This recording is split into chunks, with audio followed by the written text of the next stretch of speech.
Ba bum bum bum. Ba bum bum bum. Do do do bum bum bum. Da bum bum bum. Bum bum bum.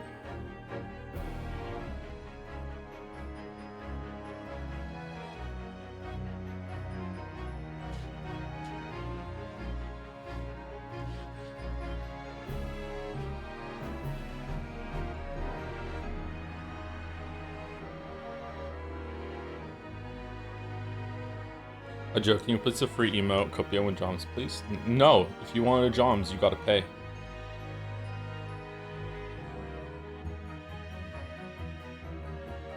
You're interrupting the Argentina match. Can you stream later? Thanks. Don't cry for me.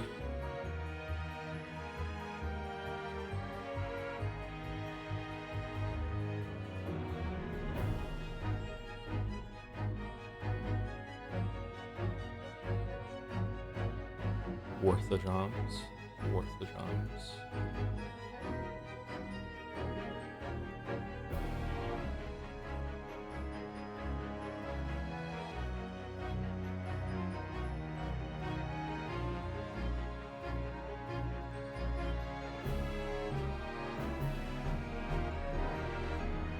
Okay, I set my link out. My windows are set up. How is the sound? I guess we'll do another check when we get into the game. But I think I had to turn it up for Forgotten City, didn't I? So how's the sound?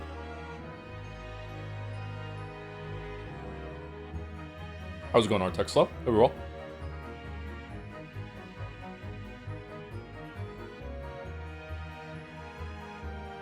Hello, Joe. Could we beg a small donation of an enemy marble towards the imminent Jad's Marbles giveaway? Yeah, sure. Go for it.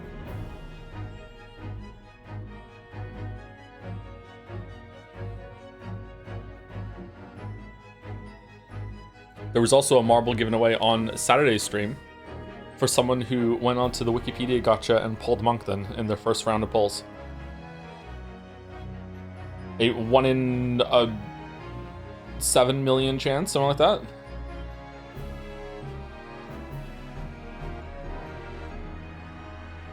Wow, what did they pick? Some weep shit.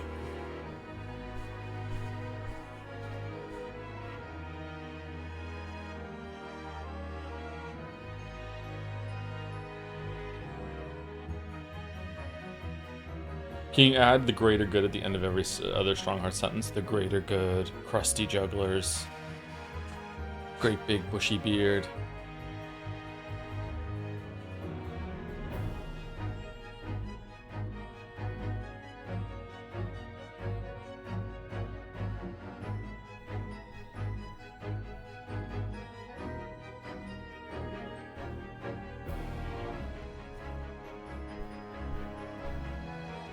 Hey Joe, can I be a moderator now? Also, can I have my mod marble? You can be a moderator, sure. Mod Avarici. Here you go. You're a mod. We grant you the title of mod, but we do not bestow on you a marble.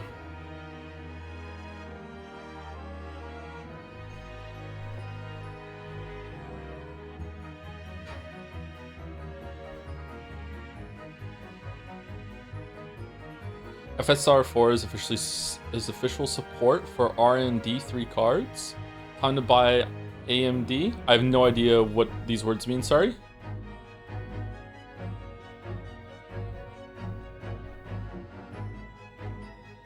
Just finished Murder Dog 4, Trial of the Murder Dog. Any thoughts? Really kept you guessing right to the end, I gotta say. It was back and forth. Or bark and forth, yeah. You know, I don't want to spoil it, but it was definitely worth it. I thought after episode 3 that they weren't going to be able to pull it around, but man, they really tugged on a leash for part 4. Yep. Did you claim your free Mr. Beast 3000? Yeah, I did not. No. I currently don't have access to my bank account, so if Mr. Beast wants to airlift me $3,000, I will accept. Sure. What? I told you last time, the ATM destroyed my card. So I have to wait for a new one to get here. It should be here tomorrow.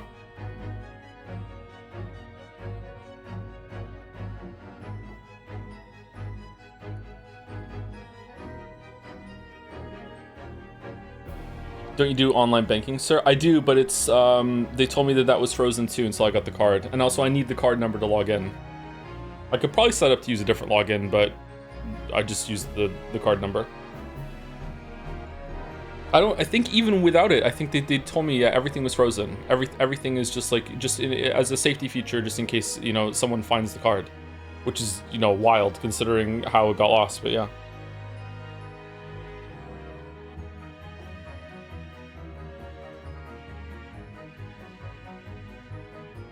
And you're absolutely sure they were from the bank? What do you mean?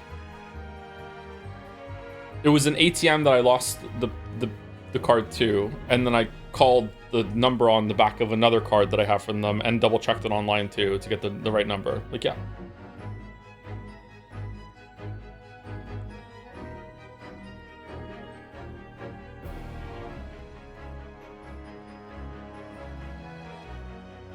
Modern banks can print a new card on the spot in 3 minutes. I called them and they said, you know, you can go into a branch, and I was like, no, just mail it just in case something bad happens.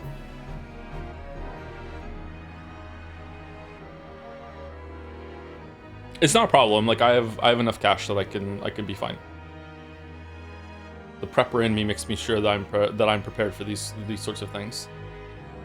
I'm so cooked that whenever I go somewhere to buy something, even if I'm going to use my card, I also take usually enough cash, if not almost enough cash, to cover all of it, just in case the card doesn't work. Kind of defeating the purpose of even using the fucking card.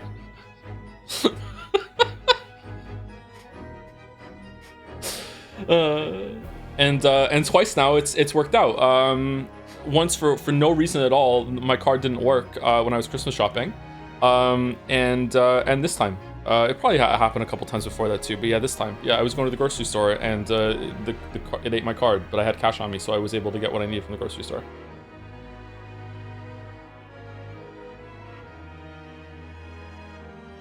The weirdest part of the story is that the next guy put his card and got back out, implying your card is being stored in some weird inside space of the ATM. I would have thought ATMs wouldn't have storage space for cards. I don't think it's being stored. I think the card had, the top of the card was broken. It was like, it was kind of like a flap was on it that you can move around. There was like there was a cut in the top of the card that was only like a third of the way through it, so you can move it.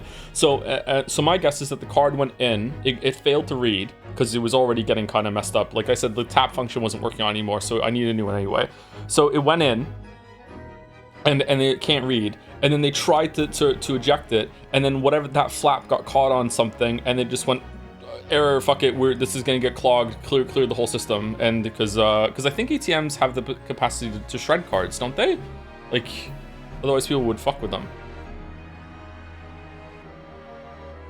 My guess is it got caught.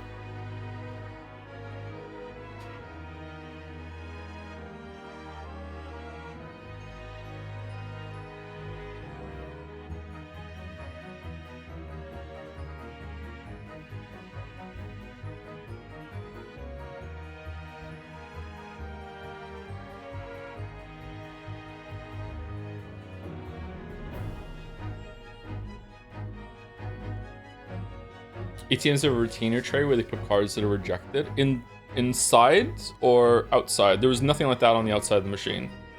I checked the whole thing and I hit every button. I was even like desperately like touching the touch screen, even though there was no things on it, being like do do do do do, and just nothing happened.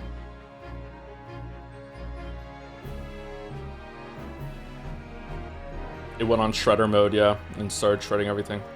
It shredded all over the place. Bum bum, bada bum bum bum, bada bum bum bum, bada bum bum bum. Bum bum bum.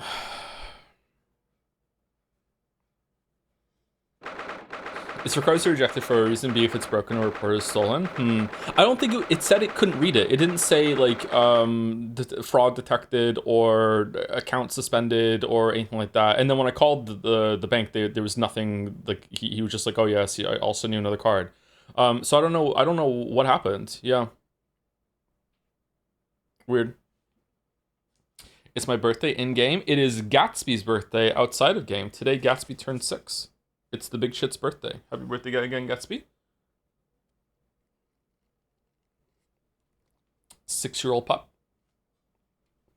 Happy birthday, Gatsby. Happy birthday, Gatsby. He's a big boy. 2nd November, 8:56 a.m. The Old Bailey Defendant's Antechamber. 35 gift subs for Gatsby? Wow. Happy birthday, Gatsby.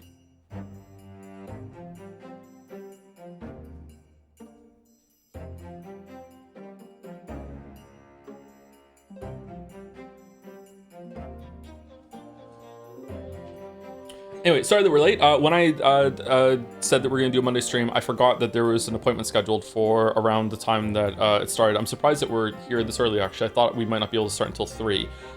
So we are going to be streaming for about 4 hours today, and then I will do a normal stream tomorrow, and then after that we will reassess how much of the game is left.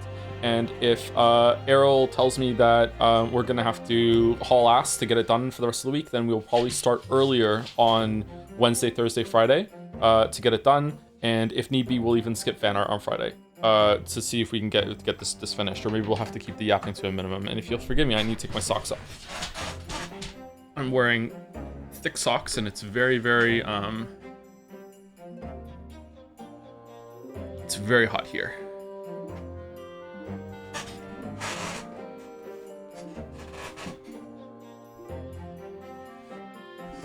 Do your socks match? Yes, my socks do match. So I am the one who's decided to have sex. I can't put my air conditioner on right now because I have the dishwasher and the laundry going, and I feel like, knowing my luck in the past couple weeks, that'll somehow blow the circuit of the apartment. So I'm not risking it. I'll just wait for one of them to be done.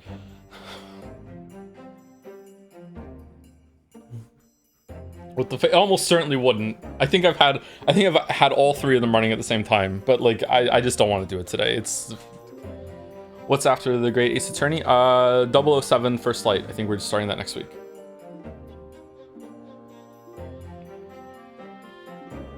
Did you get something for Gatsby, Joe? Not yet. I will get him. I'll get him a special treat soon.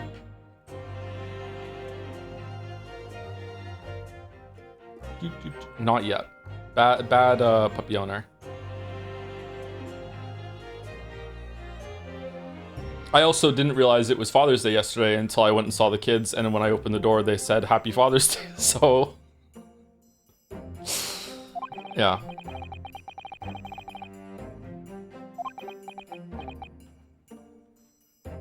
Hold on, let me go to history here.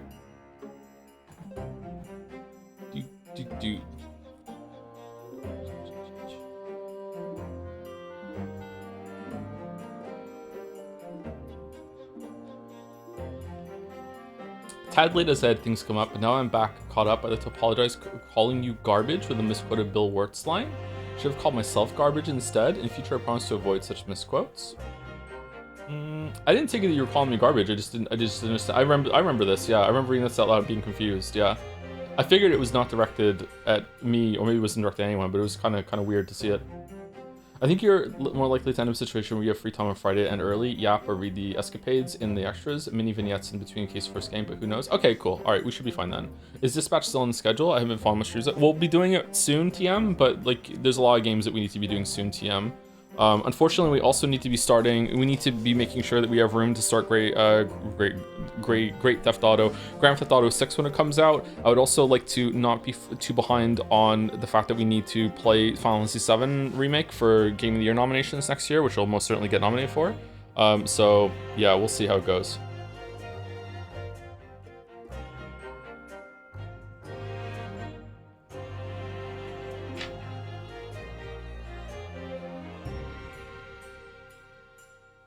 Did you receive a gift for Father's Day? No, just they made me some cards, and you know, it's not that level yet. Like, they're kids. I honestly also don't really give a shit. Like, it's for them, and they're too young to understand, I guess. Like, I don't care. Maybe when I'm older I will care, but I don't care. I don't have parents myself, so I don't really go in for that sort of thing. So, you know, I haven't had parents in ages now. Like, have I live longer now without parents than I did with them.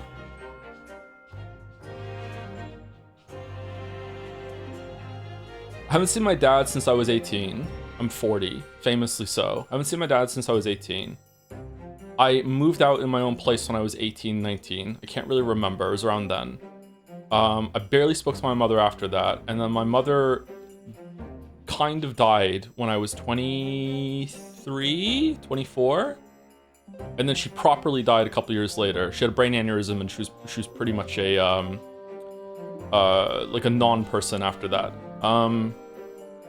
Like she couldn't walk, she couldn't talk, you know, that sort of thing. So I don't know. I barely spoke to her after moving out until then.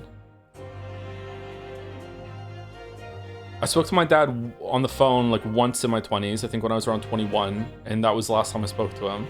I think I would say it probably qualifies. Like I've had no parents longer than I had parents.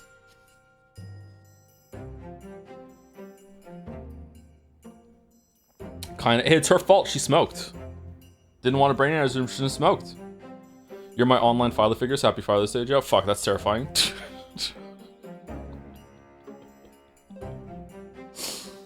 Oh shit. Do I need to start talking about lobsters?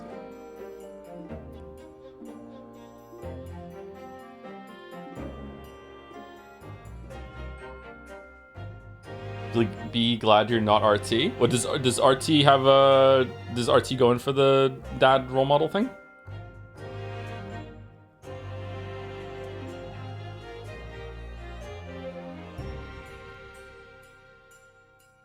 Can we get a McDo, I don't know what McDo is. You're my online gym bro figure, dude. When's Happy Gym Bro Day? Tomorrow. Tomorrow is Happy Gym Bro Day. We just decided it's tomorrow. 2 days after Dad's Day is Gym Bro Day.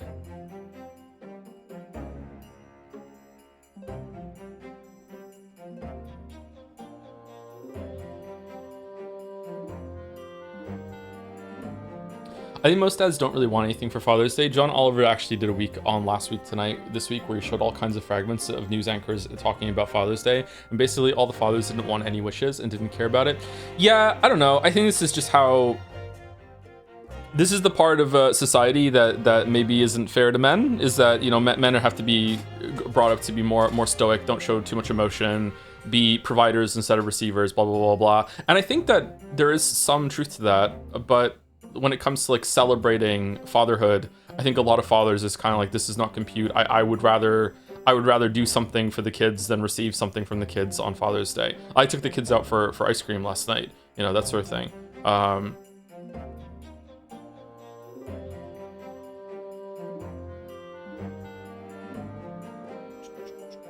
One of those masculinity things where being appreciated so rare makes you uncomfortable. Kinda, yeah. I don't know. I don't think it's so dire that men are always unappreciated. I wouldn't go that far. I'm not that old yet.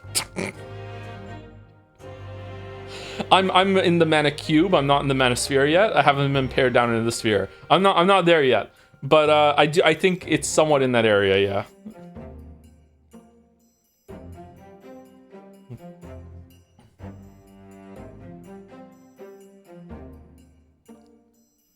Finally becomes Monokuma.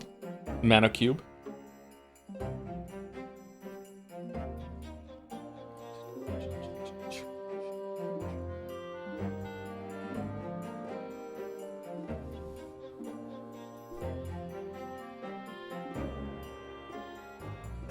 You will transition for Pride Month. From cube to sphere? You can make your own Manosphere. 2 balls. Manospheres! Ooh, we have 2 balls instead of 1. Damn. We need a compilation of all the Avaricy with the side of Imagine Dragons. Do you see the price for Steam machines? Video games are over, I think. I did not see the price of the Steam machines. No, how much are they?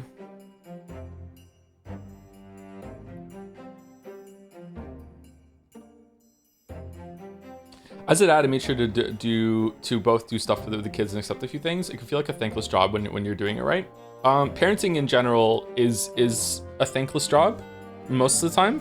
I don't know. I'm still like a young parent. Like my oldest child is about to turn 11, so I don't know what it's like to be a parent when your kids are adults. Like maybe at that point they will appreciate things. Like I just went on and spoke about like how I don't have any contact with my dad because he fucked off to Wales, and I don't have any contact with my mom because she's dead. And even with like, I think they did a really pretty bad job, like all things told, and I still appreciate some things that they did looking back, you know? So like it wouldn't all be bad if I had a conversation with them. I'd be like, yeah, you know, like you fucked this up, but you know, I appreciate that. So like, I don't know what it's like. Maybe the being thanked comes later, but at this stage, I don't think I need to be thanked. Like I'm the one who chose to bring these kids into existence, right? So I have full responsibility for everything that ever happens to them ever. That's a healthy outlook, isn't it? Like any pain they go through is my fault, really.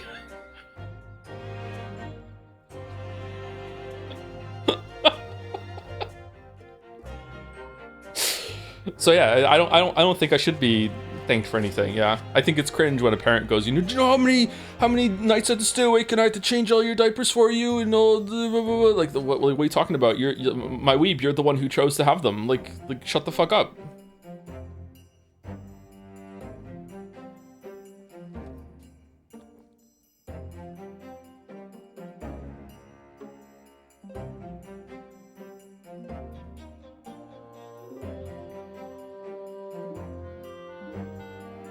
Bum bum bum bum bum bum.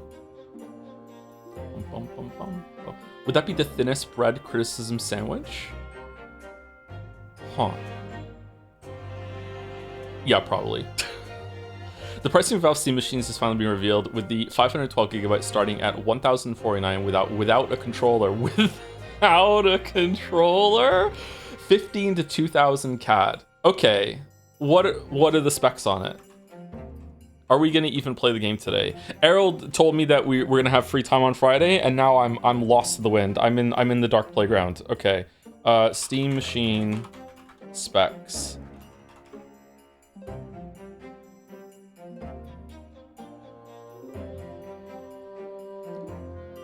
AMD CPU and AMD GPU? Oh god, what a disaster.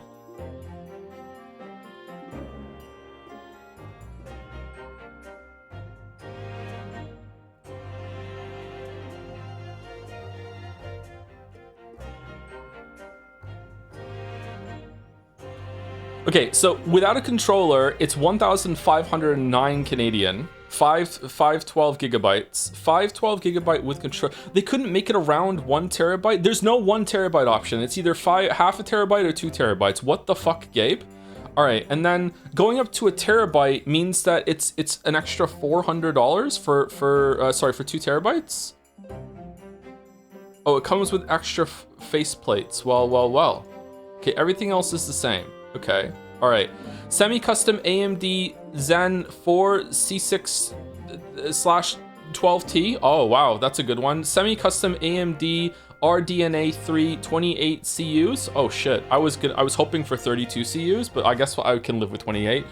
16 gigabytes of DDR5 plus 8 gigabyte GDDR6 VRAM. That's not a lot of VRAM, is it?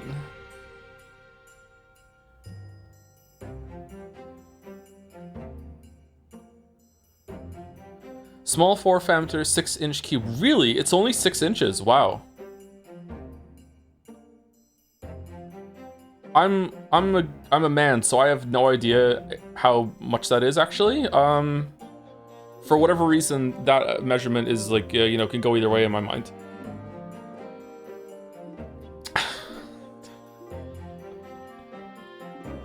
Wait, my phone is longer than 6 inches, which is something I know for no reason at all. Where is it?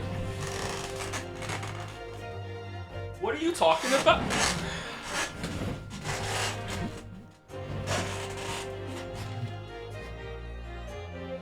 Wait, what? It's only that? Really? Oh, damn. Okay. It's smaller than a GameCube, isn't it?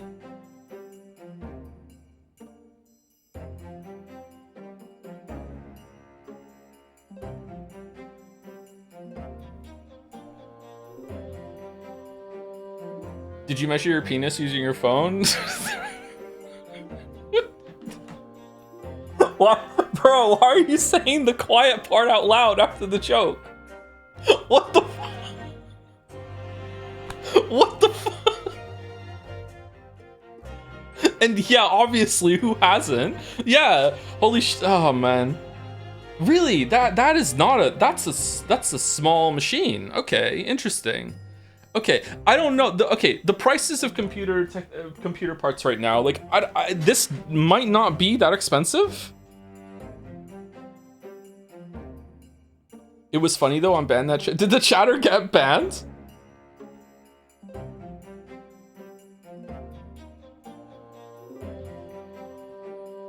I really should have lied and said you'd be desperately clawing for time to finish the week. Actually, yeah, exactly. Yeah.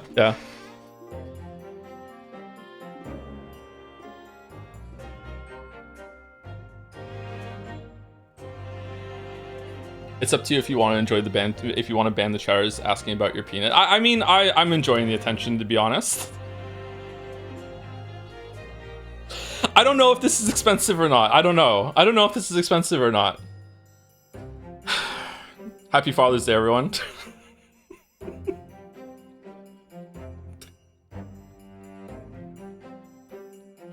It's quite expensive, is it? I think the GPU that I have in this computer and the GPU I have in the other computer just by itself is more expensive than this whole entire machine. I think. Wait, did I get a cheaper GPU in the other one? I didn't go top of the line in the other computer. I got a 570, 580. I can't remember what I got. 5070, 5080. I don't know what I got. I think the RAM was more expensive. I had to get good RAM for the other one. But your GPU is miles better. Well, that's what I mean. But this machine can probably run almost everything on Steam right now at like medium to high settings. I'm guessing. Like it's probably been like tweaked for that, right? So like in terms of like getting like I don't think this is for people who want a computer. I think this is for people. Sorry, I don't think this is for people who already have a computer. I think this is for people who are just like they want to get into the Steam stuff, but they don't want to have a handheld. They don't want the Steam handheld, whatever the fuck it's called, the Steam Deck. Maybe people want it for like a portable thing that they can take on vacation with them. Like I don't know. Is it can it be jostled around or no?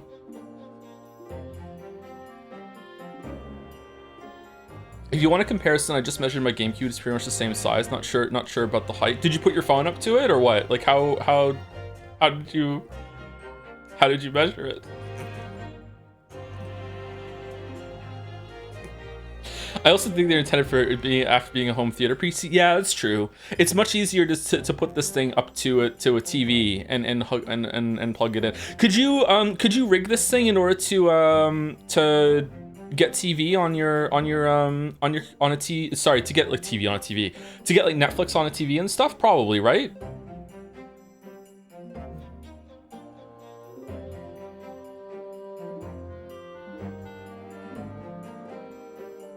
I use my Steam Deck for my game playing on TV already, so it might be worth it to me. Oh, really? You can hook up the Steam Deck to... that makes sense, doesn't it? Yeah, they're pretty customizable. It's a PC. Is it? Or does it launch Steam Deck's OS bullshit? I know you can air quotes hack the Steam Deck in order to get like an OS running, everything like that. But like, what does this launch? Steam Deck OS is a PC. Oh, is it? Sorry, mine broke before I got into that stage of that. And to be clear to Gabe, it didn't break. I broke it. Did you get your Steam Deck fixed? No.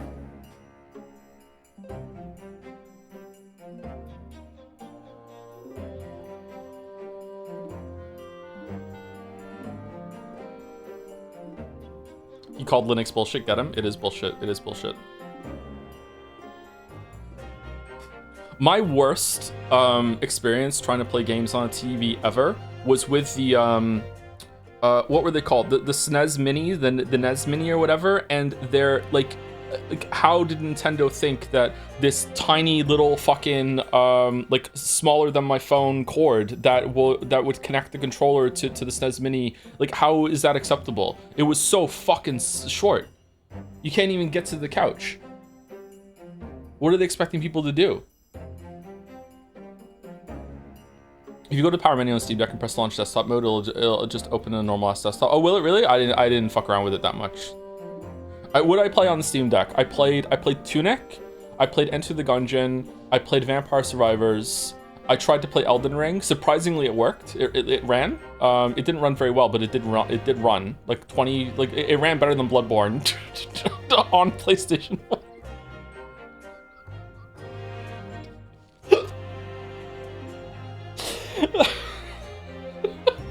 It actually did. So I didn't, and that's all I did. I didn't really mess around much else with it.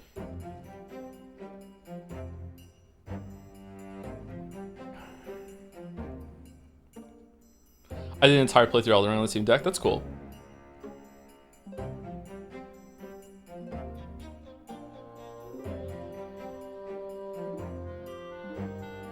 Speaking of dick dangerously close to recording devices, Mandy once said he was sent porn with his vids on background twice. Has that happened to you at any point? I usually have them running in the background, yeah. No one has sent me anything like that, no. Or I don't check my DMs, so... Maybe?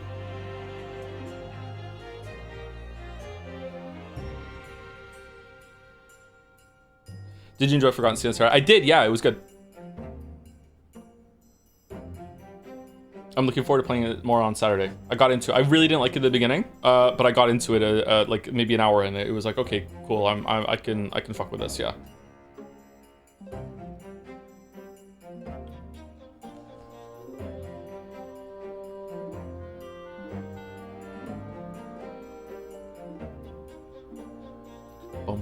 Bum.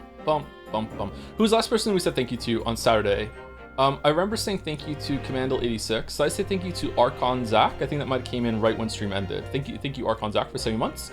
Thank you Cakeless Dwight. I don't think I said thank you to Cakeless Dwight, and that is 2 days ago. Thank you very much for the new sub, Cakeless Dwight. Thank you DCG10101 for the 5 months, 18 hours ago, with a happy Father's Day, Joe. Thank you very much, DCG. Thank you LRM for the 15 months, 35 minutes ago when we started, because that's how long we've been yapping for. Arrows and Shambles, I'm sorry. Thank you Bill Sparrow for the 40 months with the great Joms Attorney, Joms. Thank you Super Scoot for the 19 months with For Those Who Chip After. Do we wanna make Joms the free emote? Should we do that instead of Copium? I just lost all my windows because the stupid idle game that is in the background of my second monitor, which I haven't even checked today, is there when I clicked on it. Fuck.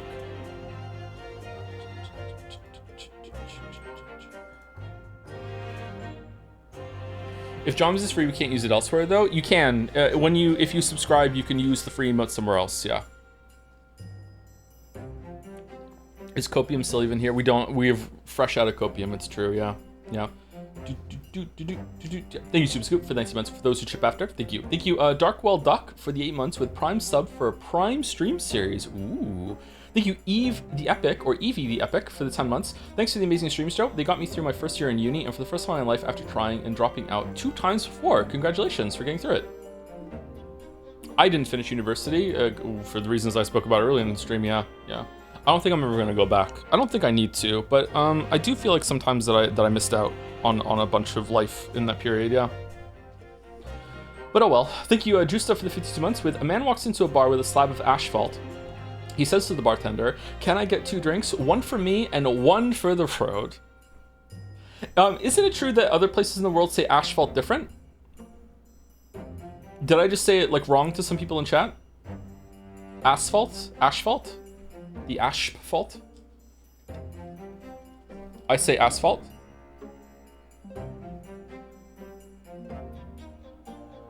Never heard of ash. Is it just asphalt? I thought it was asphalt.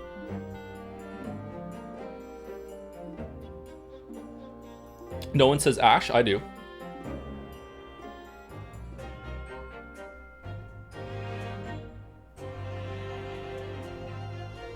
Who is Ash? I don't know, but it's, you know, they're to blame.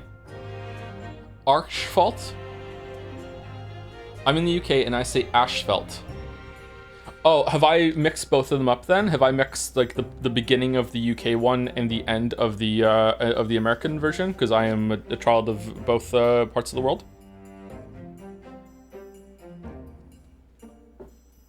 Bardenfelt. Ooh. Thank you, Micrologist, for 97 months. Hope you're well, Micrologist. Always good to see you. Thank you very much. Thank you, Annie, for Prez, for 35 gift subs, following with 3,500 bits. I don't know what I did to deserve this, Henry, but thank you very much. Well, the gift subs were because it's my birthday. Oh, happy birthday, Henry. But glad to hear the pupper also has his birthday. Here's to another entertaining Yowie full year of streams. You and Gatsby have the same birthday, really? Damn. Happy birthday, Annie. Hope you have an okay day, or better than okay. I'm considering going to uni for sociology. Thoughts? I have no strong thoughts about that. Like, I don't know if there's a lot of, like, are you going to learn? Are you going for a job? I don't know, like, how lucrative that's going to be. It might be, but I don't know. But usually that's one of the ones that people don't think highly of when it comes to actually getting a job afterwards, right? Could be though. But that's not the only reason to go to university, right? Like, I went for a fucking English degree, so, you know.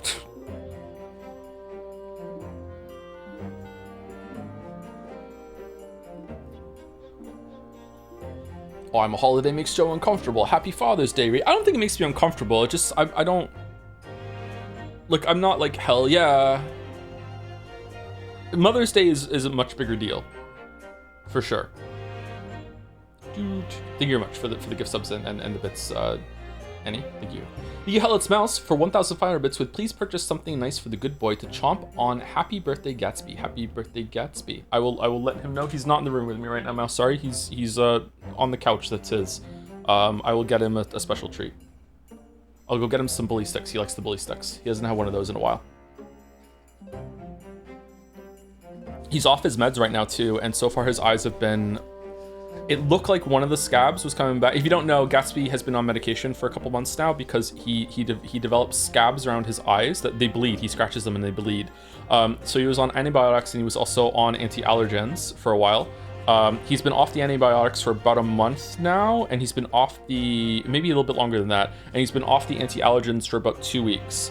And before he was even off of the anti-allergens, one of the scabs came back over one of his eyes, but then it went away. So I don't know if that was just maybe like he had like a lingering scratch and he cut himself a little bit or something like that. I don't know. But yeah, he's okay so far, but he might have to go back.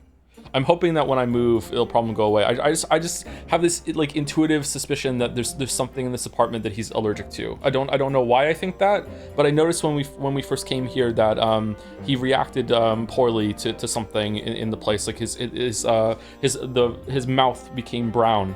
The fur around his mouth became brown, and then his eye got a little bit scabby later. What if it's the couch? It's not. This was before the couch. I mean, I guess it could be. Maybe the fur was different and then the eyes was from the couch, but I don't think so. Have you tried getting him an allergy shot? The vet didn't suggest that yet, but maybe that would have been next if the pills don't work. I'm not sure.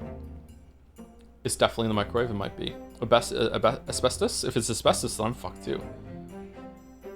So it can't be seasonal allergies? I don't think it's seasonal allergies because it doesn't, like the first time he had the problem was in summer and then he went on some pills and went away, and the second time he had it was winter. So I don't think it's seasonal. I don't know.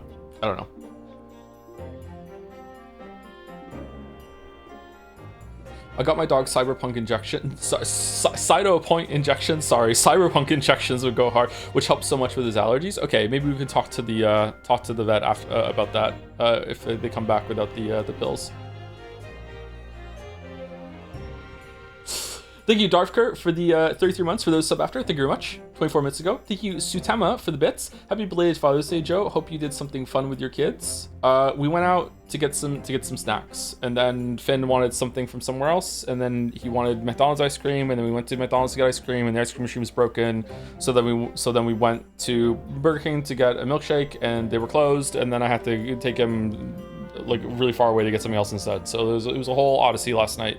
To get him something, yeah.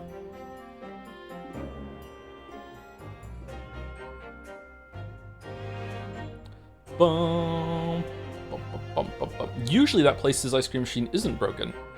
So yeah, weird.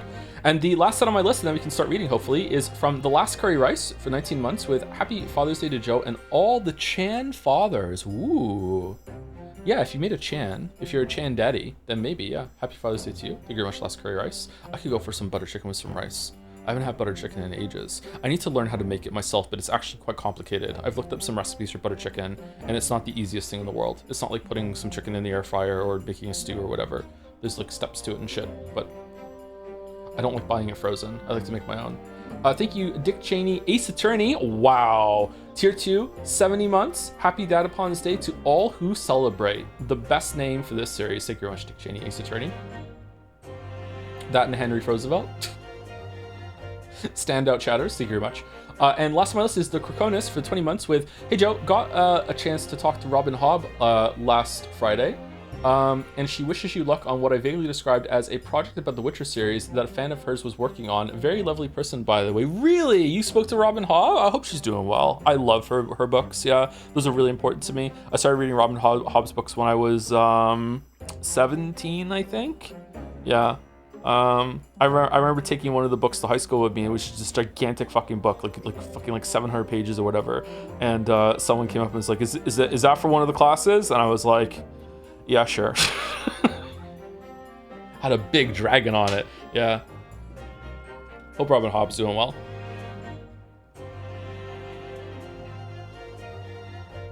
I'm reading the second Farseer book. Love them so far. Yeah, I think that they do have some problems, to be clear, that, you know, if I read them more critically, maybe, but I don't know if I can read them critically because they mean so much to me. It was like that was basically my Lord of the Rings. And I tried to read Lord of the Rings first, and then I couldn't, so yeah, I just couldn't tank it, unfortunately. I should try and do it again sometime. Robin Hobb is your dream? Yeah, kinda, yeah. Do they sell the Spice Tailor brand where you're at, Joe? Okay, Errol, what are you doing? Now you're derailing. It's a pack that comes with prepared sauce mixes and a packet of whole spices for toasting. They made a butter chicken. That's my go-to for when I don't want to do the frozen cooking from scratch. It's too much effort. Oh, really? I don't know. The Spice Tailor, but I'll look out for it and see. Yeah, I love butter chicken. It's so good. But I have to buy it like frozen in a pack that I put in my tiny microwave. And the portions are really, really small. Should we talk about butter chicken for an hour and then we'll start reading? Hey Joe, I was wondering if you could answer this question for me. How many scalpels could a Skulkin scalp if a Skulkin could scalp scalpels? At least 500. That's where they were going.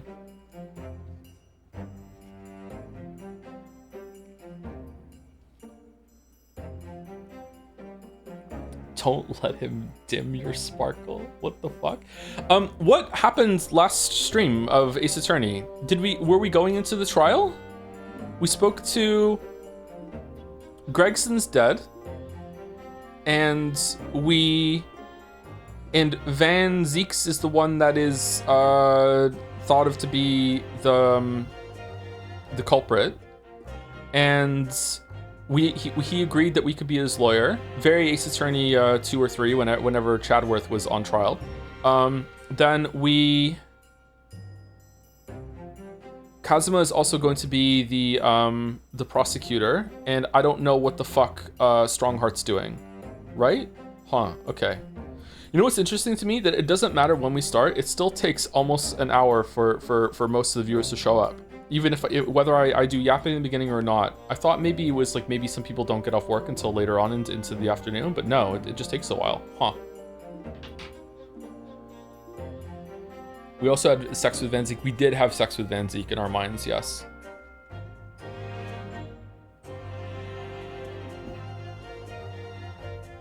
Notifications are usually missed. That's true, yeah.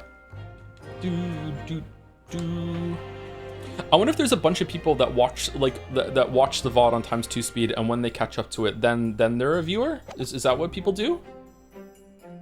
If you're watching the VOD at ×2 speed, you don't count as a viewer live, right? So maybe that's what's happening. Yeah.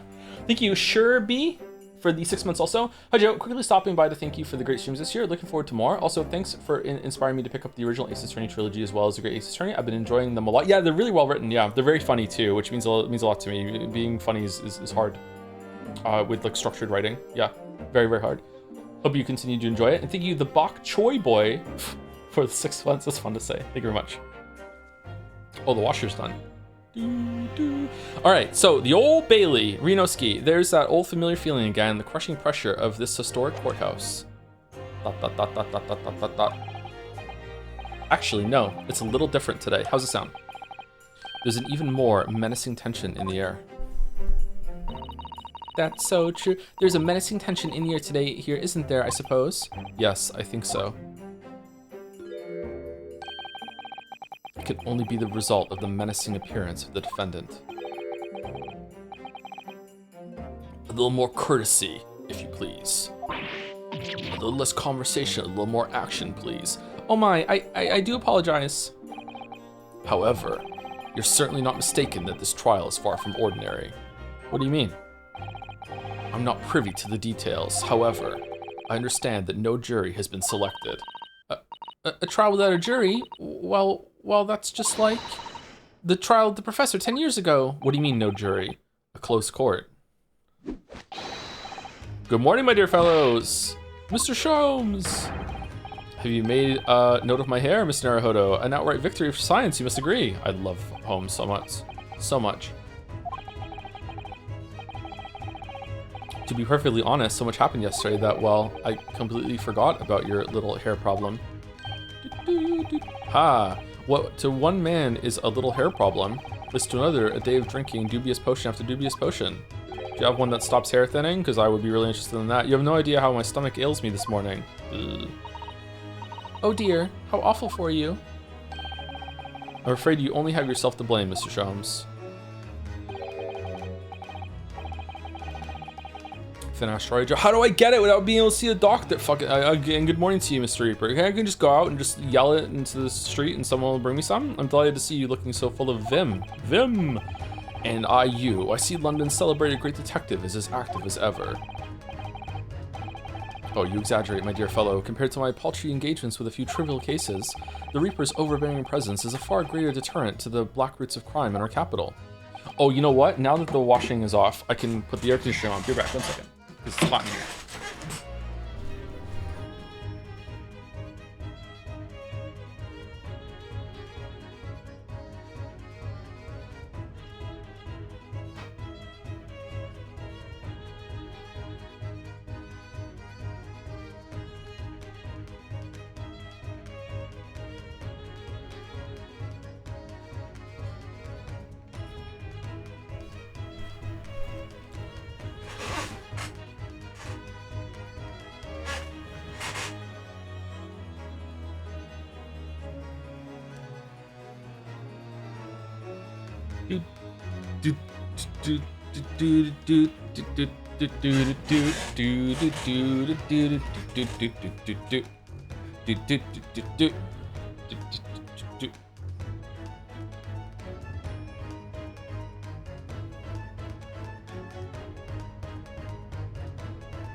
How about shipping these two? Advances won't be racist as Sholmes. Yeah, but they would be playing mind games with each other all the time. They would do the whole Princess Bride, I'm not left-handed thing, but in a completely different context. Like, it would be insufferable.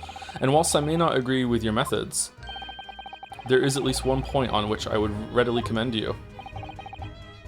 What an honor. And that would be an eye for good lawyers, sir. Mr. Sholmes. After all, behind this lawyer, there is a very great mind. My own. What are you trying to say? I wish only to say that you should be prepared for quite a trial, Mr. Reaper. Sorry to barge in. Gina! What's that on her arm? It's a mourning band, I suppose. It is pretty early. Father, shouldn't you be at the symposium? It's been postponed, so I have some free time. I decided to come along with the police inspector to see our country's up-and-coming student in action. That makes sense. Where's, Jigoku? I shall be very interested to see the fruits of your studies over the past year. Well, it's an honor to have you here. Let's hope there are some fruits to see. Odo. Oh, yes, Gina? Why'd you agree to this, eh? Why'd you take him on? This Reaper bloke? Everyone says it was him what killed the boss? I'm sorry, Gina, but I just don't believe that. Well, if it weren't him, who was it? Present some evidence right now. I don't know that yet, but we'll figure it out in the trial. We always do. I don't care who calls him what. The Reaper's just a name. He's just a person at the end of the day. And if it turns out it was him what killed the boss, then God help him. Shit. Fire eyes indeed. Yes, the culprit deserves every ounce of your loathing. Loathing, huh? At least that may be some solace to the deceased.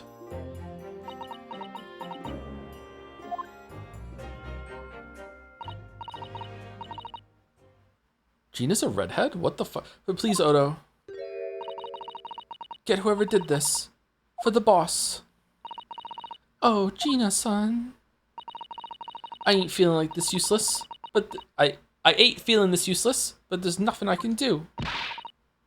So you've got to find out who done this and make the wretch pay. Oh, we have fucking Metal Gear to play next month. Fucking in August. Oh, fuck. God damn it! I forgot about fucking Metal Gear.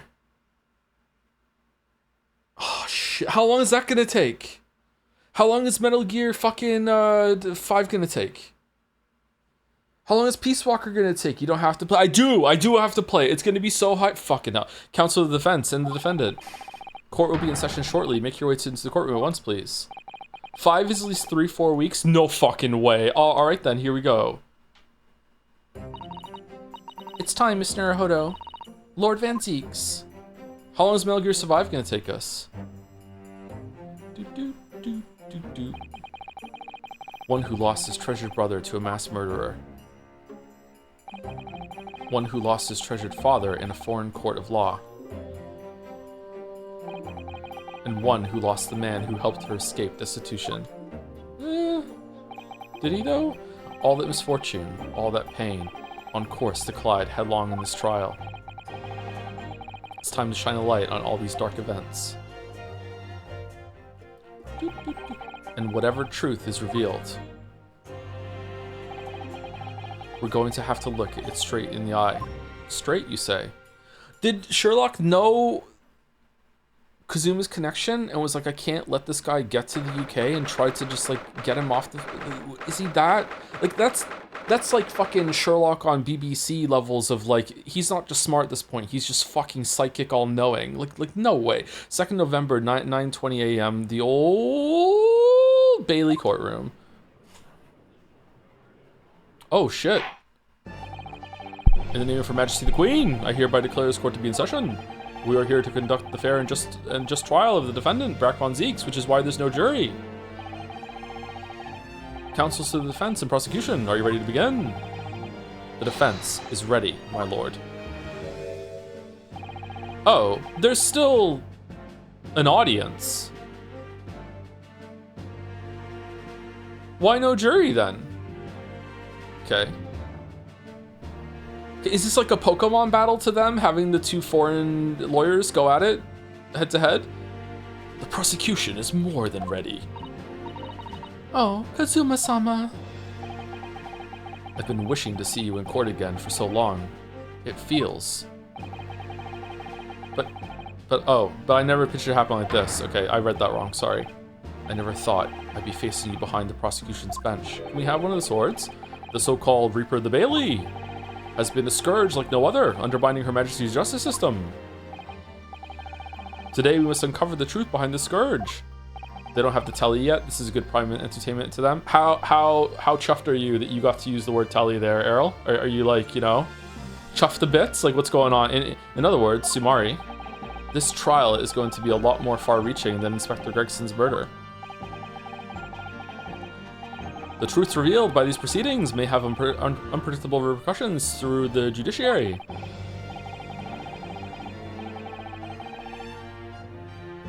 I deliberately backspaced and rewrote tele instead of television.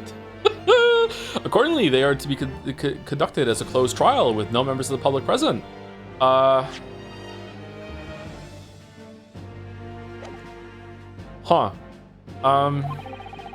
Her Majesty's direct orders. Really? How will that work, my lord? Did they not update the thing in the or are there private people in the gallery, like officials and stuff? Maybe that's fine. The burden of all arbitration and adjudication falls on my shoulders. Therefore, more than anything else, as you will see, The juror's bench shall remain vacant today. Okay, that's good. No examination summation. If no members of the public are present, might I ask who is currently occupying the gallery, my lord? Oh, they're addressing it. They are members of the judiciary, here to witness proceedings and ensure an equitable trial. Put them on the jury then.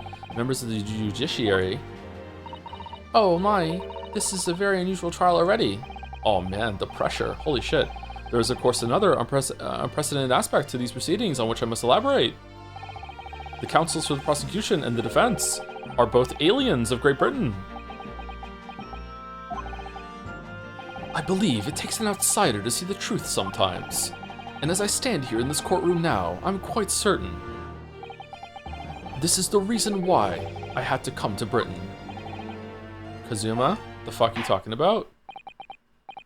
Very well, let us commence proceedings. Prosecutor Asogi, your opening statement, if you please. Shit's whack, Your Honor. Wiggity whack. Certainly, my lord. The incident took place on 1st November at just after 5 o'clock in the afternoon. The location was a building of flats on Fresno Street on the outskirts of the city. No idea what a flat is, Your Honor, because the whole time I've been here I've had amnesia, so my memory's all fucked up and I haven't really learned the language, but whatever, we're just gonna roll with it. The victim's body was discovered there in an old single-room rental property. Yes, Inspector, Tobias Gregson. A name known very well indeed to this court. Not least for his miraculous resolution of one of this country's grimmest cases 10 years ago. The Professor case. Did Sherlock feed in the information, or how sure are you about the time of the incident? Several witnesses on the street outside heard the gunshot, and have all reported the same time. Yes, that's what Gina told us too. There were a number of witnesses. I have here a plan of the room.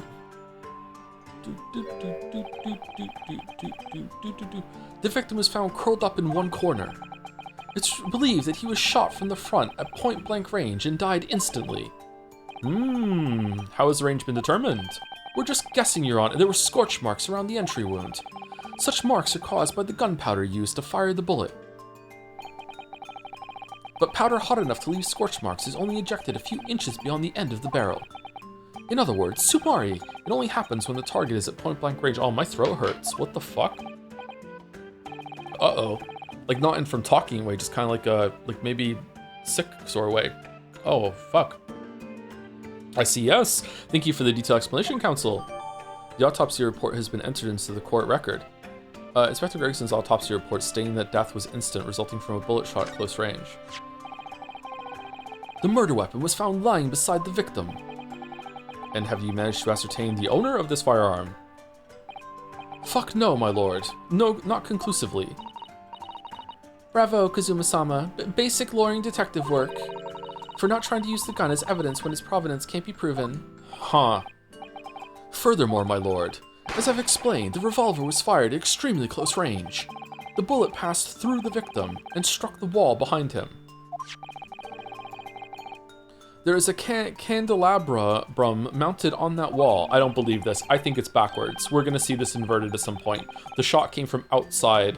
He got wall banged by some guy who's totally not using Hunchonan sheets through the candle into him, and he was, I don't know, like, he's secretly smoking, and he had like a lighter and burned himself on the front part of some shit. And the tip of one of the candles in it was found to have been blown off by the projectile. We noticed that too, didn't we? Yes, that's right. Thank you for the thorough report, counsel. The setting of the crime is clear to me. No, the wall banging was 2 chases ago. Really, Errol? Really? Really? Really? You're the one who's bringing the fucking handprints on the wall back. Really? Really? Holy shit! You will submit the plan of the crime scene as evidence, please. As you wish, my lord. The crime scene floor plan has been entered into the court record. A plan of the small room in the building of the flats on Fresno Street where the body of the victim, Inspector Gregson, was found. I can't make crass jokes in this chat without being called out. Nah, it's par for the course. I'm just surprised is all. Is this Fresno Street room Inspector Gregson's private abode? No, my lord. The room is rented to a Mr. Hugh Bone. Huge bone. Bone, but there is a precious little furniture inside and is generally in a poor state of repair. So what on earth was Gregson even doing there? Presumably he was investigating some case or other when a policeman was informed of the gunshot from the witnesses and rushed to the scene. No, I don't think so. I think Gregson is huge bone, and this is his I'm trying to find out who the Reaper really is secret shack. Maybe he found out and he got killed for it. He found only the deceased inspector and the accused standing alongside holding the revolver. The attending officer arrested the accused on the spot. Why didn't Van Zieks tell us why he was there? Did he and I forgot? I guess we'll find out. So, the details of the case are clear. In that case, the prosecution would like to call its first witness. A name, please, counsel. Your mom, naturally. The accused himself. Here comes the strings. Lord Van Zieks. As a prosecutor, he believes in the oath of office he's taken, and it will be compelled to tell the truth. No strings? Very well. Let the defendant take the witness stand. He's not going to need a box to stand on. At least not while he's doing this. So, witness, state your name and occupation for the court. Barak Von Zieks, Old Bailey prosecutor. I presume, Lord Van Zieks, that you heard Prosecutor Isogi's opening precis. I did. It is alleged that you were found at the scene of the crime, and that you were arrested by the arriving police officer. Can you confirm this? Yes, my lord. Then I'm sure the court would like to hear you explain some things away. Namely, why you were there in the room on Fresno Street at the time in question, and what exactly took place. Oh, a little smirk. I intend to explain away nothing. I will simply tell the truth. What a chat. I must say, Lord Van Zieks, I never imagined this day would come. Or rather, I didn't want to imagine it would come. But since you became known as the Reaper, a part of me has been dreading it.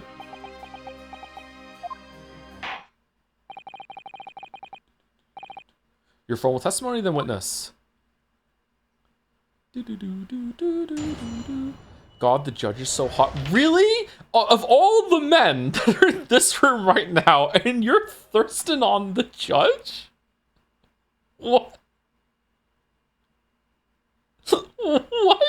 The facts of the incident. I was investigating Gregson, and my inquiries had led me to that address. When I first entered the room that day, it was dark inside and I saw no one. A moment later, I heard the gunshot. I spun around and saw the revolver on the floor. I don't have my judge beard anymore. I shaved it yesterday. Every single time I trim my beard down to like tidy, I look in the mirror and I'm like, oh, I should always keep it like this. It looks really good. And then I let it grow out for a couple weeks and it gets kind of like bigger and bushy. And I'm like, oh, it looks good. I look like a rogue lumberjack. I should keep it like this. And I just go back and forth over and over and over again.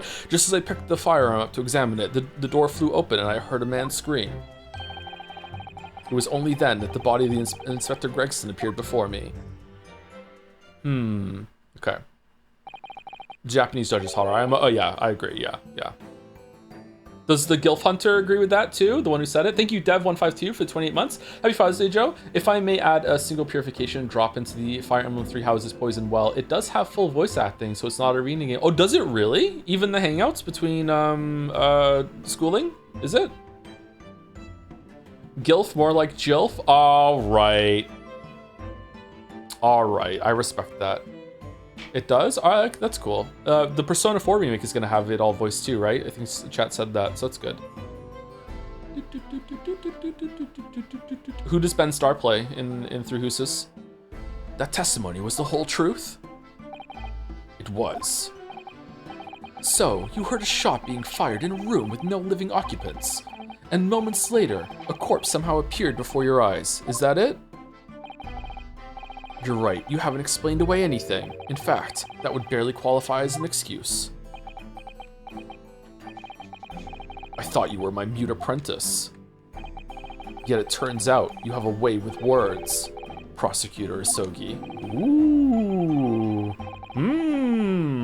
It would appear to be a singular tale indeed. What that mouth do?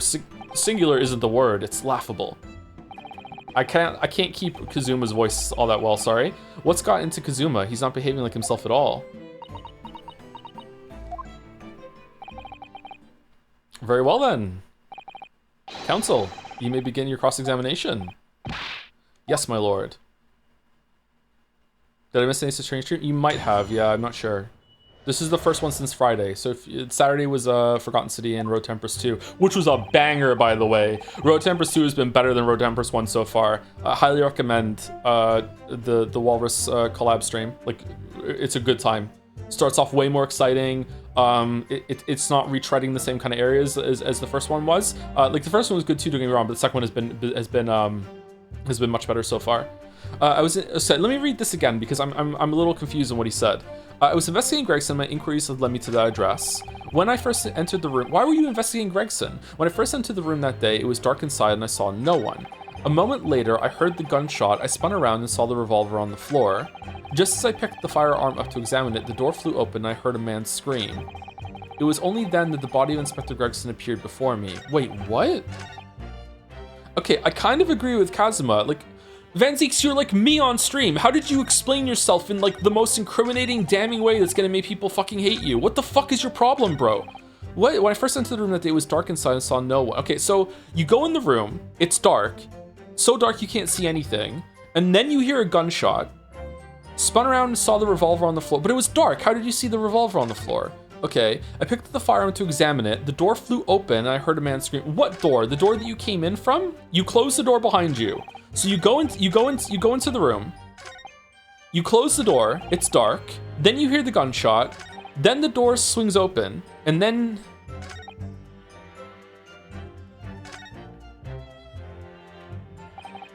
so that's Lord Van Zieks' account. Do you have any thoughts, Mr. Naruhodo? Yes, mainly it really doesn't ring true in all sorts of ways. Who fired the gun if there was nobody else there? Did he shoot himself? And how did the corpse just appear in front of him? So, you think Lord Van Zieks is lying? No, I don't think that. I mean, if he was... Did the Reaper say, like Gregson, like, obviously you care about Lestrade. If we're gonna set up a murder and we want you to die and Van Zieks is gonna go down for it, so we're gonna feed information to Van Zieks, he's gonna show up, and you're gonna have to kill yourself when you get there to frame him. And if you don't do that, we're gonna kill Lestrade. Is it blackmail? No, I don't think that. I mean, if he was going to lie, I would expect him to have come up with a more credible story. Wouldn't you? Yes, I completely agree. I think he genuinely doesn't know what really happened to himself, so we must do what we can to fill in the gaps. Yes, first and foremost, we need more information.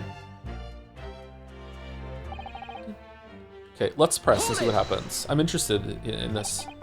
You were investigating the inspector? What on earth for? That bottomless bag of fish and chips, how does it work? It's fucking sorcery. I'm not at liberty to say. You're gonna have to. Shut the fuck up, here we go. Sorry?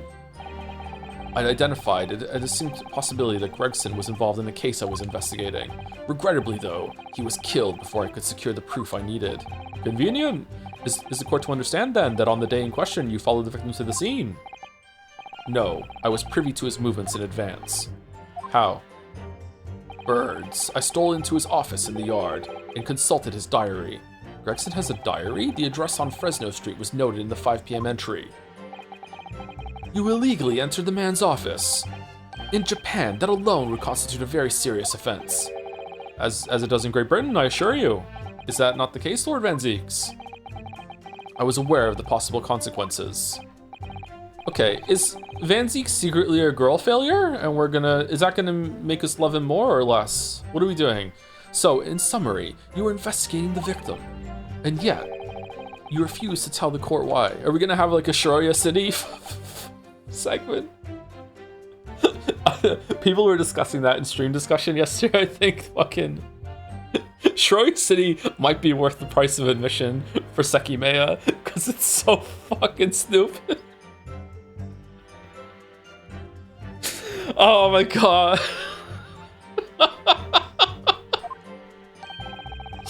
I didn't realize British prosecutors enjoyed such freedom to choose what to divulge under oath. Ugh, why did I ever think I could defend this man? Dude. When I first entered the room that day, it was dark inside and I saw no one. Shiroya City was the hardest I've laughed in 10 years, by the way. Really? It was pretty fucking... Did Mouse and I, like, collectively losing our minds as it went on help? Fuck.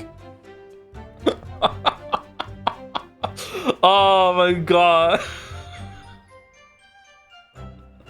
The first time she explained her cooking process, I thought it was dumb. The second time I was mad. The third time it was comedy gold.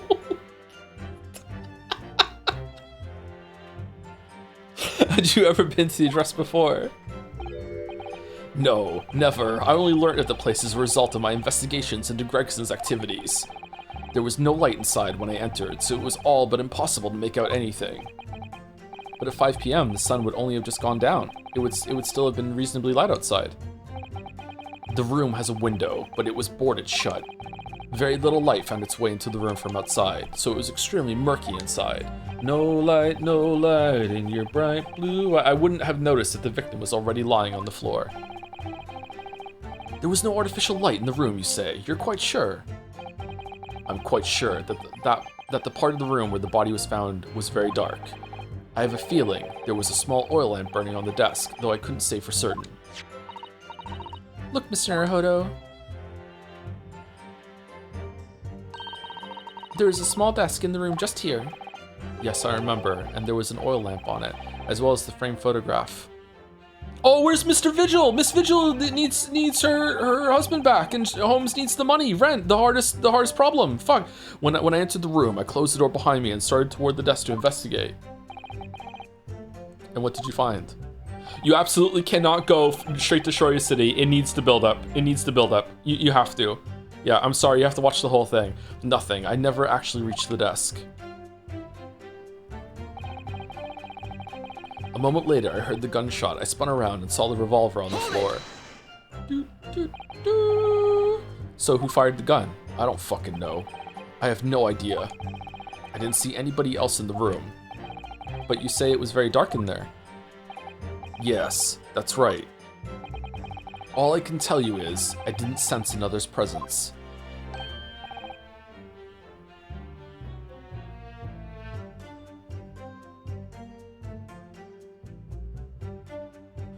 Okay, 2 gunshots?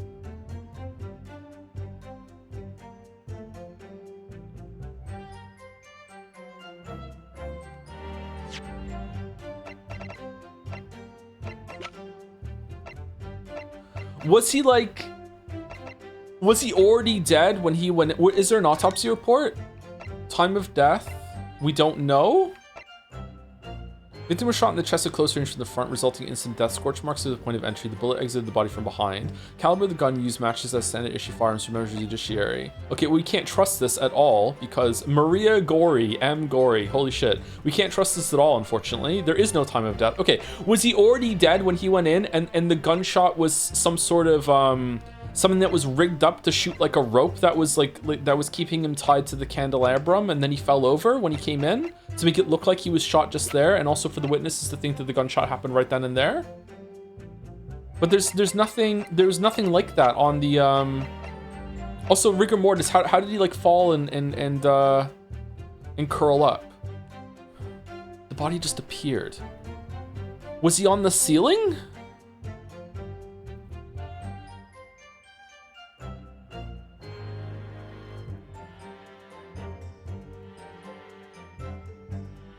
Huh.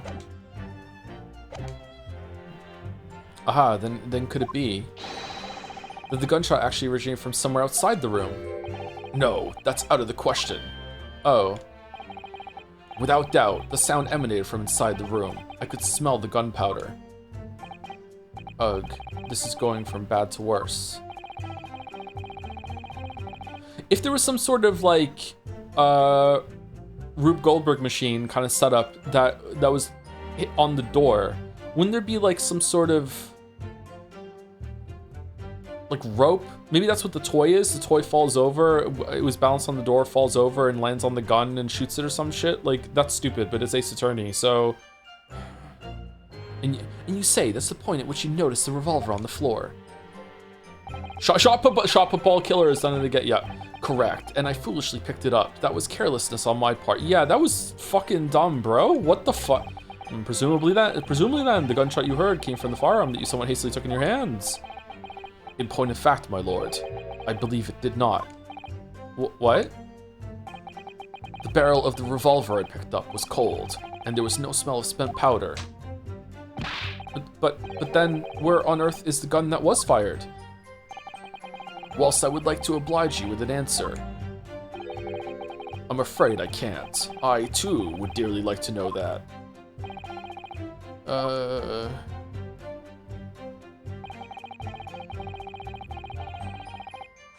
Hold on. Hold on. Hold on. Hold on, hold on, hold on, hold on. Secret Derringer? Does this come off? The helmetless charming policeman appears to be a little worse for wear. I'm not convinced about the charming part, but yes, you're right. The head part looks like it's been fairly heavily manhandled. Almost as if somebody has enjoyed twisting it around and around for fun. Shall we try twisting it around and around too? For fun? What's that? It appears to be some sort of key. Oh, but it's tiny though. It couldn't be a key for a door, not that size.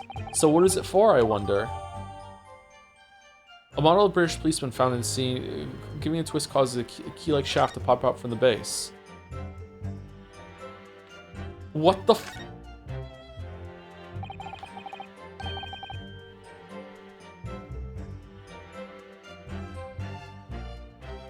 Is that a gun barrel? Could you have one like that?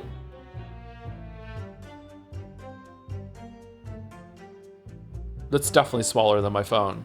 And therefore, this looks like some sort of key. Yes, it does. A very tiny and simple key. What's a little key doing inside a figurine of a policeman in the first place? And what's it for? Wait, what the fuck? I thought there was gonna be like a secret like gun barrel in here, and that's the other, because that's the only other thing that's here. It's not though. Okay, what are we doing?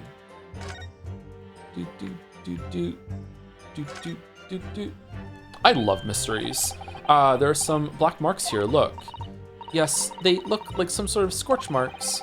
So perhaps the bullet struck the candle here. Do you think would a bullet that goes through him and hit the candle do that? There's no way, right? There would be blood, and also it wouldn't be burnt like that. If the gun fired from the other side, it would be like that.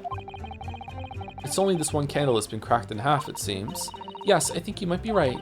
Firearms are rarely used by criminals in Japan, so I'm afraid I'm not particularly knowledgeable about them. Read your encyclopedia, Possum. Go.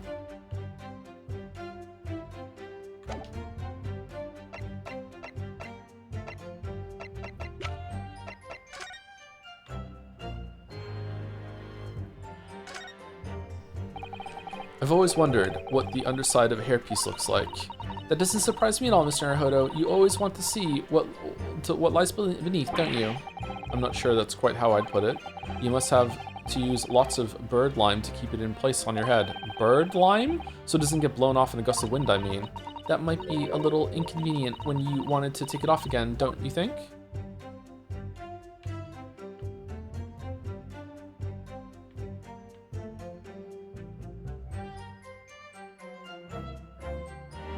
Huh.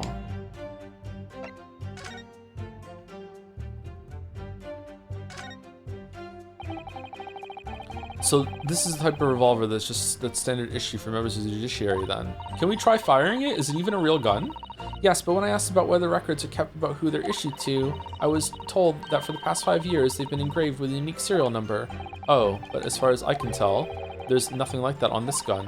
Which tells us that it must have been issued longer ago than that. Oh, how long of... When did Van Grief get his?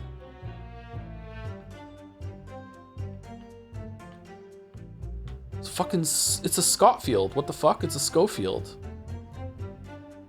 I dislike this gun.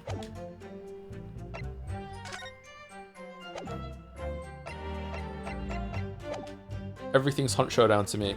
Just as I picked up the firearm to examine it, the door flew open. I heard a man scream. Really? A man, you say? One of the witnesses, I presume. That's right. One of the street merchants working on Fresno Street. Who are these merchants? What do they sell? A number of them had set up their stalls directly beneath the boarded window of the crime scene. I haven't eaten today, by the way, chat, so I'm gonna get hungry real fucking fast.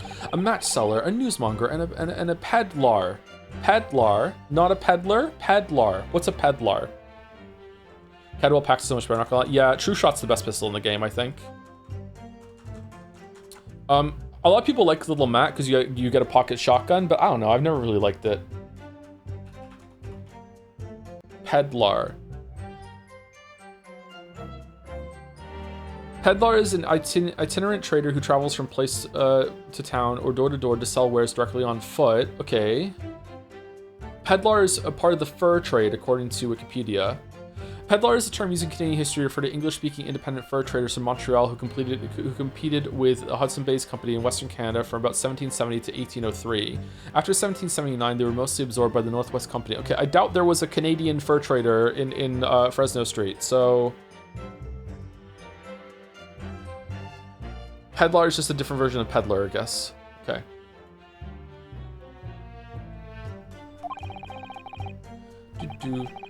And without thought of danger, they ran inside to see what had happened. Oh, he was Canadian. Yes, Jean told us about that yesterday, didn't she? Oh, what's going on here, eh? They burst through the door with some force, it would seem. Oh, really? They did, and almost gave me a heart attack in the process. Can we see them? Because they're really fucking sus right now. But you're supposed to be the Reaper. The first man to come in immediately noticed the revolver in my hand and fled. A policeman patrolling on Fresno Street heard the commotion and was able to arrest the accused shortly after the incident occurred. Anyway, the man's scream drew my attention in that direction. It was only then that the body of Inspector Gregson appeared before me. Okay, what are you talking about? So, the guy outside was ready to run in so fast that in the space, there was gunshot, scream, run in, and then Gregson falls down. Like, is this guy a plant? He was ready to, like, burst in? This is sus as fuck.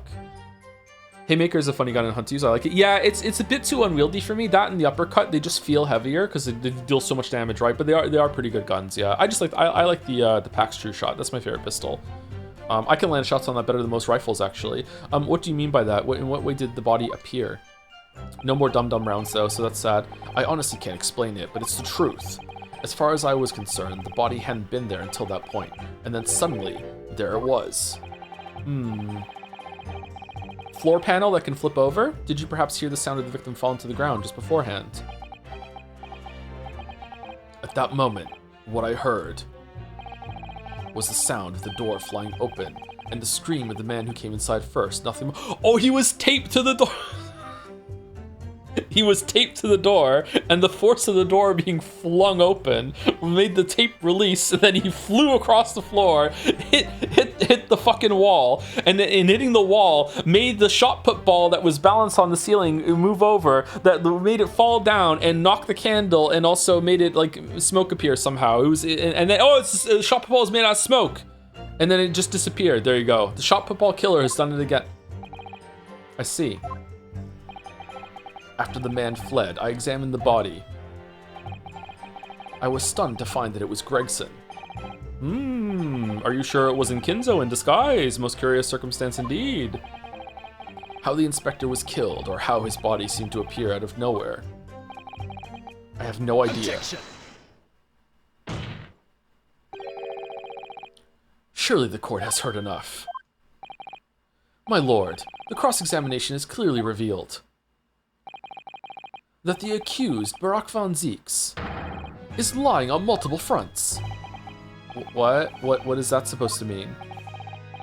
Good gracious, counsel! The defendant is lying, you say?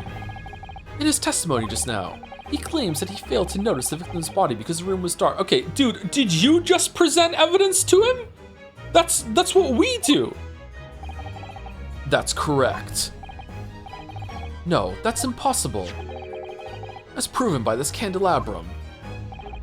How does that prove anything? If you examine the tip of the long candle, you can see it has been blown off by a powerful impact. One would assume that the projectile from the firearm passed through the victim and struck the candle. The problem comes when you consider the other two candles, which are clearly of a different length.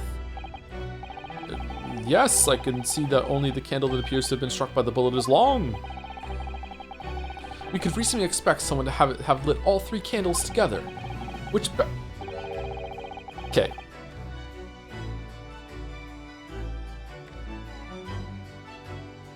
Kazuma, what the fuck are you talking about?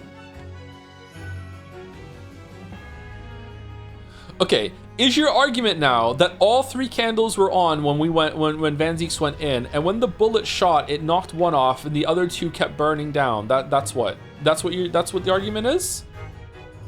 Which begs the question of why only one has ended up longer than the others.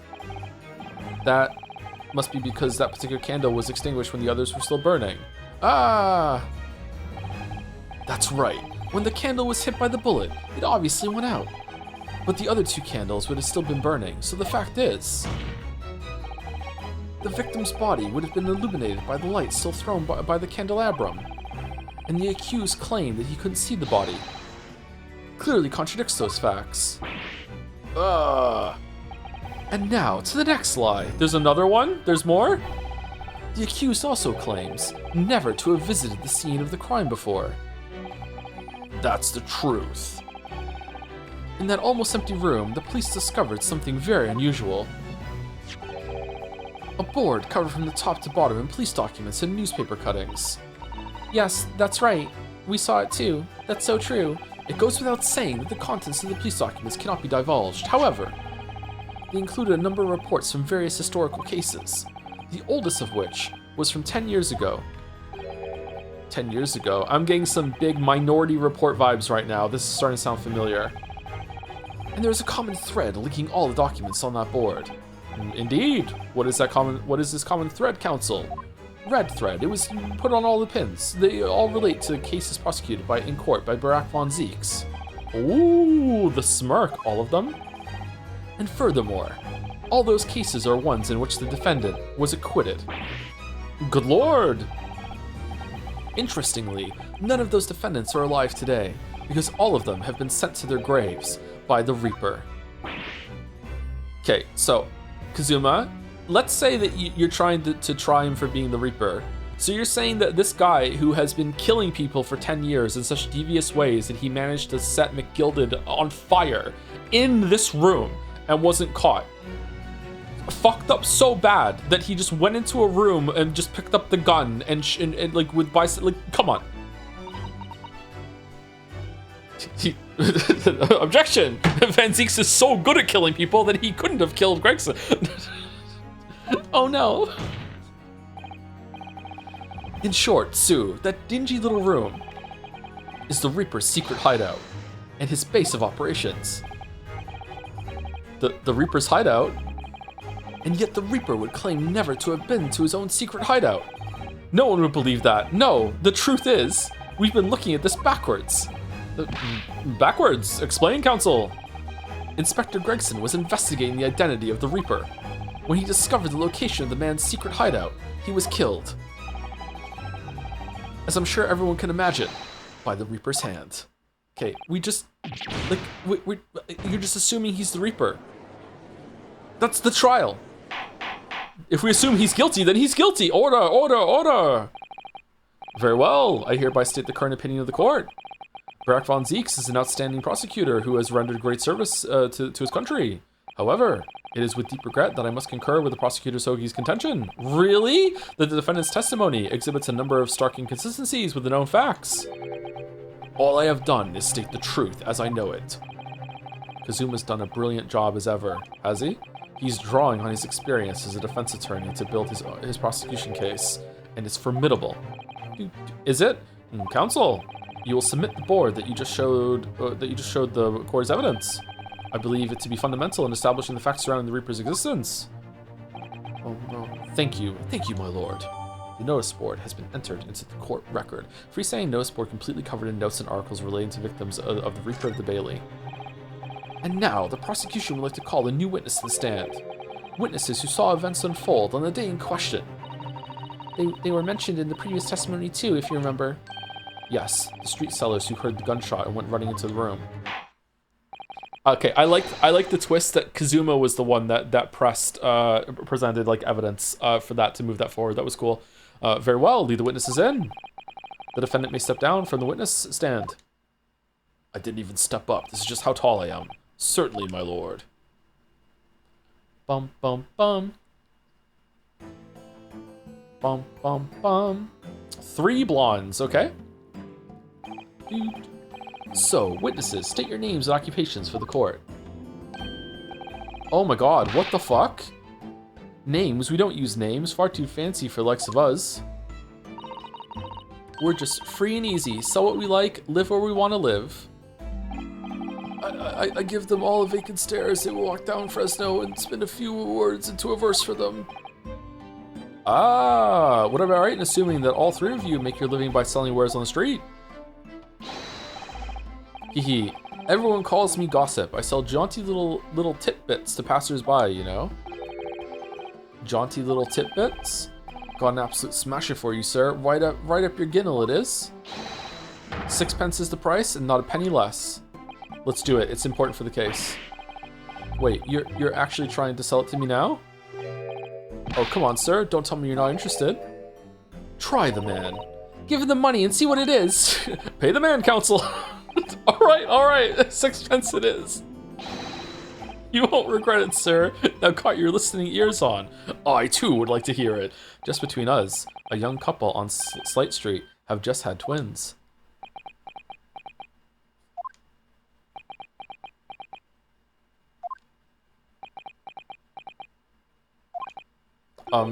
Is that it?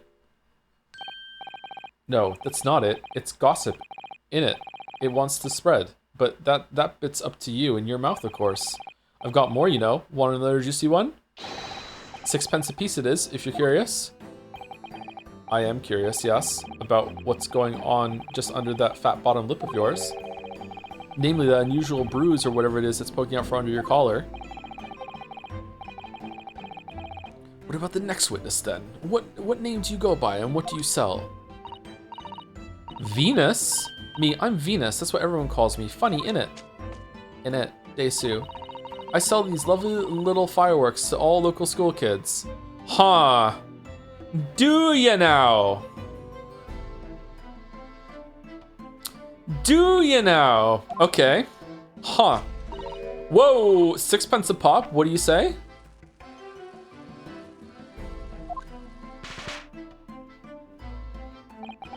You weren't exaggerating with little. Did they actually sell?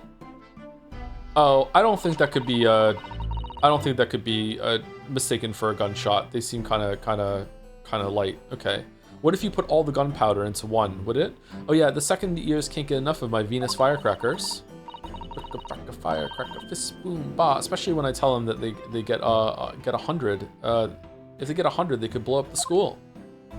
Not the most savory of ideas, young lady. What do you say then, eh? Wanna part with 6 pence for a pop? Wait, what? You want me to buy one? Tell you what, I'll let you in on a little secret. If you get 100 of them, you could blow up the whole courtroom. Try the woman. Give her the money and see if she's right. Pay the woman, counsel.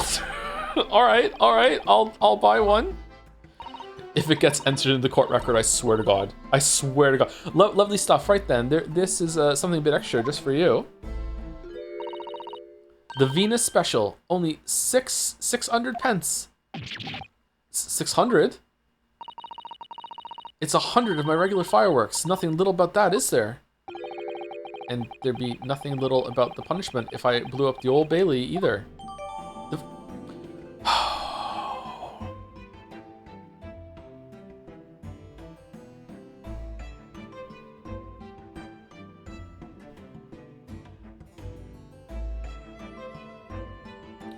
The Venus Special Firecracker, consisting of 100 smaller fireworks at 6 pence each. What sort of bang could it make?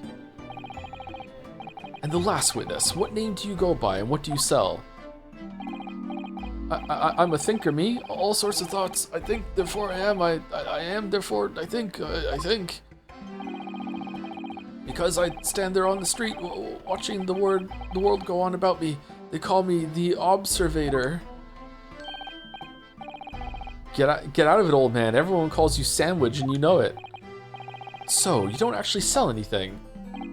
A problem shared is a problem halved, as they say. I give advice, I do, and think what it means. I don't actually sell anything, no. Come to think of it. Hot? Pity. No more purchases today, please. Well, we have quite a cast here, it seems. They conduct their business on Fresno Street from morning until night, my lord. And always in the same place, directly adjacent to the crime scene. Okay, I think these three were hired to do something. I see, and thus they heard the gunshot, I suppose. So Van Zeeks was definitely set up. There's been a Danganronpa bullshit that went on in this room and outside of it. So why would someone want Van Zeeks to go down for this? Why is someone propping up Van Zeeks to be the Reaper of the Bailey and now wants the Reaper of the Bailey to go down? I don't know. Not only that, but they were very bravely ran inside to see what was going on and witness the crime. Well, I'll be beggared, I thought. Just between us. Venus de Milo, what am I to do? What a terrible thing I saw.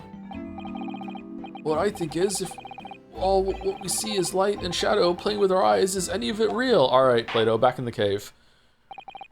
Very well. The court will hear the formal testimony of these three witnesses now. Van Zeeks must be fucking fuming. You will describe in detail what you witnessed and heard at the time of the incident.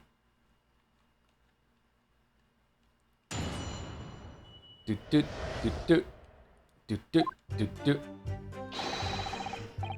saw the whole thing from start to finish. We did everything from the moment they went into the building. It was less than a minute after the Reaper had gone inside, and we all heard a big bang.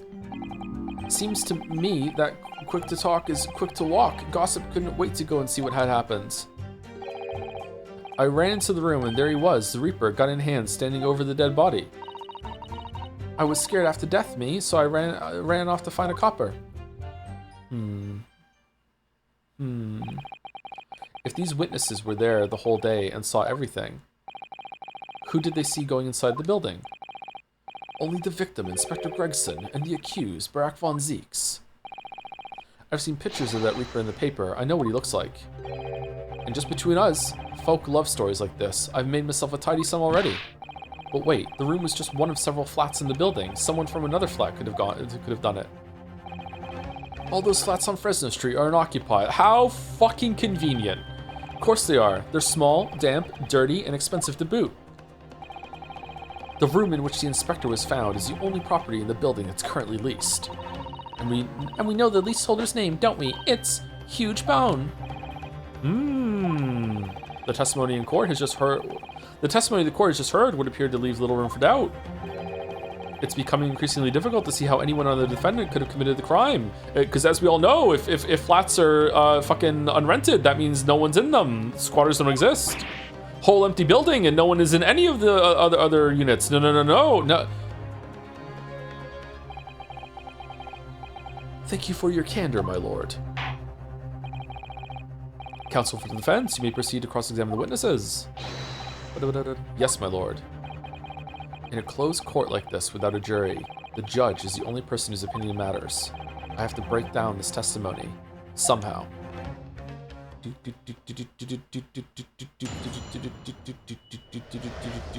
The witness's account. We saw the whole thing from start to finish. We did everything from the moment they went into the building. Thank you, Dibblemont, for the bits. Who has been your favorite Ace Attorney character so far across the whole series?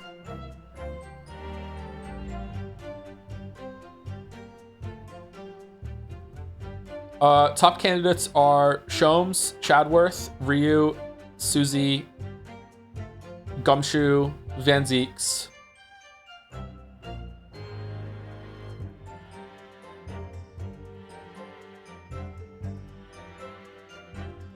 Probably that's it, yeah.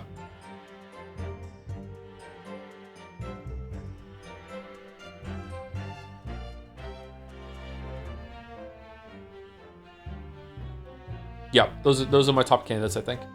Thank you, Siggy for the 14 months. Siggy, Fido. Thank you, George, for the 14 months with oh dear. When you say they, who do you mean exactly? Inspector Gregson and the defendant, Lord Van Zeeks? I suppose so. The likes of us don't know the names of the high and mighty. But I'll tell you one thing. It was the old Reaper that went in last. That's for sure and certain. Just behind Inspector Gregson. Did they arrive at the same time as each other? No, not at all. The first fellow must have gone inside a good 15 minutes before we heard that gunshot. The victim arrived 15 minutes before? Are you sure about that? Am I sure? Am I sure? Does it seem likely that I've forgotten a fellow with a bright red hair like that, does it? Yeah, is there... really were red, weren't it? Redder than my flaming fireworks even. Redder than yours. Wait, what? That fiery red mop still burnt on the inside of my eyelids, it is. Okay. Most reliable witnesses of all time. What do you mean? How do you know it was... Wait a minute. You're saying the man was a redhead? Weren't you listening, chum? Aye, he was a redhead. And he had a big trunk with him as well. He had a trunk? But Inspector Gregson's hair isn't red, not by any stretch of the imagination. It seems likely that the person you saw wasn't in fact Inspector Gregson at all, but some other third party. No, I hate to break it to you, but the witnesses are correct. A trunk? Like the trunk that Jigoku had in the fucking lobby trunk? What? Just have a look at this photograph of the victim taken at the scene.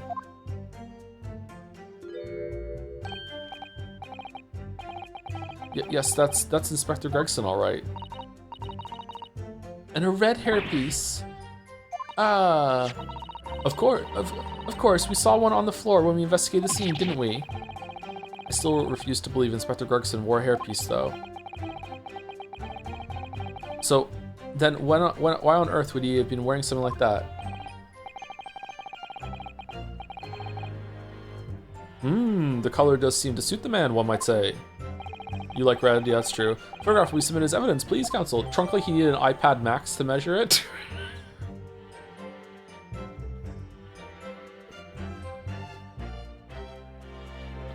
What is this new method that we've done of like scaling up devices to measure yourself? Holy shit! iPad is blessed. Holy shit!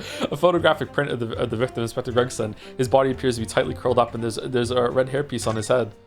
That might be too far. And what became of the trunk that the red-headed victim was supposedly carrying? I was informed that no trunk was found at the scene. Huh? So it just disappeared. What, do you expect us to have been watching the building every second, do you? Okay, so it's not reliable testimony that we definitely saw him in the dock going in, though. No question about that. We definitely saw him in the dock going in, though. No question about that. Him in the dock. It was less than a minute after the Reaper had gone inside that we all heard a big bang. By which presumably you mean the gunshot? I sell these little things, don't I? How would I know what a gunshot sounds like? But I've always thought it probably sounds a bit like this, doesn't it? And you say you heard the noise almost as soon as you saw the defendant here enter the building? That's right. It was almost straight away. Bang! It went, just like that. Well, he's the Reaper, isn't he? It's what the French call a fait accompli. When the Reaper's around, people are going in the ground. I mean, that's what he does, isn't it? Yep. I think we get the message. The Reaper couldn't allow the Inspector to live after he discovered his secret hideout. There can be no clearer motive for the crime. Yes. It's certainly an eminently credible motive. Really, Judge? Great. Ace Attorney. And at that point, you ran inside, is that correct? Seems to me that quick to talk is quick to walk. Gossip couldn't wait to go and see what had happened. So when Gossip ran to see what had happened, did you go too? Well, me, I'm a bit hampered. See, all signs are that, and I can't move very well. You were way behind, presumably, with that sandwich board around your neck and that big sign in your hand. I would love a sandwich. What a great burden you bear. Fucking barnacling over there. Pardon me for asking, Mr. Sandwich, but is it possible you and I have met before? I'm not anybody, me. The signs are what make me who I am now. I signed, therefore I am. So, you weren't employed as an omnibus driver just under a year ago then? I might be mistaken, but I believe his trembling has intensified, Mr. Naruhodo. Yes, I agree. He's clearly been through a lot. Turn down King Henry Street and Black Widower's Arms is just there. Oh dear, you've made him hide behind a sign. Life is full of surprises. Life is unfair. I ran into the room and there he was, the Reaper, gun in hand, standing over the dead body. Ba, ba, ba, ba, ba. So then, you were the first person to arrive on the scene, is that right?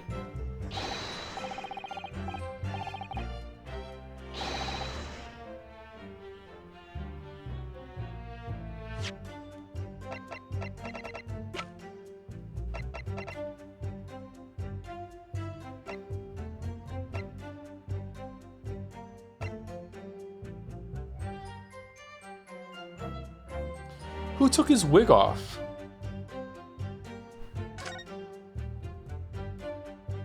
Oh no, he's bleeding a lot. Okay, so he was shot here. He wasn't posed somewhere, unless... I have no idea what happened. What the fuck? Okay. That I was. Kicked the door open like a professional I did and yelled out, "What's going off here?" Lord Van Zieks claims all he heard was a man scream, though. And was it dark inside the room? No, not dark at all. There were candles burning on the wall. Really? And there was a fella collapsed on the floor. Just between us, it's the first thing I noticed when I got inside. Okay, so you're lying or Van Zieks is lying. I trust Van Zieks. But maybe I shouldn't. What's going on here? Why would you lie? Why would either of you lie? I see. Even though Lord Van Zieks claims not to have seen any such lights on the wall. Next thing I noticed was someone standing right beside the body. The accused, Barack Van Zieks. Does Van Zieks have some sort of Cospox-like condition that he can't see candlelight? That's right, the pale-faced Reaper himself. I was a little shocked, I won't deny it, but I'm no lily-livered coward. I stood my ground and gave that Reaper a cold, hard stare myself. And was there anyone else in the room at the time? No, of course not at first. But then this old stiff came waddling along behind me, of course, only him mind. I can't handle stairs so well, as you can imagine. Especially on the way up. And you couldn't have just failed to see someone? It was a bit dingy in there, I grant you, but there were the candles on the wall and the lamp on the table. There was nowhere anyone could have been hiding. You mark my eyes. Ugh. I was scared after death me, so I ran off to find a copper. Hold it! You wouldn't do that. You wouldn't do that. So you didn't run into the room with your friends? Friends? I'm not that sort of girl. Sorry? I'm a timid little thing, me. I was too scared to go in there. I don't believe you. You light matches on your ass. There's no way. Ah, right. I see. Old Lippy and the witch ran in there, and then I heard a sort of old lady scream. Old Lippy! Well, that wasn't me, I swear. If I were a gentleman, I'd stake my honor on it. I wondered what on earth was going on, which is when you went to find a policeman. And I ran into a copper as soon as I turned the corner. So I brought him straight back to the place. Didn't I do well, eh? What do you think, everyone? Just between us, that copper's eyes nearly popped out of his head when he saw the Reaper. I've never felt more uncomfortable in all my life. And the defendant was arrested on the spot, I believe. Considering the catalog of killings the Reaper had carried out. Catalog of killings. It was a particularly inauspicious end. If I can't find any holes in this testimony, I'm afraid the judge will give a ruling of guilty, Mr. Naruhodo. The truth is, though, their combined testimony is fairly damning. It's true, actually.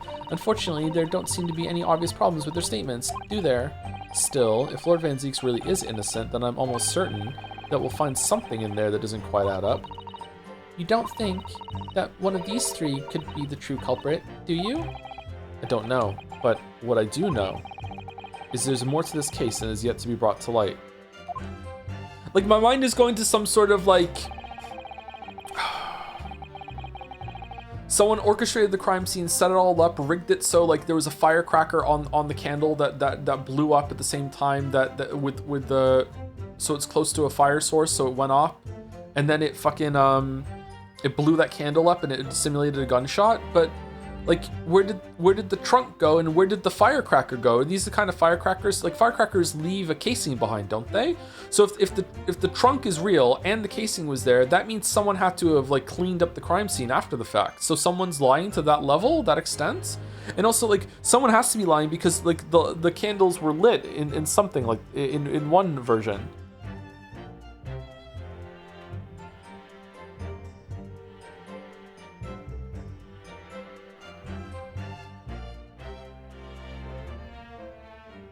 Did they see, like, a completely different version of events? Did they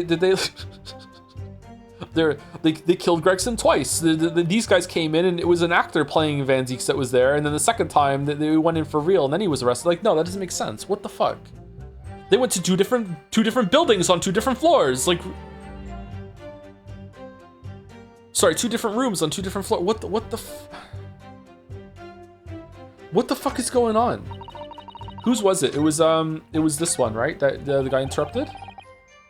Hold it!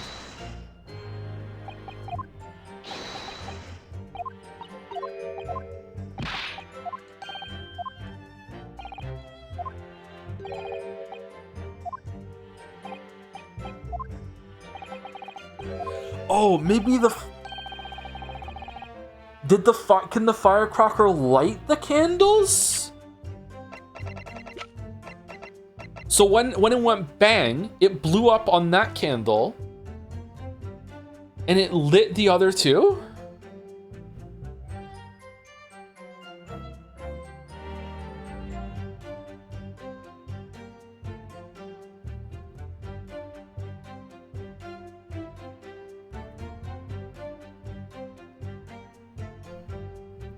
And that would be why the body, air quotes, appears, because the light wasn't on and Van Zieks is just stupid?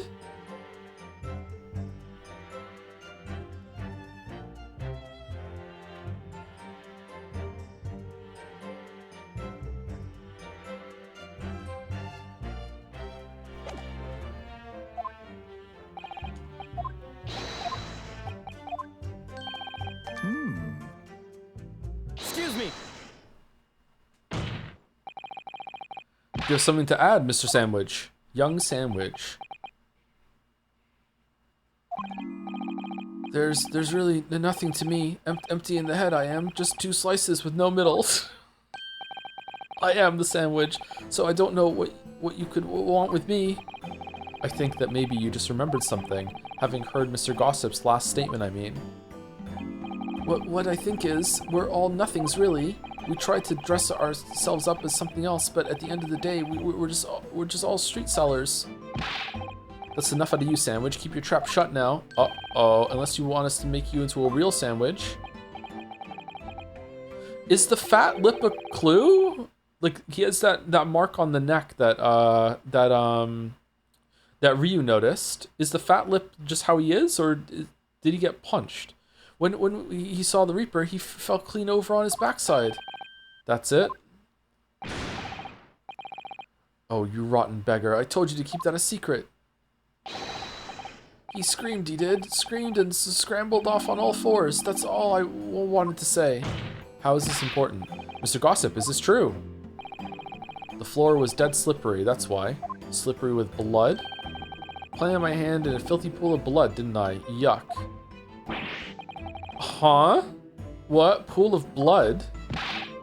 But listen here, even when I was sprawled on the floor, I still kept giving that Reaper a cold, hard stare, and don't you forget it. Let's just go back a little. Did you say you got blood on your hands? I did, It happens to the best of us at times, doesn't it? So I was scared, so I slipped over. We can keep it between us, can't we? No, Mr. Gossip. I don't remember there being blood on the floor under Greg when we went in the room. I'm gonna have to ask you to add that information to your formal testimony. Oh, if I must. Wax model of... Oh, return of the wax model. The witness will amend his testimony to include the aforementioned details at once.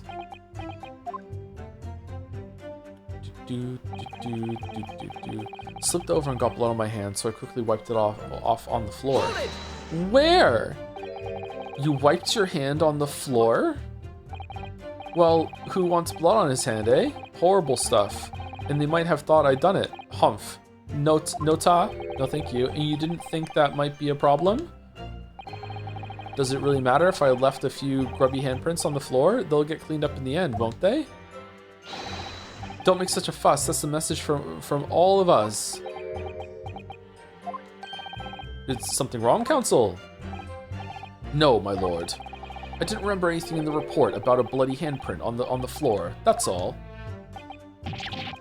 No handprint on the floor? We don't believe you anymore. Don't come at me with all that. You can't intimidate me.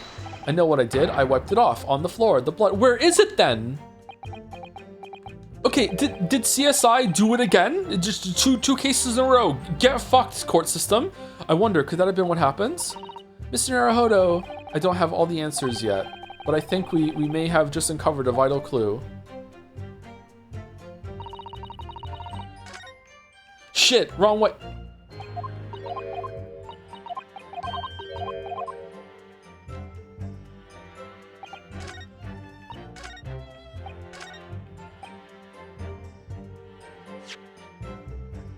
Okay, so does it want this one? Like where's the handprint, or does it want this one? There was no handprint. What does it want? I know what it wants. It wants me to save it. Saving. Unapologetic saving.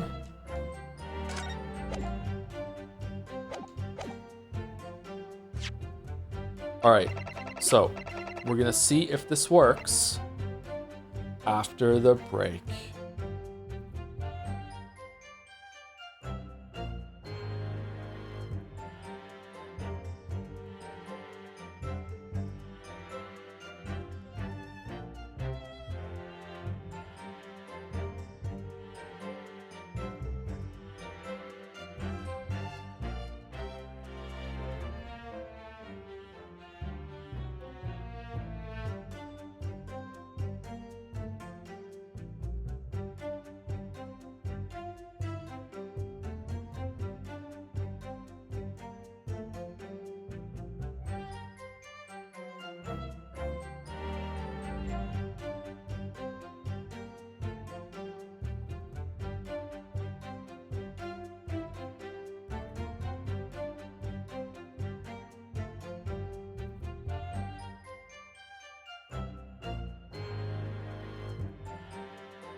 Thank you to Miss Greencoat for the new sub with a message in chat with excited to have the drums emote. See, this is why it can't be free. People sub for the drums. They yearn for the drums. Thank you, Miss Greencoat. Thank you, Ajax Meister, for the 16 months with the message. Joe, why do you say very well like that? Like, very well. That's from Elden Ring. Rygard? I can't remember his name. There's a boss that does a whole thing with very well. Join the serpent family as family. Join us as family or something like that. And then together.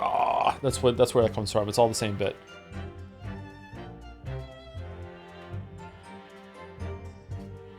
If you mean like very very well, I will go along with this. That's Yusuke from Persona 5. So there's two very well memes. Thought it was 999. I think we started saying it from that, but it's from Rykard from Very Well. They're around the same time, I think.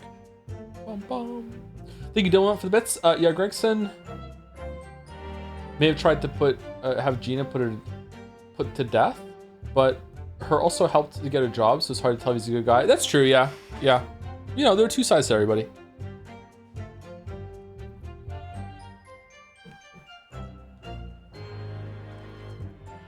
Is Yusuke still your favorite Persona pal 2 games later? He's probably the most entertaining, but my favorite is obviously Kanji.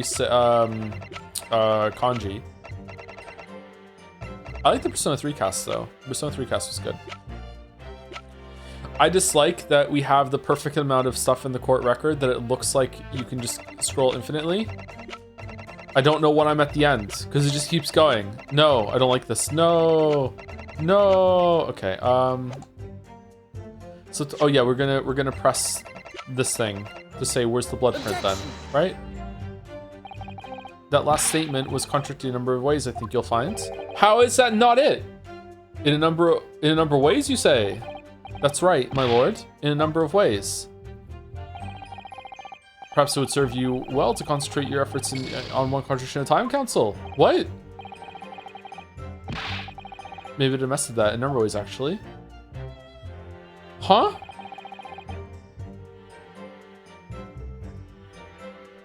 What do you mean? We might be here a while? Uh-oh.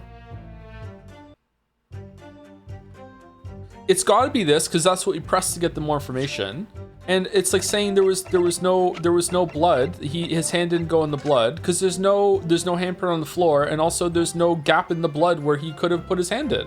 So what is it? How does that not work? Is it this one? Objection. No.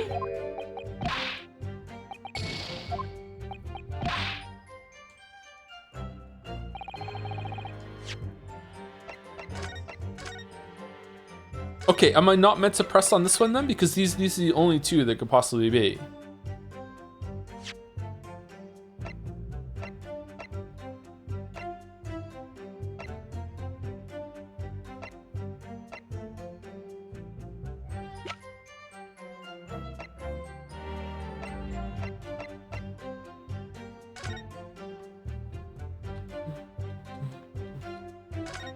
Oh. Okay, I feel like the other one should still work. Oh, what's this? Miss Naruhodo, look. Oh yes, it's a smudge of some kind. In fact, it looks just like a handprint. And the color, that's blood, isn't it? Oh dear, how disturbing.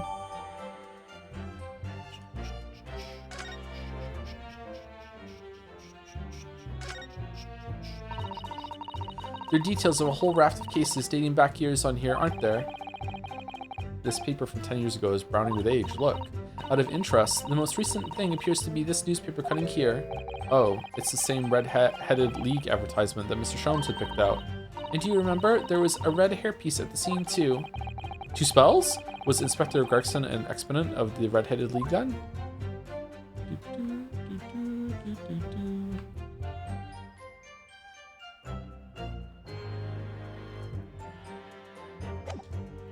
Can't wait for more Forgotten City. Guess I'll sit through this anime, kill the wait. Yeah, I really want to play it some more too, actually. Yeah. Objection. It's gonna be a long wait for Saturday for me.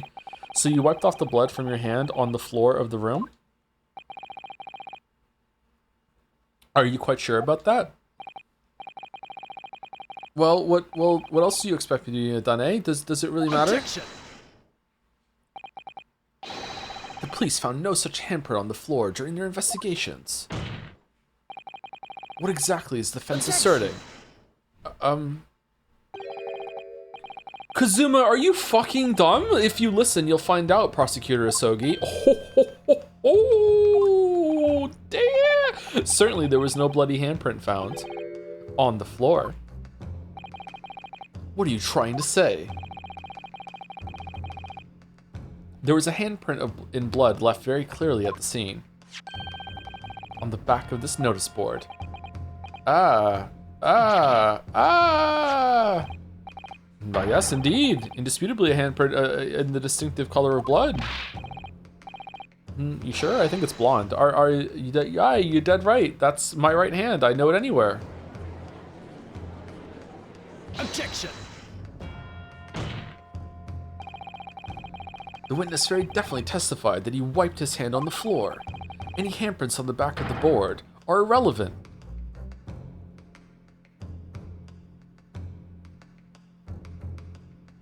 Oh, he's not very good. How disappointing. Holy shit. Objection. None of the board itself had fallen over onto the floor. In that case, it's quite possible for the witness's handprint to have ended up there. Okay, so the board was hiding behind the body was hiding behind the board, and then something fell over. That couldn't have been the bang of a gunshot. So the firecracker was set to go off and fall over. Then someone burst through the door, and when they burst through the door, they conveniently opened it this way, and the killer just hid behind the door, and then after the commotion, they just Teresa made themselves out of there. Also, in the struggle, they just picked up the board and dragged it over there at the same time too. Don't mind me. These two were just fighting or whatever, and then just left. Like, what do you mean? So the candles was lit, but he couldn't see it? Oh, fucking Van Zeeks. Van Zeeks, what is your fucking situational awareness, bro?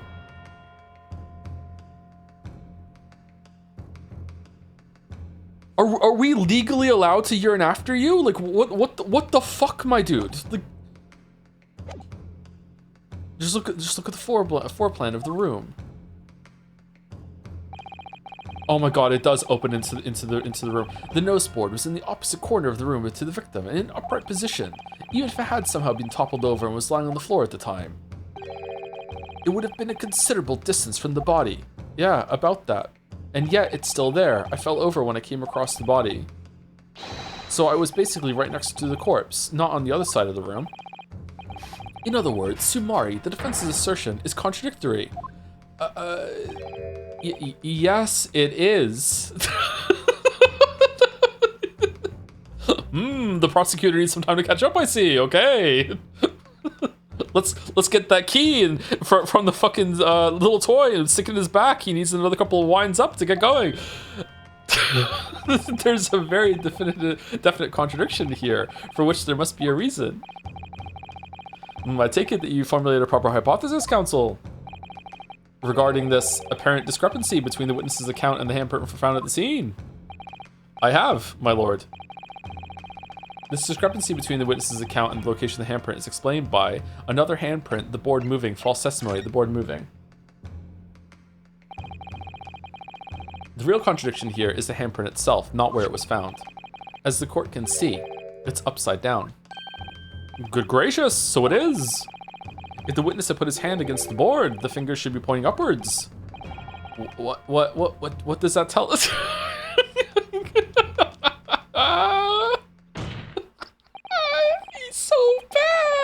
It's also one simple fact. When this handprint was made, the board must have been lying on the floor, as I previously suggested, which means that after the incident, it must have been moved.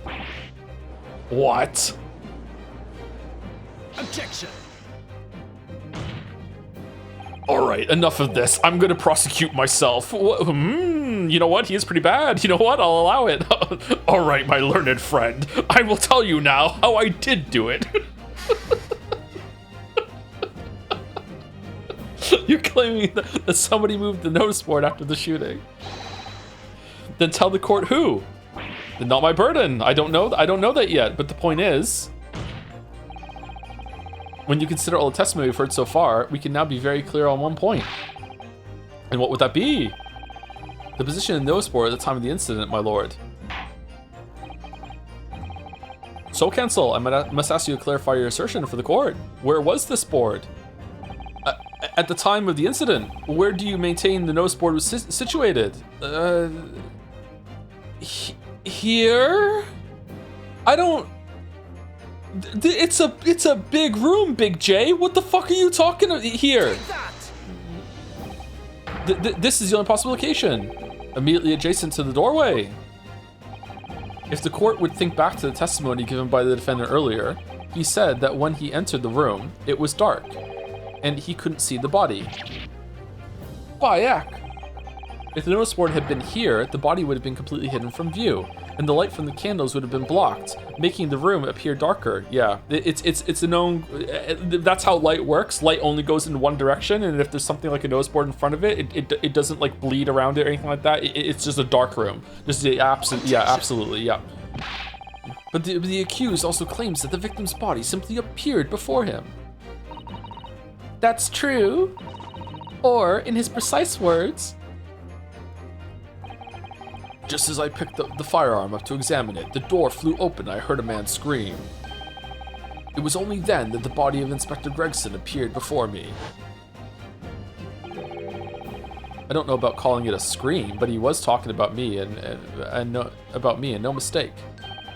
Because it was me that kicked the door open. If you look again at the floor plan,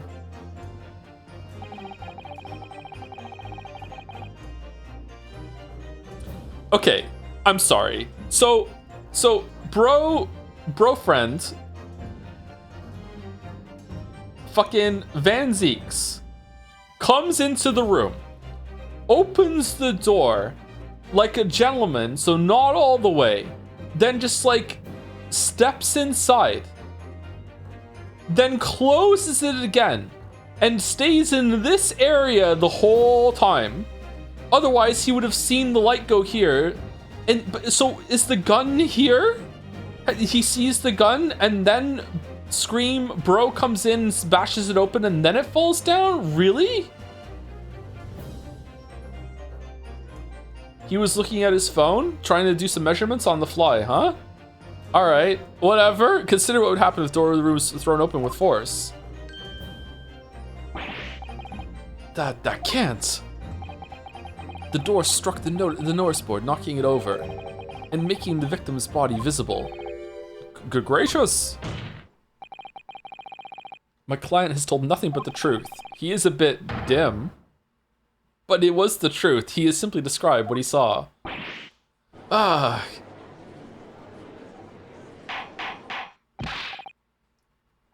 Order, counsel. How has this not come to light before now? Oh, there was a board blocking it, my liege. After the incident, somebody must have righted the board and moved it into the position where the police, myself, and my colleague saw it when investigating the room. Who? Say who? Tell me. Tell me who. Witness, what do you have to say for yourself? What? Me, my lord? You and your fellows were there at the scene before anybody else. It goes without saying that you must know something about the position of the notice board. The witnesses in the stand will testify again.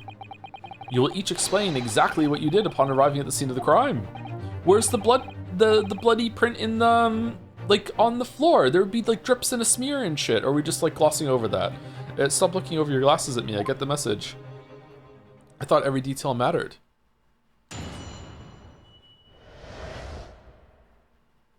God, that looks like he's just been like entirely choked all around, or like a noose. What the fuck happened?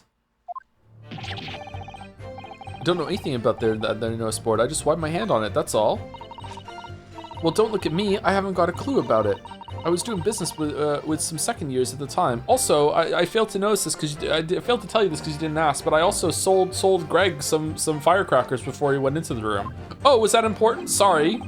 It is added to testimony. How could that possibly be important, my lord? I don't know anything about anything. I'm just a bystander. Me, just a sign of the crossroads of life.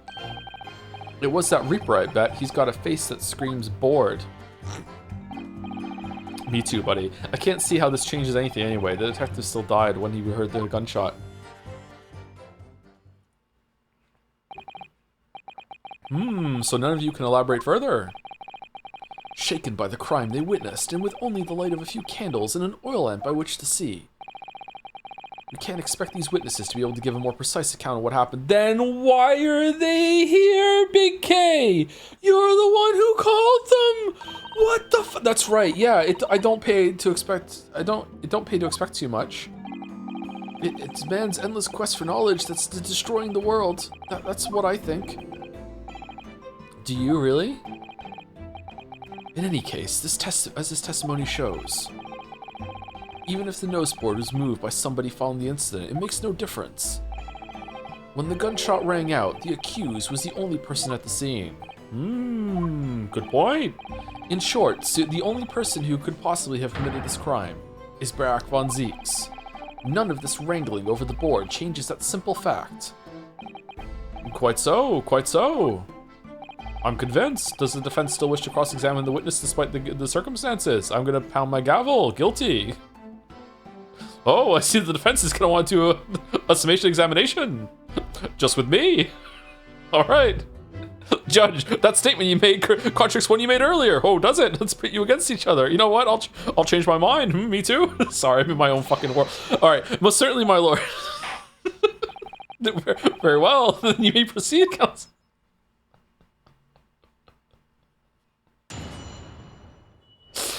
Cross-examination, the mystery of the moving board. Thank you, Bizer, for the bits, by the way. Kazuma, have you ever been in court? You keep listening, and more information is revealed. Nice, it's the movie meme. I don't know anything about that. There notice board. Just wipe my hand on it. That's all. So you admit that it was the board you wiped your bloody hand on. Admit it. What's to admit? It's there plain as day for all to see. A smashing print on my right hand. Perhaps you wanted to hide that handprint, so you righted the notice board and pushed it into the corner, did you? No. Imagine the weight of that great lump. Do I look like a powerful and well-nurtured man? Well, did you see anybody else moving the board? I've got nerves of steel, I can tell you, but even I have my limits. There was a body on the floor in front of me, and the Grim Reaper himself standing over it, and there was precious little light inside either. My bottom lip was all a quiver. In other words, Sumari, this witness is unable to give definitive testimony at this point, on that point. Yes, so it would seem.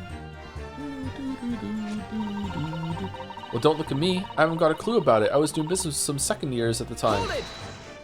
Tell us more about these second years. When you say you were doing business with them, you mean you were selling them fireworks?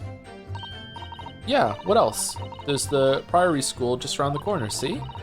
Those cheeky little so-and-sos have got a plan to blow the school to Kingdom Come. Deliverance, too, Henry. So I've been telling on them, letting their teachers know what they're up to. You snitch! Oh, you have? Yeah, wouldn't want anyone to get hurt, so I let the school know the kids are playing with dodgy toys. That she's like strawberry blonde too, right? There's a little bit of red in her hair, like a reddish tint almost. I wouldn't like, or do we think straight blonde? Kind of strawberry blonde, right? No, it's just straight blonde to chat. No, that's the hood. Maybe it's the hood is going through. That's just her hood. Look at this blonde. Look at this blonde. Compared to this blonde, there's like a little more warmth in this blonde. There's a little more red in this blonde, is there not? Just a little. This is a cool blonde, and this is like a warmer blonde. So it has like, yeah, but not strawberry. Yeah, okay. I can concede that maybe we can't call it strawberry blonde, but there's a little bit more red in this hair than the other one, I think. All right. You know what? Chet, you're right. You're right. Yeah, sorry. My bad. I shouldn't have done the point. Then praise the Lord, teachers take all the fireworks off of them and give them back to me, and I sell them. And then praise the Lord again, the kids all come back to me to buy more. Everyone's happy, see? What a racket. Of course, and sometimes the teachers give me a little bonus to thank me for letting them know. It's a busy old life selling explosives. Venus is a guileful goddess indeed. Well, telling barefaced lies well, telling barefaced lies is kind of my thing, really. I'm ever so good at it.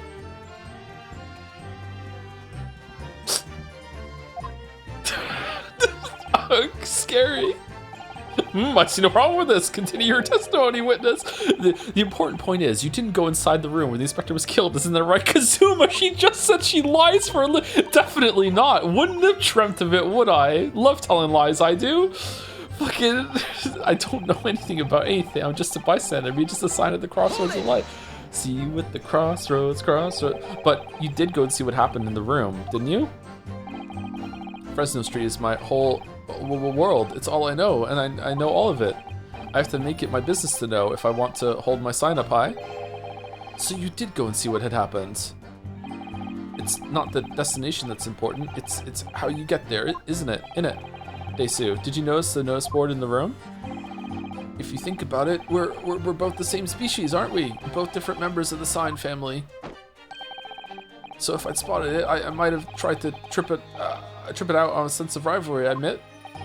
Someone really needs to tell you that you're Homo sapiens, not Homo Sinians. Lamayo got him.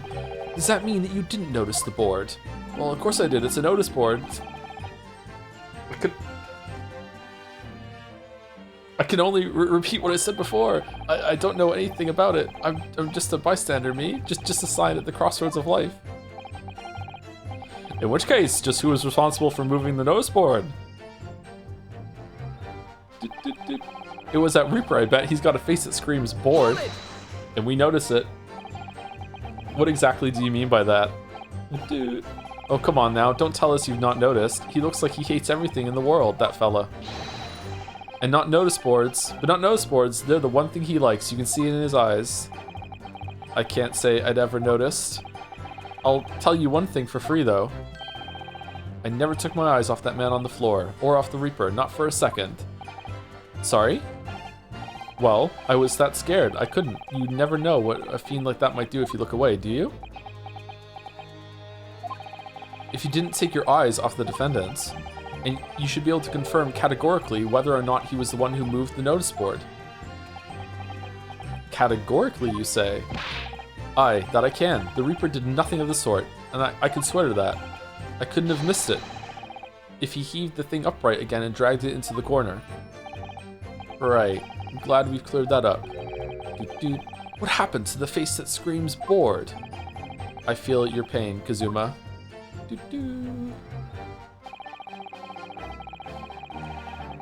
can't see how this changes anything. Anyway, the detective still died when we heard the gunshot. We don't know that actually. The autopsy doesn't say it. It was 5 o'clock in the afternoon that you all heard the loud bang, wasn't it? Maybe the notice board fell over, or maybe it didn't. Maybe I fell over, or maybe I didn't. But the Reaper's fate is sealed either way because of that gunshot we all heard. So your fate's sealed too. Mr. Naruhodo, my fate? That's right, the defense is fated to lose, and the prosecution to win. In other words, Sumari, it all hinges on that single gunshot. So if I could just find some problem with that part of their story, it may be possible to change all our fates. Of course, none of that changes the fact that I heard what I heard, does it? Oh shit, there's a Monday stream. Cool. Yeah, we're trying to finish the game this week, so we have to do an extra stream just to make sure we can get done this week. Not much to go on. As you pointed out, Mr. Naruhodo, there's no question that the notice board was moved, so somebody must have done it. But it did happen after the event, so maybe Kazuma is right, and it's not relevant to the case. But it seems to have been deliberately positioned so as to hide the body from view. Okay, it's like they set this up to kill me specifically, that this is following the case where CSI fucked with the scene, that we now have yet another crime scene that seems to have been fucked with after and they're not bringing it up. They're not being like, maybe that's going on again. Like, oh my fucking god. So I feel sure that there's some deeper significance to all this. I'm enjoying it though, but it's still so irritated. Yes, I know what you mean. I've no doubt there are more clues to be uncovered. You're on the right track, I can feel it. So follow your instincts. Alright then. See, if this was Danganronpa V3 Joe, I wouldn't be trusting any of the evidence for the rest of the game. But you know, progress. Hold it!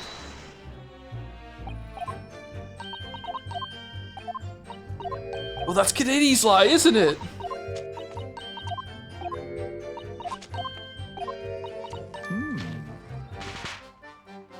Excuse me. Something wrong, Mr. Sandwich? If I said it was, could we just leave it at that? Would that be the end of it?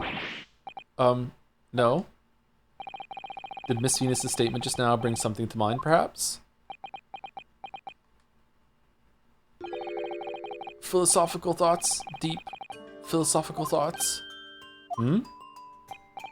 Let's say there was a great liar, and that great liar said, without batting an eye, telling barefaced lies is kind of my thing, I'm ever so good at it. Would those words of hers be a lie too, or the truth? In which case, she's not a liar. Oh, it's a hellish paradox, that one, don't you think? I'm not entirely sure, to be honest, but it seems to me you're suggesting Miss Venus has been lying, are you? You're Venus. You're fire. What do you want about, old man? Trying to cause trouble, are you? Telling lies? Keep on like that. And I'll wrap your whole body in firecrackers and set them off. That'll give you something to tremble about. You have a startlingly disturbing mind behind that sweet, innocent face, young lady. Are you crushing on this girl, Judge? What the f-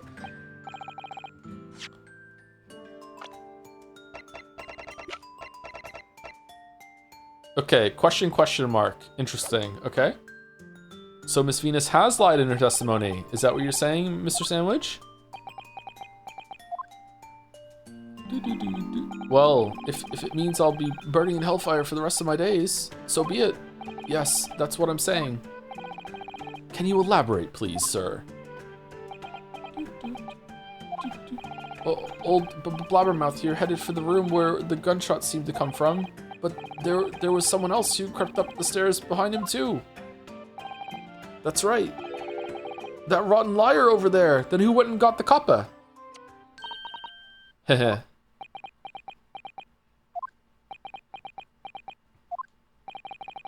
Do you mean to say that you did in fact betake yourself to the scene of the crime after all? What did I tell you, eh?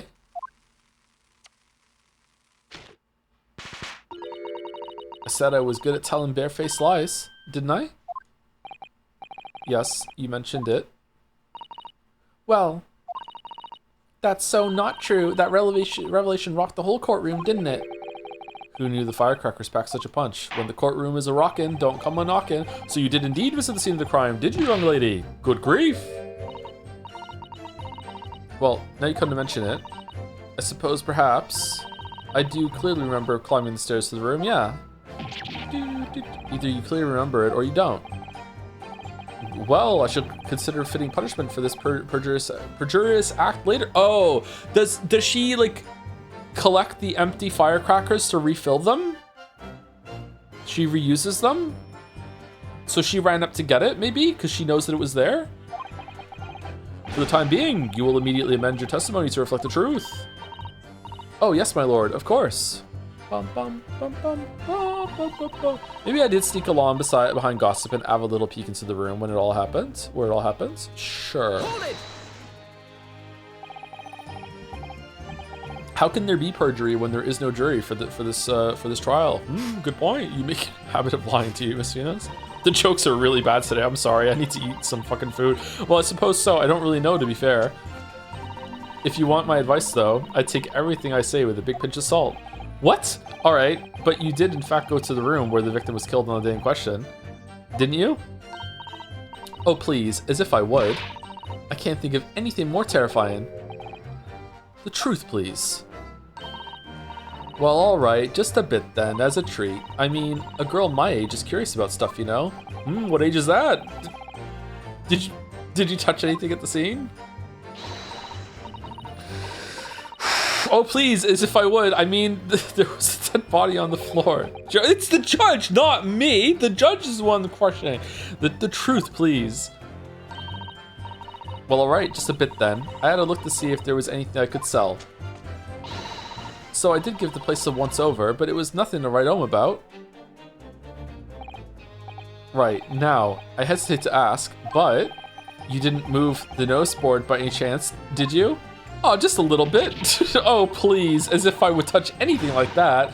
Just a few bits of loose change is all I had. The truth, please. Well, alright then. I thought there might be something worth having underneath it, so I blasted the flippin' thing. Sorry, flipped the blasted thing. What? You're telling us that you did move that board.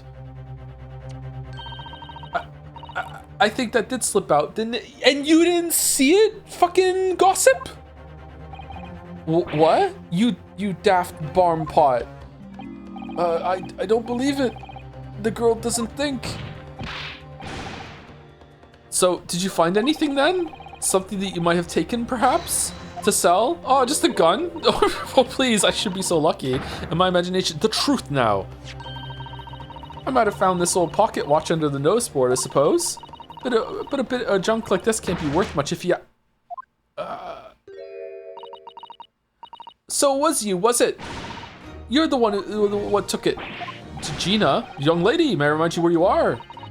That watch there, that was a present to Inspector Gregson from the yard for a big case he solved 10 years ago. The professor case, no doubt. The boss used to wind it up every evening without fail when he was waiting for his grub to come at the pub. Grub at the pub? It's good, I see. I swiped it off him once, and blimey, he was upset. He gave me a right earful. Said he hadn't missed it a day in the last 10 years polishing it and winding it. It meant the world to him, that watch did. Possibly not the best thing to go diving for, then. It's not that, though. All this girl does is sell firecrackers and a lie. I know, isn't she amazing? I took it to Jabez's that night to ask how much it was worth, but the old dealer wouldn't touch it. Always be pawning. Wouldn't give me a penny for it. Said it wasn't working. Knocked about and worthless, he called it. Ugh, I knew I should have lifted it.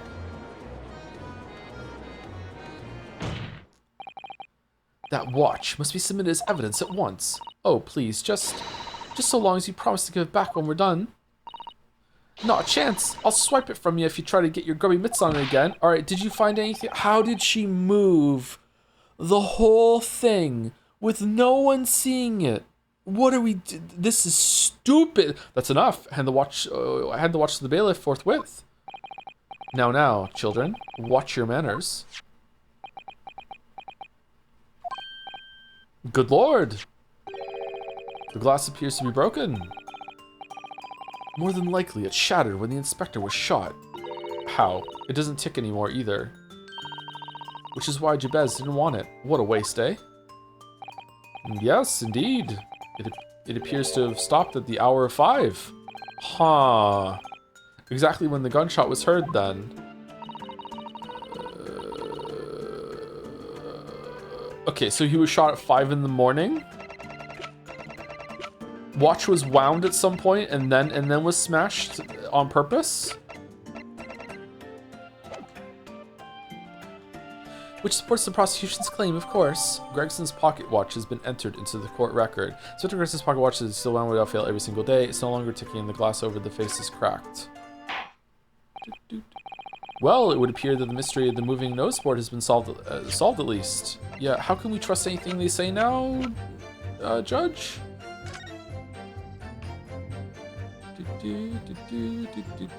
Okay, the thing, the toy soldier isn't the thing that goes in here and winds it, right?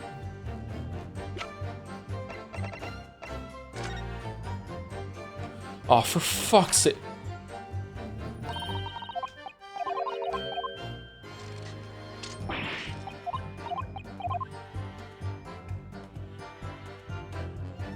Looks like it is.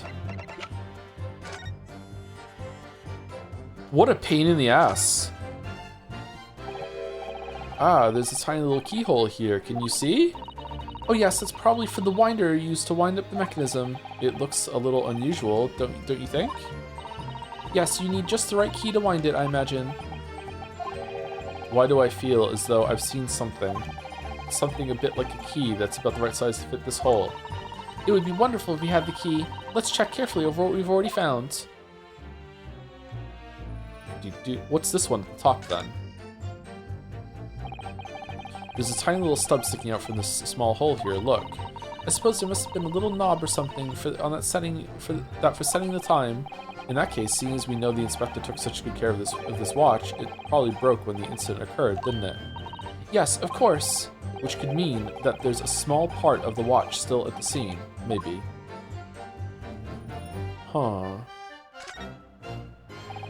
This is fake. This is fake. The glass over the face really is badly cracked too. This is tampered with. What a shame when the inspector clearly looked after it so carefully. I imagine Mr. Sholmes could repair it, don't you? Yes, I should think so. He's very... Oh, we're gonna wind it and it's gonna work. So it didn't stop when it smashed because it still works. Look, it still ticks. If the clock still ticks, you must acquit. He's very adept at things like this. A useful man to have around, in fact. But kindly remember that he's a great detective, Mr. Naruto. It's not an odd job, man.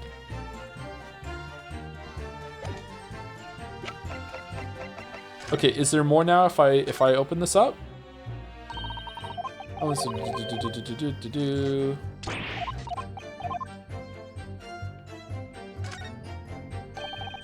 Mrs. Otto, do you think perhaps this key could be the key for Inspector Greggson's watch?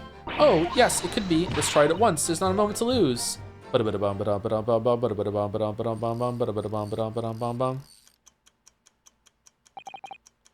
knew it. Perfect fit. And look, the inspector's watch has started going again. Ah, so it has obviously just not been wound up, that's all. What is it, Miss Susato? Well, if the watch isn't actually broken, after all, I have a feeling it could have profound implications. She's deep in thought now. Perhaps I better start thinking deeply too. If we wait for the seconds to go, will the minute hand progress when it ticks over?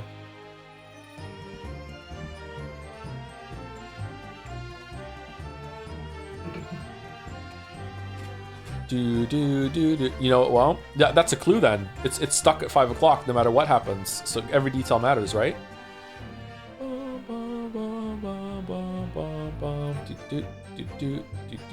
The speed run where Mr. Naruhodo stares at a pocket watch for 10 hours?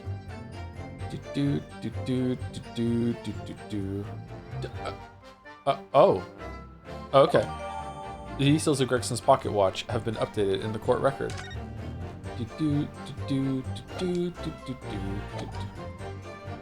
Well, it appeared the mystery of the moving Minospore has been solved at least. And as predicted, it had very little bearing on the case. Now then, continue the cross-examinations, please, counsel.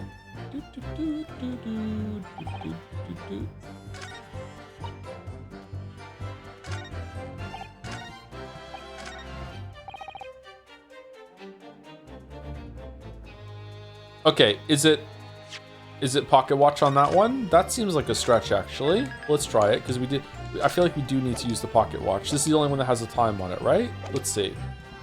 Time. Face screams bored. I don't know anything about bystander.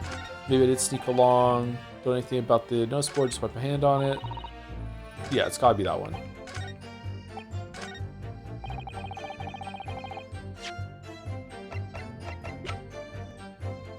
Objection! I'm afraid that's not necessarily the case. Oh. At the scene. we found this key to the winder of the inspector's pocket watch. A key? Kind of amateurish that they just left it there. And having wound the pocket watch, we discovered that it in fact still works. You see, the watch didn't stop because it was broken at all. And that fact completely undermines one of the most fundamental premises on which this entire case has been built. What? Order! Order! Order! But counsel! The watch was stopped at almost exactly 5 o'clock. Yes, which is just when we heard that gunshot. It is exactly the hour. The time that was showing on the watch tells us nothing other than when it wound down. It's merely a coincidence that it happened to be at 5 o'clock. It's not a coincidence. God, we're both just as stupid as each other, and I'm as dumb as both of them as well. Objection! God fucking Even if that's true, the 3 witnesses here all heard the gunshot at 5 o'clock. So that's obviously when this crime was committed. No, that doesn't hold. Why not? Recall what Inspector Lestrade said only moments ago. Why not? The boss used to wind it up every evening without fail when he was waiting for his grub to come at the pub. Said he hadn't missed a day in the last 10 years polishing it and winding it. It meant the world to him, that watch did. Why not, you dumb bastard? The victim was in the habit of winding his watch once a day in the evening. We can reasonably assume, therefore, more than anything else, that he wound the timepiece on the evening before he died as well. Yes, that would be entirely reasonable. But if that's the case, you wouldn't expect the watch to have completely wound down by 5 o'clock the following day. Oh, aye. Well, how do you explain that then, or something? In summary, Sumar, the evening before the day of the incident, when the gunshot rang out in that room, the inspector was already unable to wind his watch. You can't mean.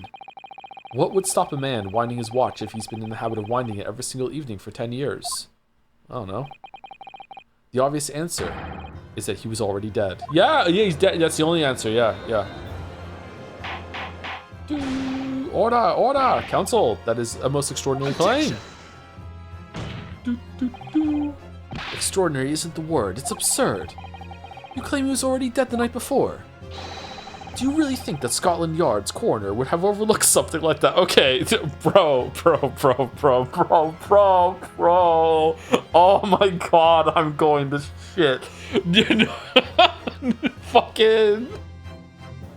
First of all, how dare you? Second of all, like the last case, third of all, the autopsy doesn't even have a time of death on it. So what the fuck are you talking? On that subject, there is something rather surprising. There's actually an omission in the coroner's report. The time of death is not noted. That's right. Wait a minute, you're forgetting that my legs went from under me when I kicked the door in. What do you mean? Like I said, I planted my hand in a dirty great puddle of blood. Yes, so the victim's blood hadn't dried. It was fresh. He catches on fast, doesn't he? Doesn't he? Maybe it was fucking animal blood. But that blood could be explained in a number of ways. It could have been put there afterwards. Some fresh blood could have been poured over the victim's body after he... Does my learned friend think that fresh blood is available on every street corner? Yeah? There are butchers all over the shop. Well, it needn't necessarily have been human blood, of course.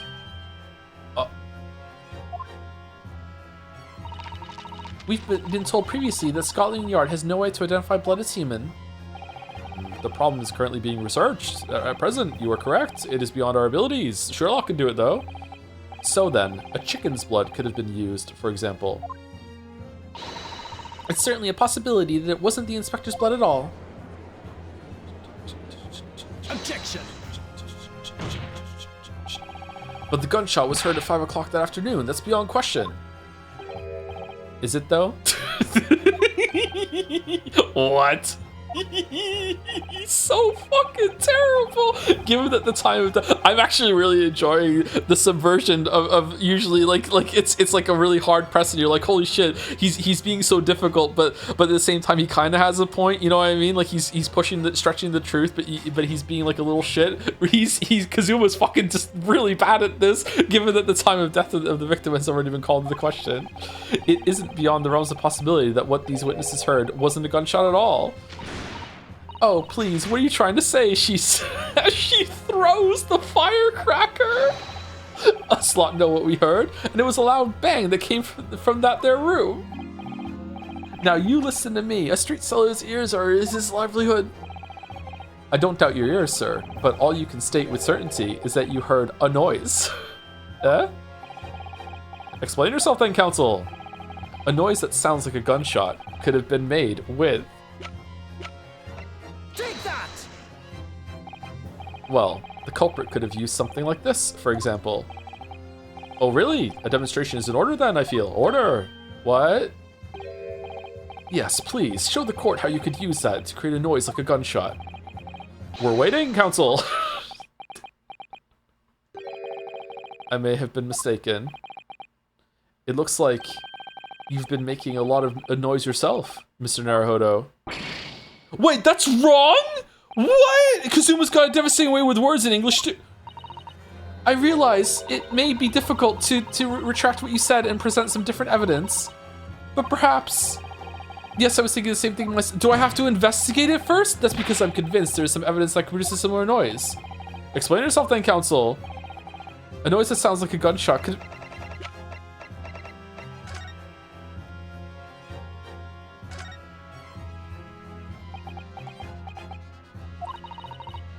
Have you had an idea, Mr. Hodo? You're staring at the end of the string of fireworks. Sorry, it's just that it's the Venus special. I was wondering what 600 pence worth of fireworks would sound like. Shall we find out? What? But she said it could blow up the courtroom. Bang. All right, that was a fairly sizable bang. My ears are still ringing, Mr. Naruhodo. It sounded almost exactly like...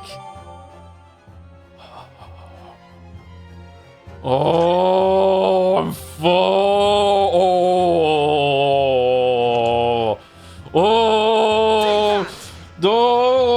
Something like that. Oh, the culprit could have set off one of those needs to think a gunshot. Good gracious, the very fireworks are sold by the witness. Now, hold on a minute. Are you saying I did it? My pretty little firecrackers only make a little pop anyway, see? Not 100 of them together. The Venus special that you sell for 600 pennies sounds like this.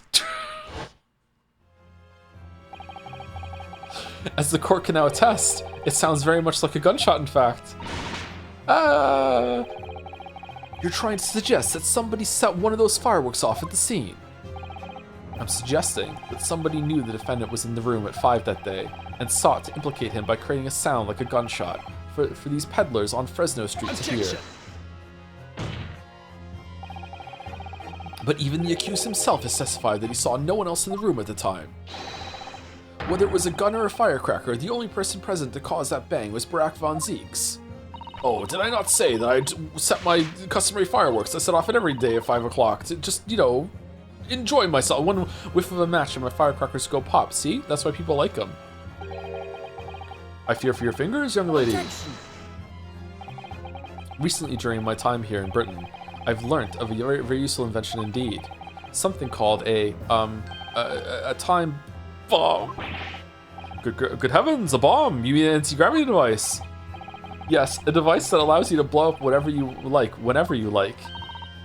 Mr. Naruhodo, I worry that your unfortunate phrasing there may lead to yet another international incident. No, wait, it's the whenever you like part that's important. A timed device. Yes, exactly. A timed device. Oh, did they use the pocket watch to time it? Can that work? Something of that nature could have been planted at the scene. A device that was able to produce the sound of a gunshot long after the culprit had left. Your extravagant claim will have to be substantiated with evidence, counsel. What proof do you have to suggest in any way that a timed device was employed to create the gunshot sound? What? Wait, what do you, what the,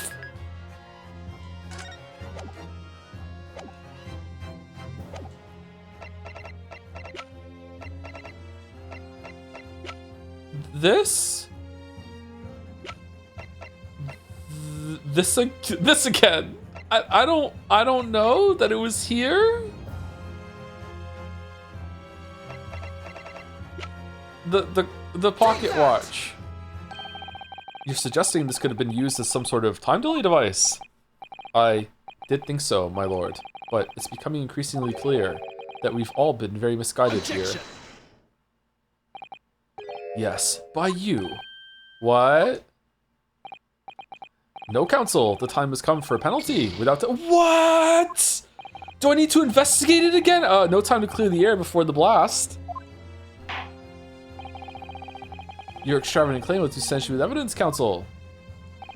What proof do you have to say? Okay, the candles then?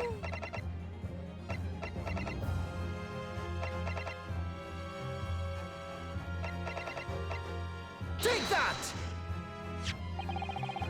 As the court had already discussed, the tip of one of these candles in the candelabrum has been blown off. Indeed, because it was struck by the bullet, which presumably passed through the victim. I don't think that's possible, my lord. Not possible. Why? Because of the scorching. There are gunpowder scorch marks clearly visible on the broken candle. There are! Goodness, yes! But is it not the case that there was also scorching on the victim around the bullet entry wound? That's right, there was, but as we heard earlier, scorching like that only occurs when the target is at very close range, a matter of centimeters from the gun. Ah! Which means that the scorching on the candle can't possibly be the result of a gunshot. You're suggesting it came from the fireworks. I'm Yusuke now, apparently. How can that be, eh? The fact that there's such visible scorching on the candle suggests that the fireworks must have been right next to it when they exploded, or another gun, or to put it another way, the candle and firecrackers were joined together.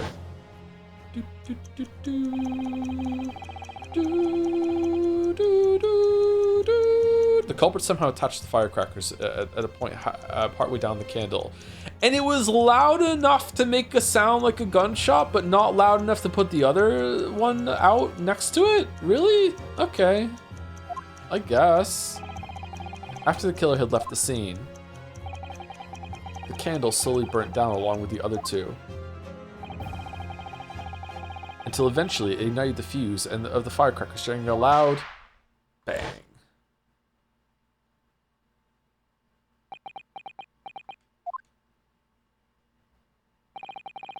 And that is how these three witnesses came to believe they'd heard a gunshot at 5 o'clock. Well, what a plot! And this implies that the victim could have died earlier than we've been led to believe. The previous day, even. The week before. It was an imposter in court the other day. Now, just hold your horses. All as lot here saw the victim going into the building, remember? I couldn't forget that flame-colored hair, even if I wanted to. The person you saw entering the building wasn't the victim at all. Consider this. Obviously, anybody can wear a wig, so the person that these witnesses saw entering the building 15 minutes before the incident occurred could easily have been someone else entirely, wearing the red hairpiece. Someone else? Do you mean to say? It was the same person who contrived the firecracker trick. In other words, Sumari, Inspector Gregson's killer.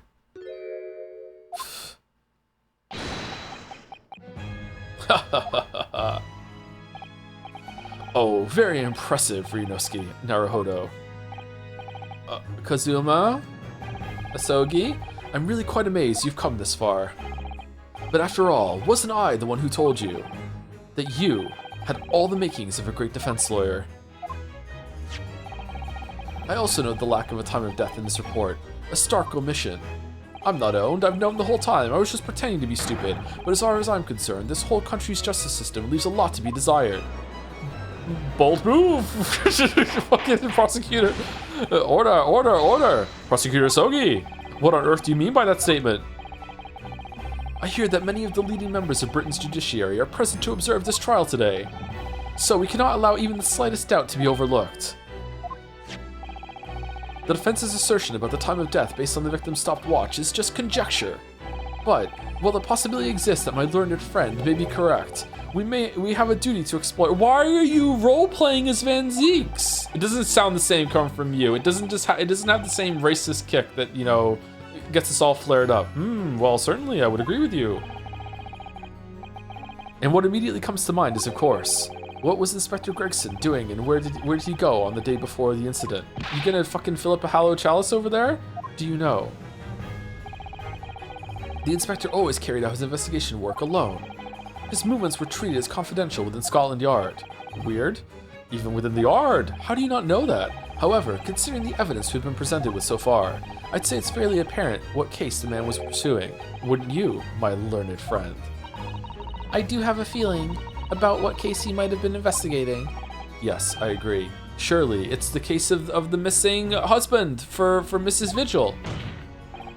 My lord, the defense believes it can explain to the court the case that was being investigated by Inspector Gregson at the time of his death.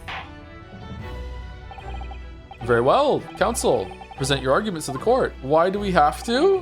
What evidence is suggestive of the case being investigated by the inspector on the day prior to the incident? The case of the Red-Headed League.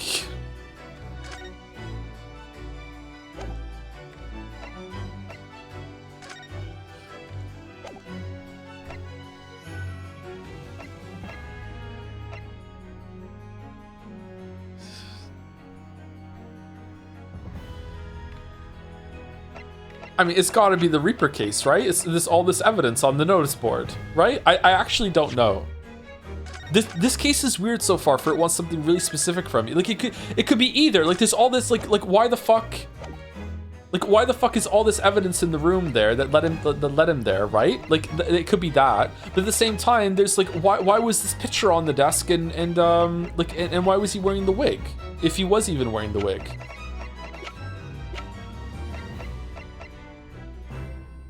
I'm gonna go with Reaper. Take that! I can't say that I find your answer suggestive of anything particular. What do you mean? Other than perhaps it is utterly wrong. That much you have clarified most expertly. What? Congratulations, Ryunosuke Naruhodo. You deserve a reward for the expert display. Ah, at least these are entertaining.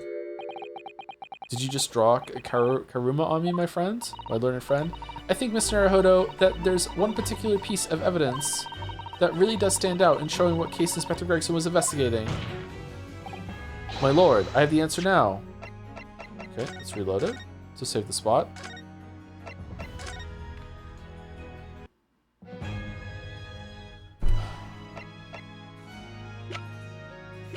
I don't get it. If I'm using something that's in the room, why does it want something else that's in the room? Because there's nothing that he's carrying on himself, right? And our suggestion is that the headpiece was put on him after the fact.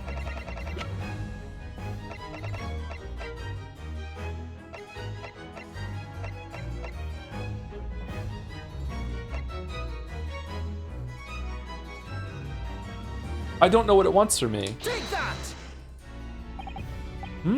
Okay, yeah, it's not that then. I don't get it. I don't understand what it wants from me.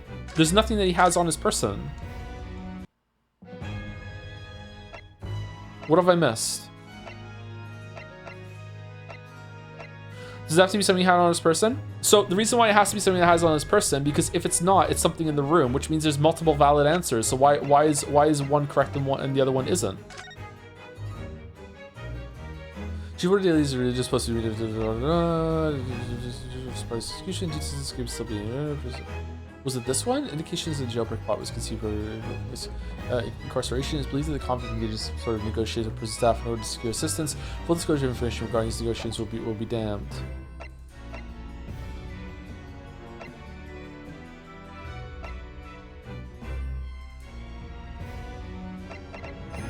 Is it the Red-Headed League? Take that! I believe this red hairpiece points to the answer.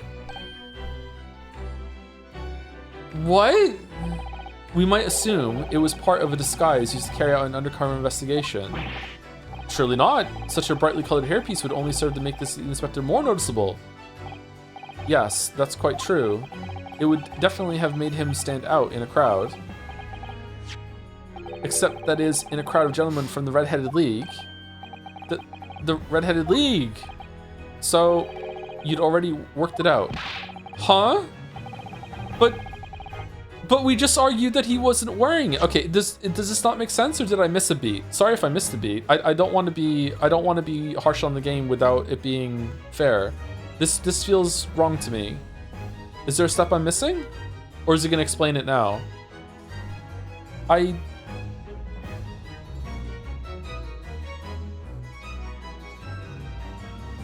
a little confused.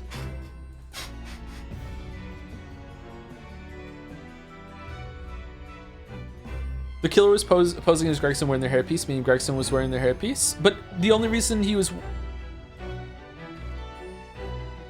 I think the only reason he was wearing their hairpiece was to get past them without them realizing it wasn't Gregson immediately, and then putting the hairpiece on after the fact to make it look like only one person went into the apartment, right? It has nothing to do with the investigation, right?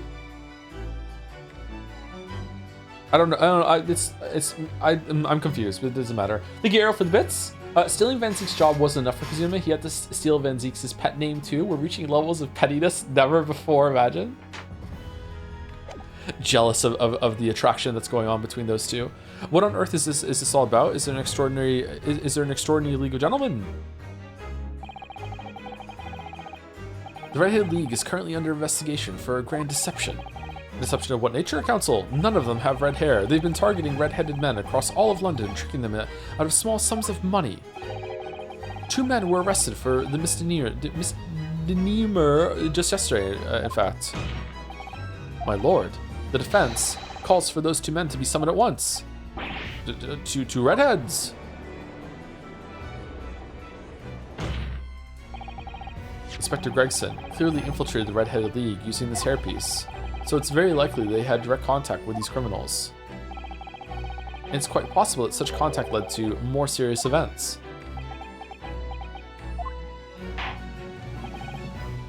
I concur that we cannot in good conscience leave this new avenue unexplored. Well done, Mr. Naruhodo. I'm still a bit confused, but it's okay. Let's just keep going. Well, it's another possible line of inquiry for us at least. The prosecution will make immediate arrangements for the charged men to appear. Bring these two Red-Headed League conspirators before me, Prosecutor Sogi. Maybe it shouldn't have been something that we have to say there, because it's like, if Asogi already knows, why didn't Asogi just say it? Why did we have to confirm? I don't know. At once, my lord. Very good. We will have a 30-minute recess. Court is adjourned. Okay, we still have an hour left of the stream, so I guess we're not ending here. So we'll continue a bit. It's a red herring.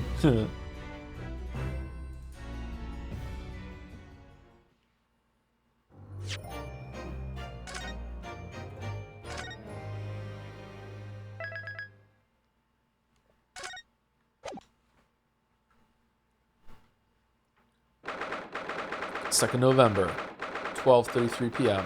Lunchtime. The Old Bailey. Defendant's antechamber.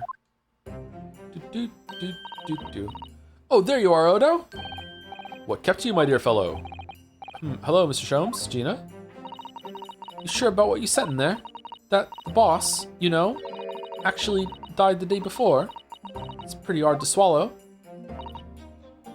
Yes, I was shocked by the revelation too, Gina. As was I, possibly more shocked than both of you. It's not a competition, Mr. Sholmes, but I was more shocked than all of you put together. This is the autopsy report in question, is it?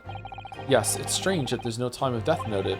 I suppose there's a simple explanation, or perhaps it was a deliberate omission. Oh dear, if it was deliberate, it puts me in mind of the last case we worked on, and Dr. Scythe. I know. Anyway, it seems that on the day before Lord Van Zeeks discovered his body, Inspector Gregson was investigating the Red-Headed League, so perhaps something happened with them. Come to think of it, you had trouble with those League men too, didn't you, Mr. Sholmes? You were taken in by their trick. No. Naturally, I wasn't taken in, as you put it.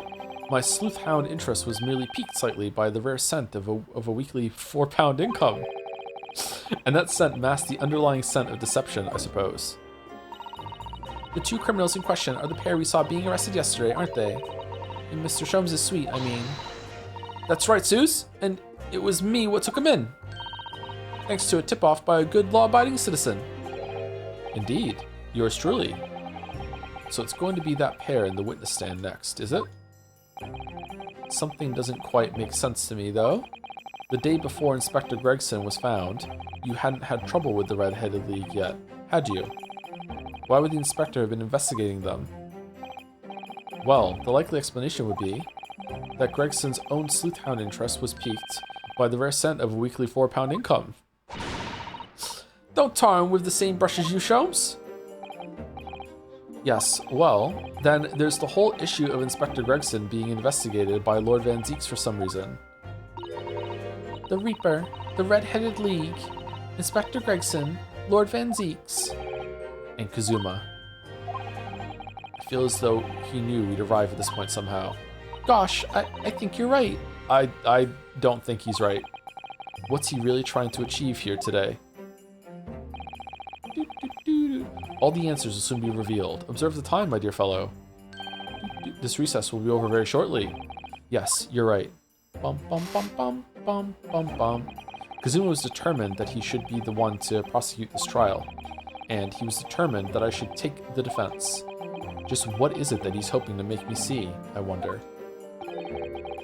I get the feeling we're a long way from the end of this trial yet. Oh no, are we gonna do another investigation? Fucking hell. Are you ready then, Miss Susato? Yes! Susato fighting!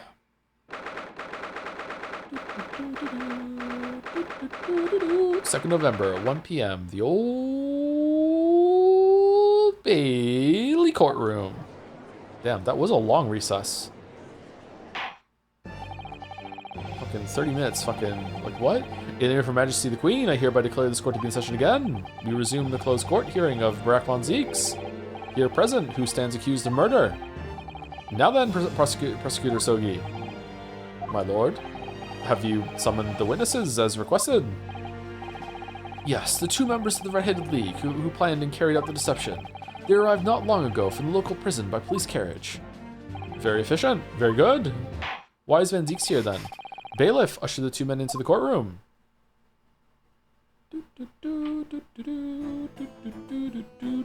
Is that spaghetti?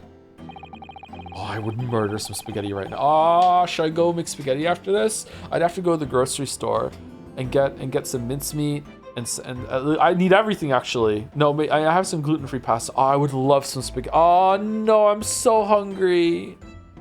Oh no. Oh no. I'm whiny. I'm so hungry. These two men are currently being held by the police on suspicion of attempted extortion. You may omit your occupations, but state your names now for the court. I am Fabien de Rousseau. Another French person? A descendant of the great de Rousseau family from Nice in France. And my name, Peppino de Rossi. It's me. Racist Mario. I am the third son of the great Familia de Rossi, the landowners from Napoli. The two men first became acquainted at a boarding school for European nobility. Those who graduate from Temzik are the future leaders of Europe. But do you have any idea how boring it is to be born with noble blood? Alas, I make it my mission to get the better of the world by employing the little grey cells of my brain. That is all I am trying to do. So that's the only reason for this whole grand deception you've been carrying out? Oui, you could say that. Not bad, eh? He has the grand ideas, but petty plans. This strange combination is the charm of the hilarious brothers. The Capo? Oui, Capo. Listen to me, Peppino. I have two things to say to you. The accent, it is contagious. She, are you about to tell me one of your grandy anecdotes? Ivava. Firstly, I want you to stop calling me this capo. And secondly, we are not the Erdarius brothers. This is serious business. She bello, there it is, the capo's trump card, the furrowed brow. It is deep, capo, the furrow and the meaning of your words. The court has been led to believe that under the banner of the Red-Headed League, you have conspired to swindle money from unsuspecting members of the public. Is this true? Oui, c'est ça. And what exactly is the nature of the deception by which you plan to defraud? Alors, I will explain it. No, capo, leave it to me. As you see, we both have the vivid red hair, no. At school, we were teased for this without pity.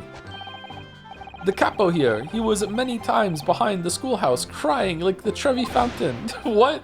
Oui, those dogs. One day the world will respect us redheads. Every night he would bury his head in his a pillow from the C'est bien, Pepino, enough, I will explain the rest.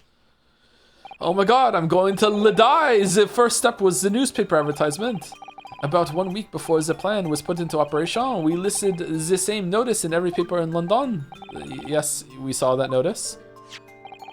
It was this one, I believe, entitled to The Red-Headed League. Oui, c'est ça. I am honored that you have seen it. It states that the only condition for joining the league is having flame-colored hair. And if you satisfy the interview panel and are admitted into the league, you could receive a weekly income of £4.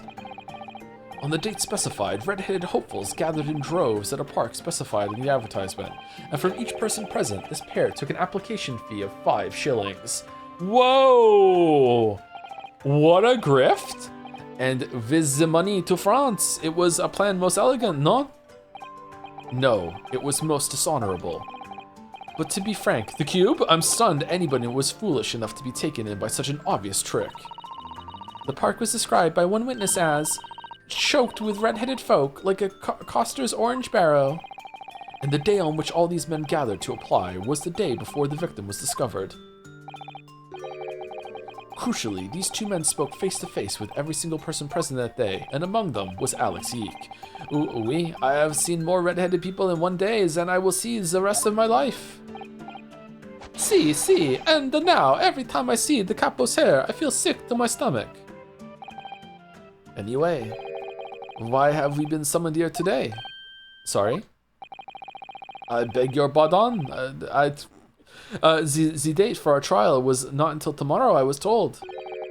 Naturally, neither of these men have been told any details about this trial. They've only been shown this photograph. Every time I do, it makes me laugh. Very good. Very good. You lost the accent. So, Mr. Rousseau and Mr. De Rossi, you will now give your formal testimony for the court on the subject of the gentleman pictured in this photograph. Of course, we are always ready to help with the law.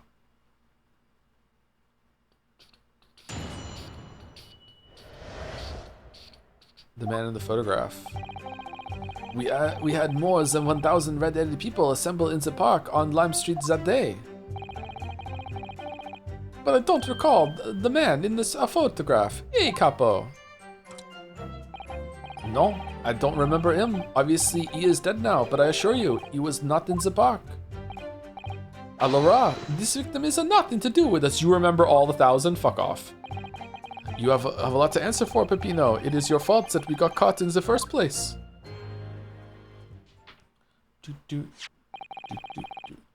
You've given sworn testimony that this man in the photograph was not present. Can you be certain? Oui, I am quite certain. We did not interview this man. Nobody looking like this came to the park. This I can promise. It must be noted that you have been arrested for a grand deception. However, accordingly, this court has little confidence in your assurances. Finally, the judge is speaking sense. Afa, with this attitude, we get to nowhere, He's really a sulkin now. Sulkin brother. This confidential document was obtained directly from Scotland Yard. and it records an entry from the inspector's private diary dated the day before the incident. It reads, Lime Street, Red-Headed League, undercover. Ah, I have the answer. Maybe there was another similar event in the park on the day in question, eh? That is ridiculous. There's no question that Inspector Gregson was investigating the Red-Headed League, which means it's quite possible that's when he was killed. Very well, defense may proceed with the cross-examination now. Really? Ah, yes, my lord. Fucking hell.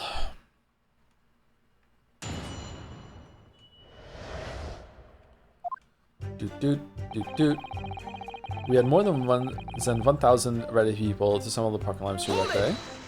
Does chat want me to stop doing the voices? Are they offensive or what? 1,000 people, that's a very big crowd. It was quite a spectacle. Redheads had come from all over the capital. See, the capo here has the Magnissimo Animal, eh? Animal, what the fuck does that mean? Nobody, the magnetism of an animal? Nobody else could attract so many people. It's dark woke? What the fuck does that mean? If I could be born again, I would be the capo. All those people wanted the money, Pepin, though. The 4 pounds per week. Are you suggesting that you spoke personally with all 1,000 applicants? Oui, that we did, because every one of them paid us 5 shillings. We take their names, and we take their money, and we take their addresses as well, and then we rob them. Then I tell them we take us some days to let them know, but by post, el finito, maybe 2 benita a person. We start early in the morning, and we stop late in the night. So you earned 5,000 shillings in one day? That's a small fortune. Who'd have thought there were 1,000 such gullible redheads in London to start with? One of whom was a great detective with chemically altered hair. I mean, if you pay 4 pounds to one person after that and then discontinue it, was it really a scam? Hold it! He doesn't look at all familiar. No, I don't think so. And this is a wig, eh? He was trying to trick us. I do not like the people who are trying to trick the other people, says the con artist. If between them they interviewed 1,000 people with red hair, it would be unreasonable to expect them to remember every face. Yeah, I agree, actually.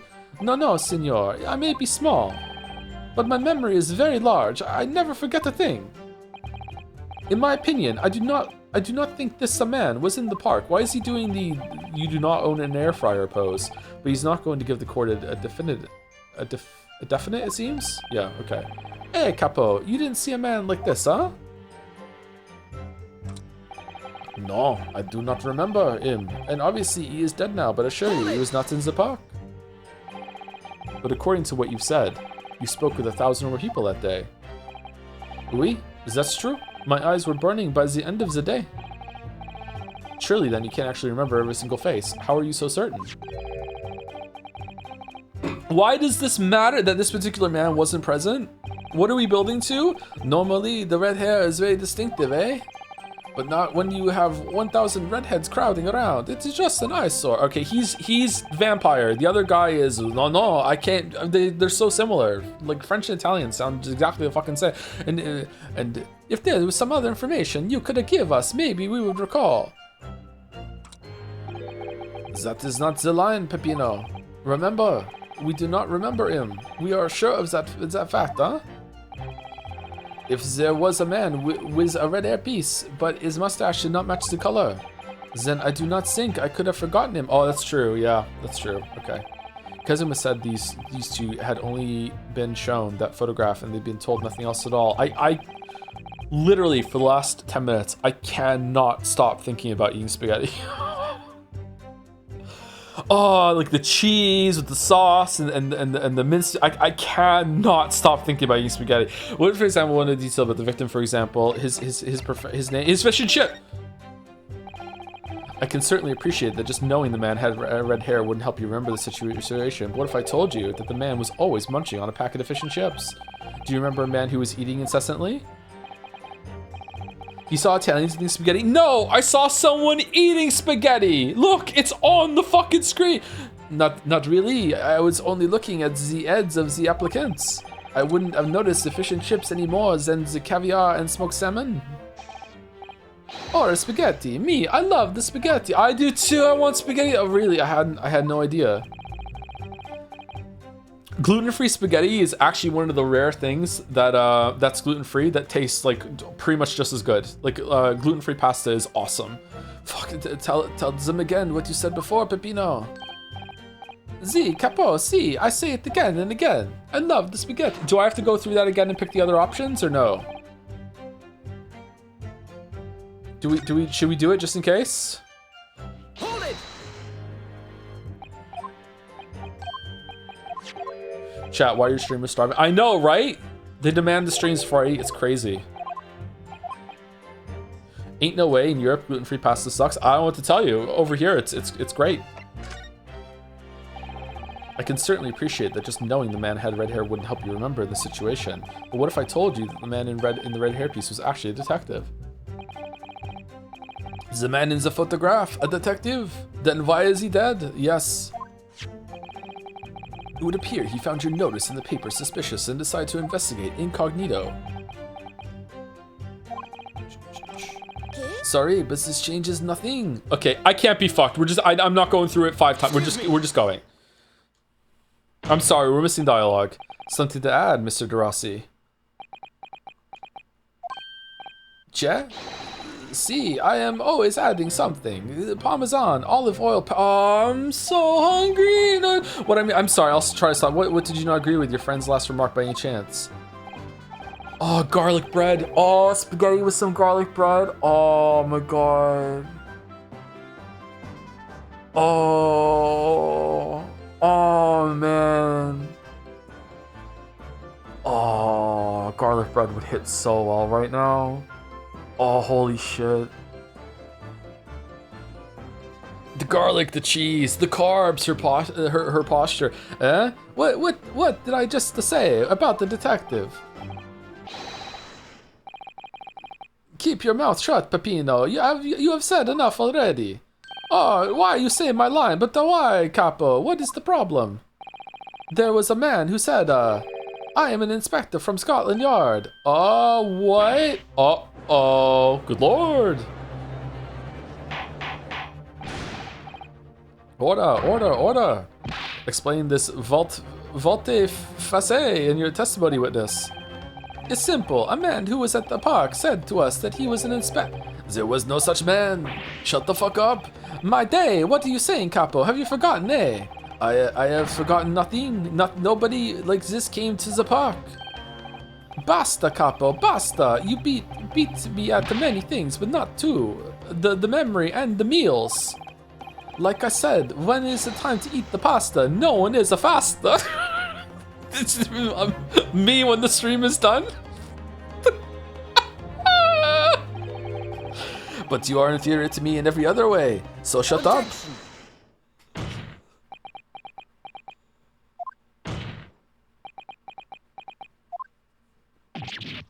Ugh. Troptard, the damage is done. Indeed it is, sir.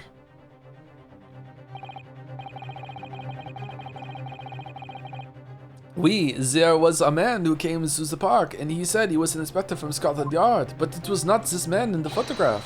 However, he looked nothing like the man in the photograph. He was someone else. How can you be so sure? Because, to start with, his face is completely different. See, it's true. The man who came was a younger. Younger? His face was clean shaven, his eyes were sadder, his chin was thinner.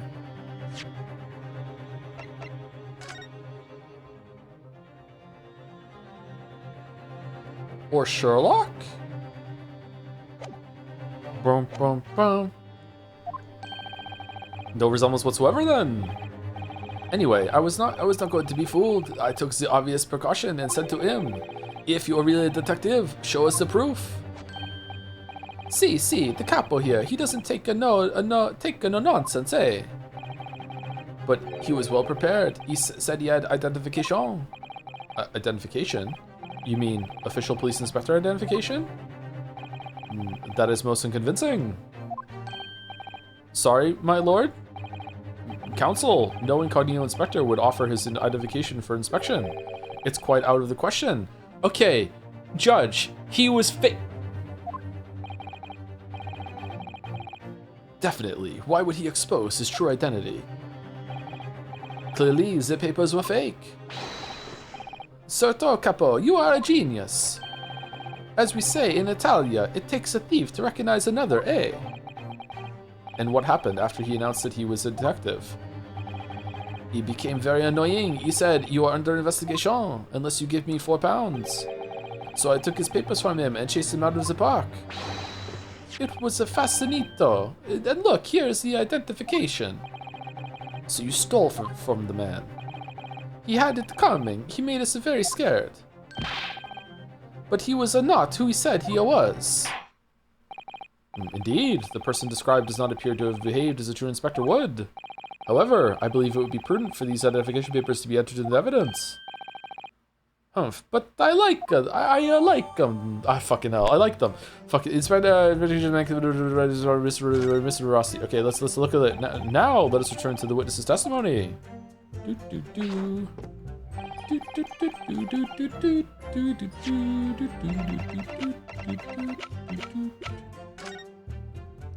Metropolitan Police warrant card. Wait, what? This looks kind of official. Well, I suppose we should see what this inspector's identification looks like inside. Psychic paper? Oh, there's no picture. I guess there wouldn't be, would there? Yeah, in this time period. Yes, it definitely looks fake, doesn't it? Out of interest, what name is given? Probably just something plucked out of the air. It's Tobias Gregson. Wait, what? This Scotland Yard insignia looks genuine to me, but how? And the department identification number details are all correct as well. Since when have you known those? Do you mean to say? I know it seems incredible, but yes, I think this is a genuine identification book issued by Scotland Yard. But that's unbelievable. This is the real thing after all. Okay, so Gregson was killed. Someone took his wig and the papers, went to this place to make it look like Gregson was there and still alive at the time. This is a very elaborate setup. Who the fuck did it?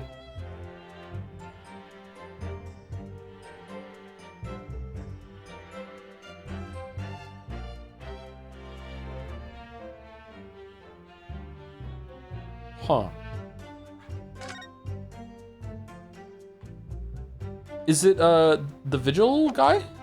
That's the only person I can think of right now. Laura, this victim has nothing to do with us. It was an imposter. Don't bring up pasta in front of the pasta eater. God damn it. But we only have your word for that. See, but what else do we do, huh? True. Afa, we are not having much fun these days. First we are arrested, then we are shown the horrible picture of a dead man. And now you question every single thing we say. We are the victims here. Hey, Capo.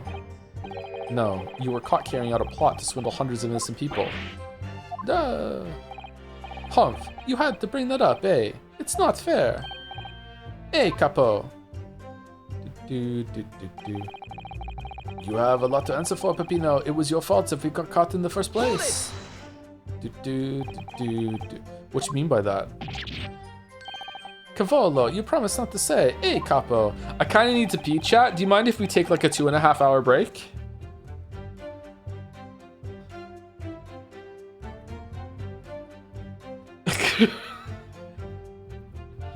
After we had taken all the monies that day, we should have left the country. That was my plan. I left the purchasing of the tickets for the ferry to Dunkirk to my companion here. Is the fridge that empty? No, I have food. I just don't have spaghetti. But I mean, I just really need to pee real bad. But he bought them from the Ronde. Oops. See, but it's an easy mistake. It's a mistake to make. The 31st. Both. I have no sympathy for you, but we were all day late for the boat because of your stupidity. And it's only because of this that the so-called great red-headed detective caught us. Capo, you know what I think? This is the work of God. It is a holy punishment, eh? Peppino, for the last time. This is not only punishment. It's only your fault. Ah, don't blame God for your unholy mistakes. You are making me sick with anger. Humph. Maybe I make a mistake, but when it is time to eat the pasta, no, it is a fast. And I've seen the evidence. They haven't told us much we didn't already know. What do you think, Mr. Naruhodo? Well, if it was the inspector's diary, it seems likely that he must have gone to Lime Street that day, and yet these two both claim they didn't see him. I have to say, they don't appear to be telling lies. Well, they are experts in deception, don't forget. Sounding plausible is their specialty. They may be lying simply to avoid it being implicated in the case as well. Oh, but Mr. Naruhodo, they have such a catchy jingle. When it comes to pasta, no one is a fasta. Surely they were truly experts in deception. They wouldn't have been caught. Ah, well, yes, you do have a point. Yeah, that's true. Yeah. Seems like we need more information. Definitely. We love Susie. We stand Susie in this house. We have more than 1,000 red users today. We don't recall this man in the photograph. A capo. Nonsense to remember. Obviously, he's dead now, but I'm sure he was not the part. Okay, so we just present the evidence that it actually is his book. Is what we do. I wonder if I could ask you to examine this identification book very closely. Miss Lestrade. Why, Miss Lestrade? What is your intention here, Counsel? Is this really a fake, or is it genuine? That's the question. Which we can't answer ourselves. Don't be ridiculous. No Scotland Yard detective would allow his or her identification to be stolen. That is the boss's. No question about it. It can't be. As I suspected. All according to Kotaku, the undercover detective who attended the Red-Headed League's enrollment on the day in question was the real Inspector Gregson, carrying out an incognito investigation. No, I don't think Zoolaws. How many people are gonna make pasta after the stream is done? Thanks to me. I'm in the pocket of big pasta. I'm getting the payout. I'm getting. Oh my god, you have no idea. Pasta stocks are way down. Order. But if the boss had his identification stolen, he would have reported straight away. I mean, he was always on at me about it. If you lose summit, report it at once, he'd say. Could it be then that the inspector was physically unable to report it? Grilled bacon skewers. Oh man. Bacon wrapped scallops. Oh, I'm just hungry. Oh, for fuck's sake. Physically, hey, what are you saying? Unable to. You're not suggesting. Yes, it's quite possible that he was killed before he had the chance to report his identification stolen. No.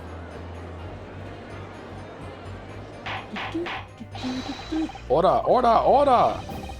The defense posits that the victim was killed the day before his body was discovered, at a different location. Do you two have anything to say about that? Oi!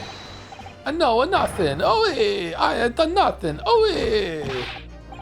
Pull yourself together, Peppino. Mon Dieu, you can't behave a little more like a master criminal than that, no? Oi! Now I wish I had to return to Italia. Oi! Piggy, go home to market. Stop crying, Peppino, please. Otherwise, I... Someone is cutting the onions, making even more pasta. Let me stop your whining and start talking. Well, I believe the court will need to hear your story in considerably greater detail. I know nothing. Oi, I done nothing. Oi. Fucking hell, sorry. But you will tell everything. Or face the worst possible outcome. Ugh. You will dry your eyes and testify again. I'm available for voice acting, by the way, if anyone is impressed by my work. I don't know if you're gonna pay me, but just fine. About these identification papers and precise circumstances under which you came by them. Oh, hey. For crying out loud. The The detective and identification. If I ever do make a VN, I will have probably a mod setting that's me reading the whole thing and performing it, even if it doesn't have voice acting. And I wonder how many people are gonna, if anyone gets the VN not knowing who I am. It's like, why is there this awfully performed fucking mode where this guy is just reading the whole thing out in like all these horrible fucking voices? The truth is, we took him prisoner and kept him for the night at our secret hideout. Wait, what? Even though I didn't think he was a real detective, I was too scared to let him go that day. Just in case. What the fuck are you? We took the man's. Hold on. Van Kam. We took the man's identification from him and shot him in the room next to ours. There might have been a little tussle, but we did him no harm. And the next morning, we let him go. He spent the night in a nice room. It was nothing like prison, really. Ooh. What the fuck? Who was it? Was it gossip? Is that why his neck is all fucked up? That this is outrageous. You imprisoned the man. But no, see, no. It was not like a prison. We fed him the spaghetti. He was very comfortable and calm and happy. Hey, capo.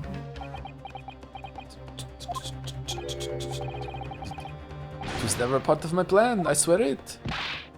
Ofa, so you think it was my fault, eh? Just because I got the date at the ferry wrong. But by one a little a day.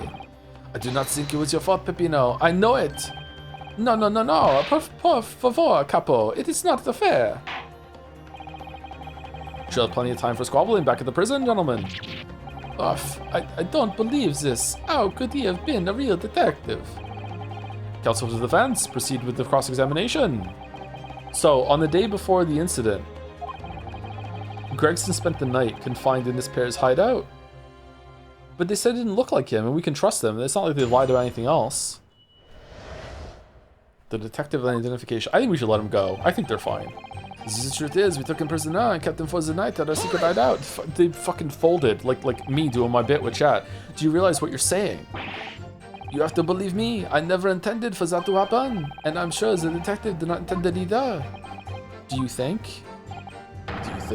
But there was nothing else I could do. See, nothing else. That was first the crime of the capo. He was the end of his wits. I'm not doing a reading game for like 2 months after this is done, by the way. I'm out. The reading store is closed. It's just gameplay for fucking like I don't know, right until Grand Theft Auto. I'm done for the rest of the year. Even I'm done. I'm no more reading. I have told you before, Peppino, that is not the way to describe a criminal mastermind. What about this hideout of yours? An old empty house behind the park on Lime Street.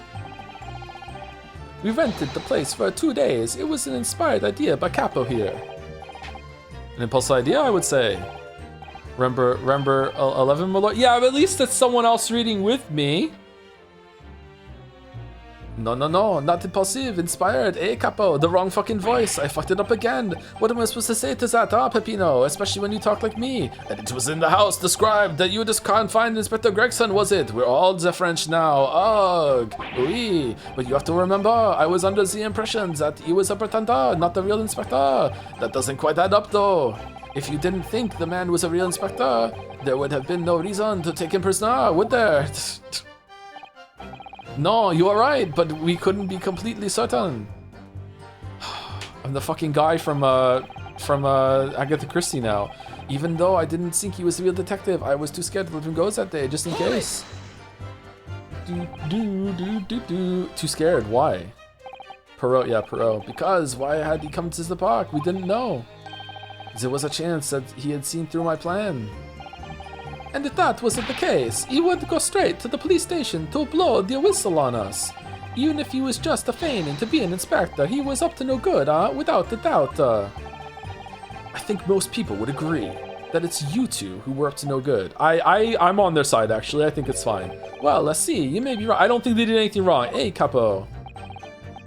The point is, we were not able to escape from England immediately. That is why we had no choice but to take the man prisoner. What I don't understand is why the inspector felt the need to show you his identification in the first place.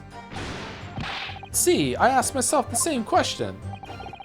We were writing down the names and addresses of all the people who we took 5 shillings from that day. I have forgotten what name he said, but the address, it startled me. See, address, Scotland Yard, Homicide Division, he said. What? He probably didn't like your face, Peppino. Anyway, I was not rude. I just politely asked him why he said it. And that's when he started to say he was an inspector. Not long afterwards, he took out his identification. What was Inspector Gregson playing at? Tell the court what happened next. If you took him back to your hideout, you say. Anyone got a good replacement for, like, I know this is going to be sacrilege to some of you, but I'm not sure if I can tank the amount of tomatoes that I put in spaghetti. Is there a good substitution for that? Like, what's the go-to? Like, if you don't want the tomato. Carbonara? Isn't carbonara just, that has tomato in it too? Is it just less? Have you tried pesto? I've tried pesto before, but not like in that level. Red pepper? Like the taste? No, I like the taste. It just gives me like some stomach acid. There's so much acid in tomato sauce that it kind of gets me off sometimes. That was the wrong way of saying that. It sets me off sometimes. Oh fuck! I'm so hungry. Emulsified olive oil, but what about the flavor?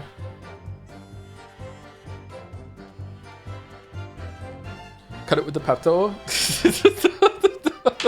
I don't know who's spaghetti, but when I do, it's with a literal fucking glass of Pepto-Bismol right next to it. This is my drink of the meal. Here we go. Cream, maybe? What kind of cream, though? Like, is there a way I could cut the tomato with something? Is that what you're saying? Or is there, like, an entire replacement that I just make spaghetti with bolognese without tomato? Go half and half with cream and add vodka? Okay, that could go hard, yeah. Oil and garlic, huh?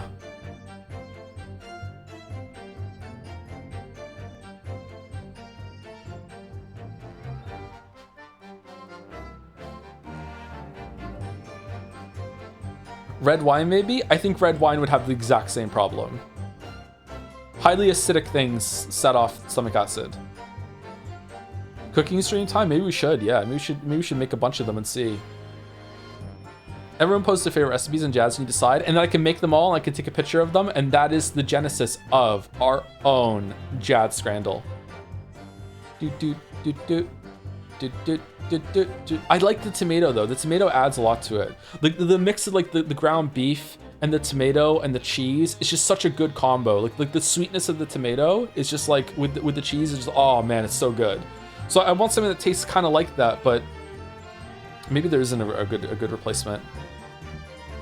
Actually, just drinking something outside at work, like a glass of milk or something, I don't know. I don't really like drinking milk.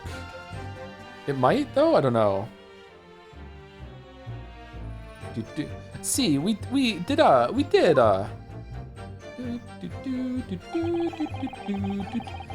the man's identification from him and shot him in the next room next to ours. And what building were you in? The Fonzo Street, that being this identification book here, correct? See, that is the one. What made you believe that it was a forgery? I'd never seen a real one, of course.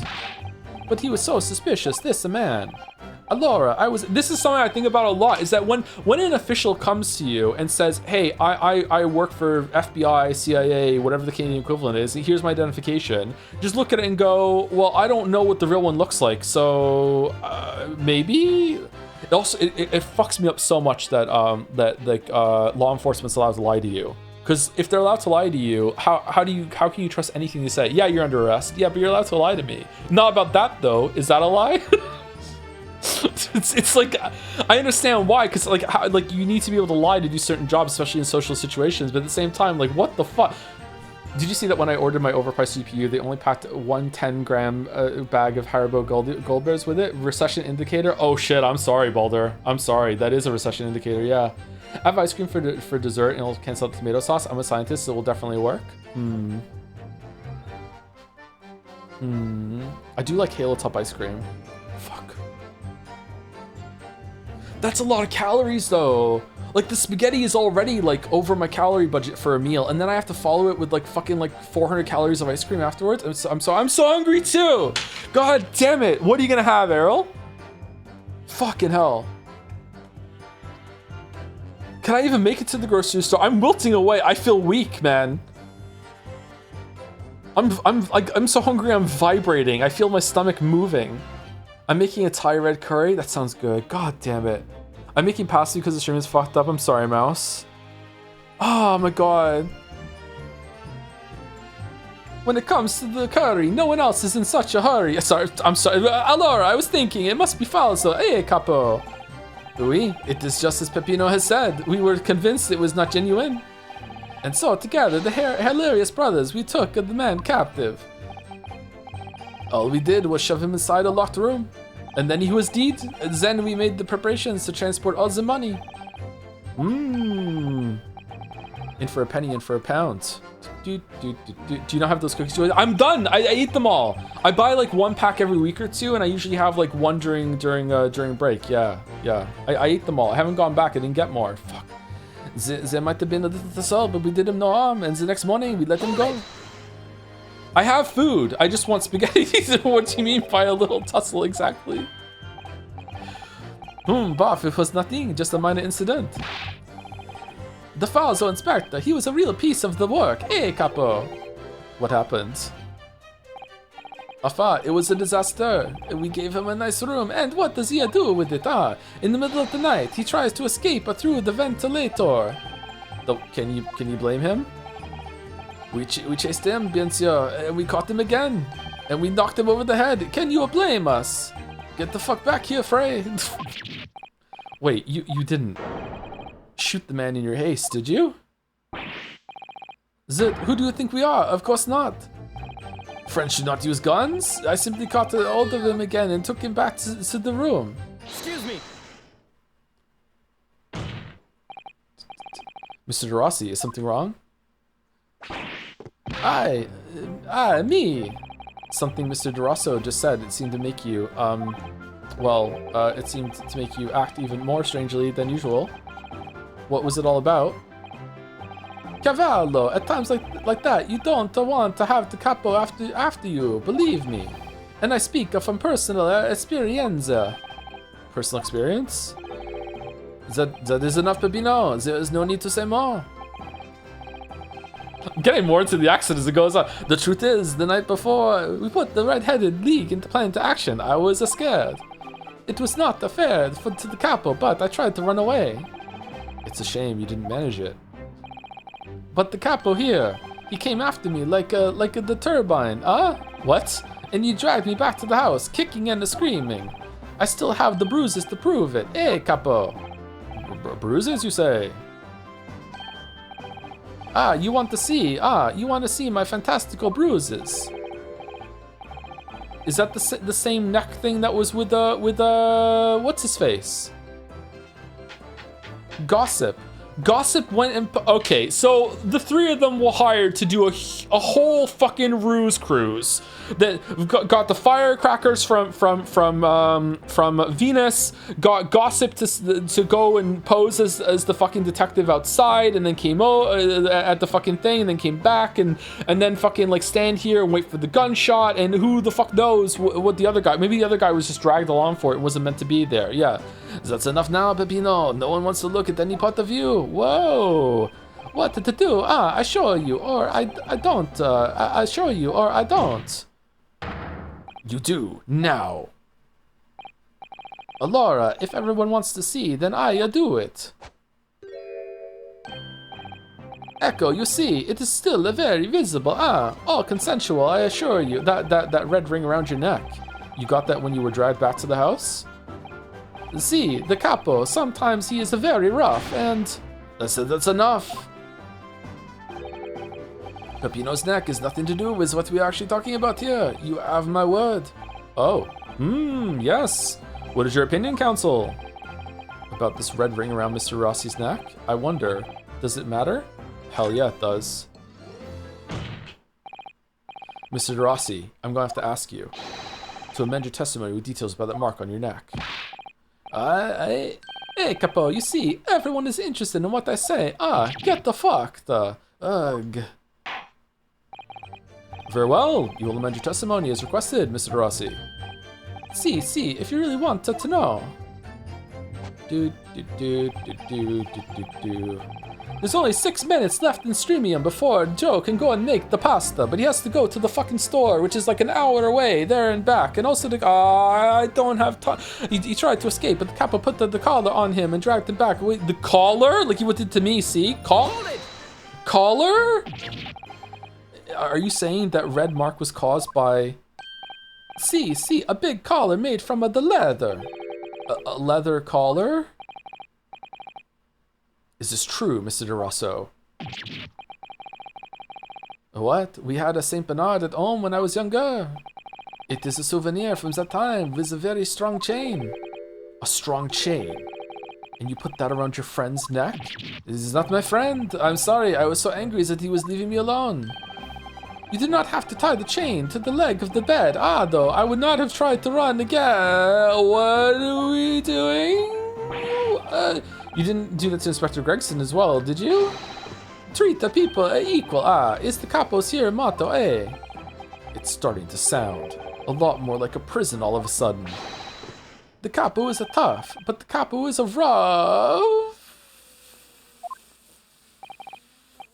I shouldn't have done it.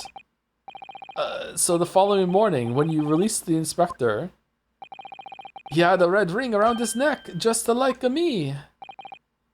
Peppino, s'il vous plaît, leave it now. S'il vous plaît, you always tell me to go and see this fool, and he's so good at playing, but I never find him in any of the orchestra houses around here. Now you know, the capo here, you don't want to tangle with him, but for the inspector, it's not so bad.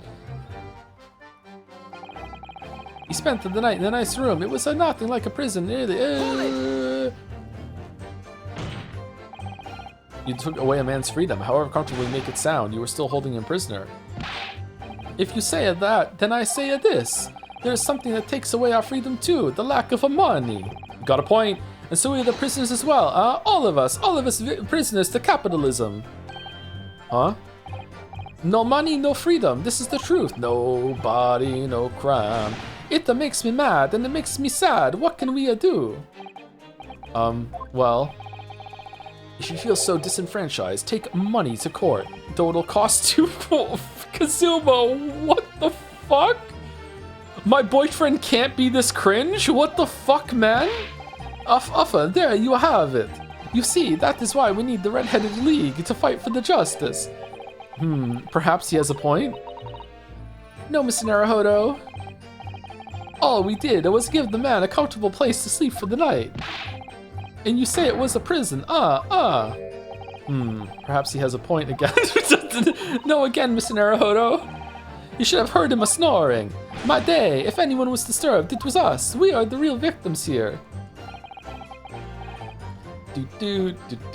Please mess up and present incorrect evidence during this cross-examination at some point for me. Oh, you're extremely grateful. Sure. What do I want to do? Not much to go on, really. The testimony does make you wonder, you know, about this pocket watch belonging to the inspector. I mean, yes, the one he treasured so much, apparently. If he was confined but not restrained, as the witnesses are implying, he would still have been able to wind his watch. Really? That's what we're going with. Really? That's very true, yes. Yeah, that's so true. So did Inspector Gregson actually die while being held captive by his redheads? In which case, it is possible that these two young men are responsible for Inspector Gregson's. I hope I have my time correct, but if not, you can volcano me? What the fuck does volcanoing mean? But to be honest, I find that hard to believe. Perhaps we should try to find out exactly what happened. Very wise, Mr. Naruhodo, yes. Okay, so we want to put incorrect evidence. Does it matter, like, what it is? Because I'll just do why I'm a lawyer. Objection. The witness's last statement is clearly contradictory when you consider this piece of evidence here. Yes, undeniably. You say it's undeniable, counsel, but I fail to see any contradiction here at all. I think perhaps that itself is the contradiction. Indeed. Time for a rethink. It wasn't it! It wasn't it! I was wrong. This is part. I'm sorry. It's okay. Don't worry about it. It's okay. I didn't think it was a real detective. He was just scared to let me go that day just in case. This was the prisoner just in case. We took the man's identification route from the room next to ours. He tried to escape, but the capo put a collar on him, driving him back to... Okay, I wanna, like, say that it was the other guy with the neck, but it's not there yet.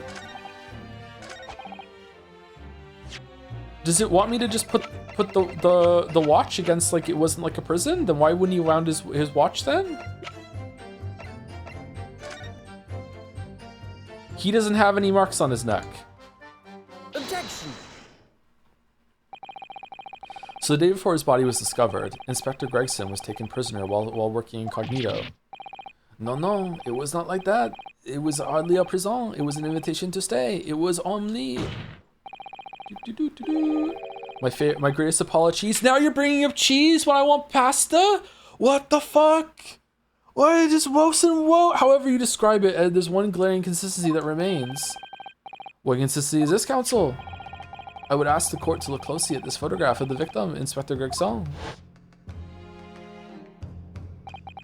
You will see that there is no red ring visible around his neck. But that makes no sense. It was me who took the collar off the man in the morning, and I saw the red bruises on his neck, just like I have. Given that the mark is still clearly visible on this witness's neck, we'd expect to see bruising on the victim who was put in the collar more recently than Mr. DeRossi. Indeed, this is most peculiar. But that what I tell you, we say this from the beginning, many times. Oui, Peppino is right. The man is in the photograph. It actually is him. I was just rougher with Peppino because, you know, tradition. Is someone different than the man we had captured that night.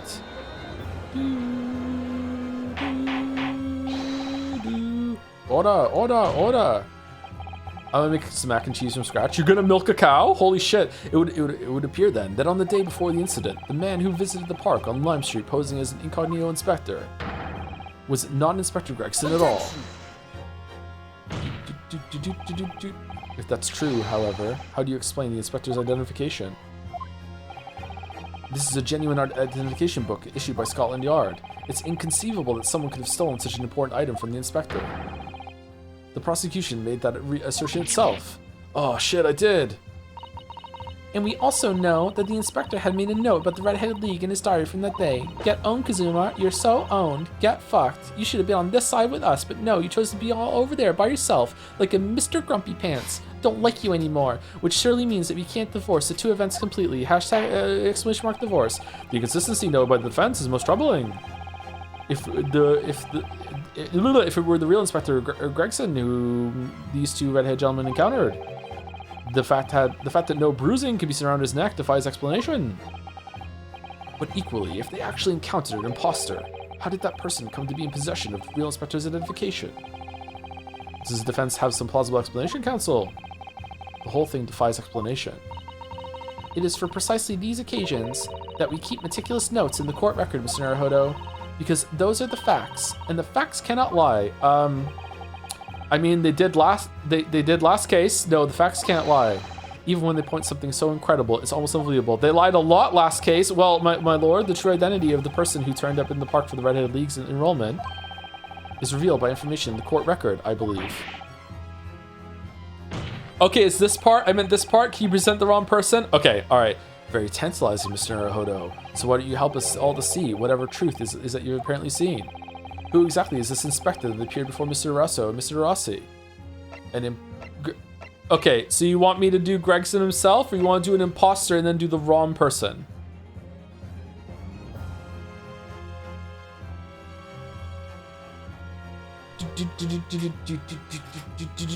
Imposter, okay. You're a cheeky little imposter, aren't you? Though it seems incredible, I admit, the undeniable facts point to the only one thing. Since no bruising could be seen on the victim's neck, the person who these two red headmen took prisoner that day could not have been the Inspector Gregson. In other words, Sumari, your whole argument up to now has been a waste of time. On the contrary, I haven't finished. What? I've finished. There's no bruising on the victim's neck. So the question immediately posed next is, who exactly was this man in the park on Lime Street found to be carrying Inspector Gregson's identification? See? That's alright. We tell the same story every time. Whoever this man was, the capo dragged him from a pillar to a post with the dog collar. Mon Dieu, Peppino, I was not so harsh as you say, huh? So who was that the falso inspector, eh? Who was he? Clearly, the defense has an idea about that. About the true identity of the man these two imprisoned that night. I must ask the counsel for the defense to elaborate post haste. Who did the witnesses encounter in the park posing as Inspector Gregson? Take that! Sherlock Holmes! It's surely no secret. This is the identity of the imposter. Oh, really? On what grounds? Well, I said it was no secret, but that part is. Dear me, if ever penalty was in order, it's now, I feel. Like the punishment, the capo can lend you his collar if you want, Oh, perhaps my learned friend needs to experience what it feels like to be dragged around the streets by the neck.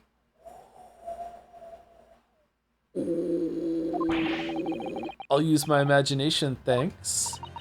Well, Mr. Naruhodo, I would very much like to see that. The red ring produced by the collar is clearly the crux of the matter here. Thank you, Errol. Yes, the bruising around the neck. Kazuma, what is fucking wrong with you? What is right with you? I must ask the counsel for the defense to elaborate post haste. Take that! Goodness me, isn't that one of the witnesses who was in the stand this very courtroom earlier today? A nameless man whose only occupation appears to be peddling hearsay to passers-by. What on earth would a street seller be doing with a police inspector's identification papers? Witnesses, is this the man or not? Why do we have a photo of him? What has happened to his lip? Ah. See, this the man is not for the red-headed league. Hey, he is looking for the twisted lip league. No. Perhaps rather than making such a rash claim next time, you should bite your lip instead. Ooh. It seems improbable, yes, but one undeniable fact remains. During his testimony earlier, I noted something around the man's neck. A red ring of bruising. What? The defense demands that Mr. Gossip be brought back to the stand. And put the wig on him. Put the wig on him. Wig on him. Dress him up. Dress him up. Order! Bailiff! Bring the aforementioned witness back into the courtroom. Immediately. All right, is this a good place to stop, or is there a good place to stop like 20 minutes from now or something like that? What are we doing?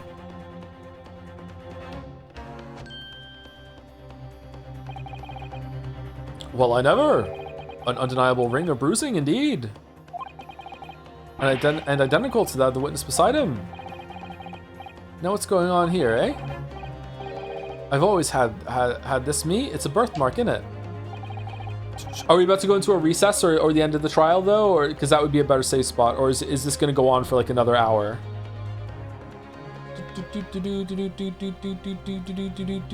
I'm afraid this room must starve. Don't starve, my favorite game. We are close to the end of the trial, I think. 10 minutes more? Alright, 10 minutes more, okay. A birthmark, you say? I assume the reason you've been recalled to the stand has been explained to you. Something about an inspector again. But I'm telling you, you've got it all wrong as usual. You're denying all knowledge of it? Well, of course I am. Are you trying to kill me with all this nonsense, eh? Well, at least you'll have more stories to peddle back on Fresno Street, won't you? Now, we're going to need you to testify again. No testify! Just like, no, Reese. And you, Mr. Du Rousseau and Mr. De Rossi, I'm sure you'll cooperate, won't you? Do we have any choice? We are in a big trouble, eh, Capo?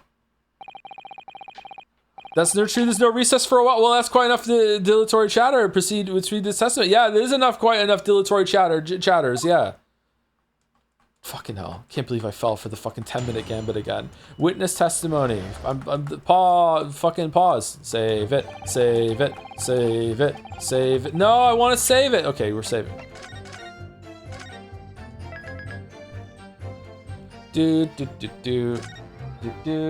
Alright, so I said I was gonna stream for 4 hours. It's been 4 hours and 8 minutes. 9 minutes. You got 9 extra minutes out of me. Alright, anyone live from the community rate?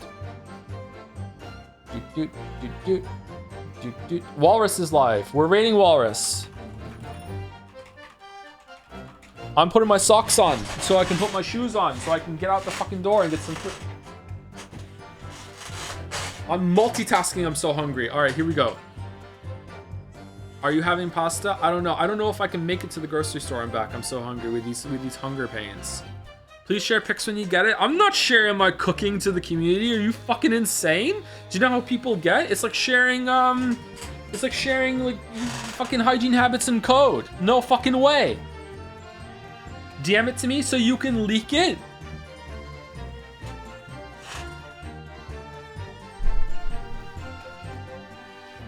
All right, we'll be back tomorrow for more Ace Attorney. Hopefully the streamer is not so hungry this time. And then we're going to finish this week. If we finish early miraculously, I guess we'll just use Slay the Spire or something on Friday. But yeah, Forgotten City's on Saturday. We'll probably do Forgotten City Friday and Saturday if we finish early on Thursday, but I don't think we're going to. I will possibly start earlier on Thursday and Friday if we need to extra time, or go a little bit later on those days, but not too much later. I do want to keep it. I can't really read for much longer, so yeah. Show it to Microsoft Copilot 365 and ask it to summarize it for August. Okay. Finally, an ethical use for AI. Yeah.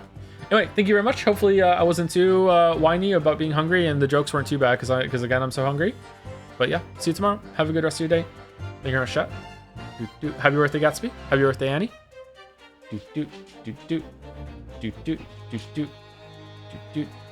They're calling him the hungriest streamer alive. See you later, everyone.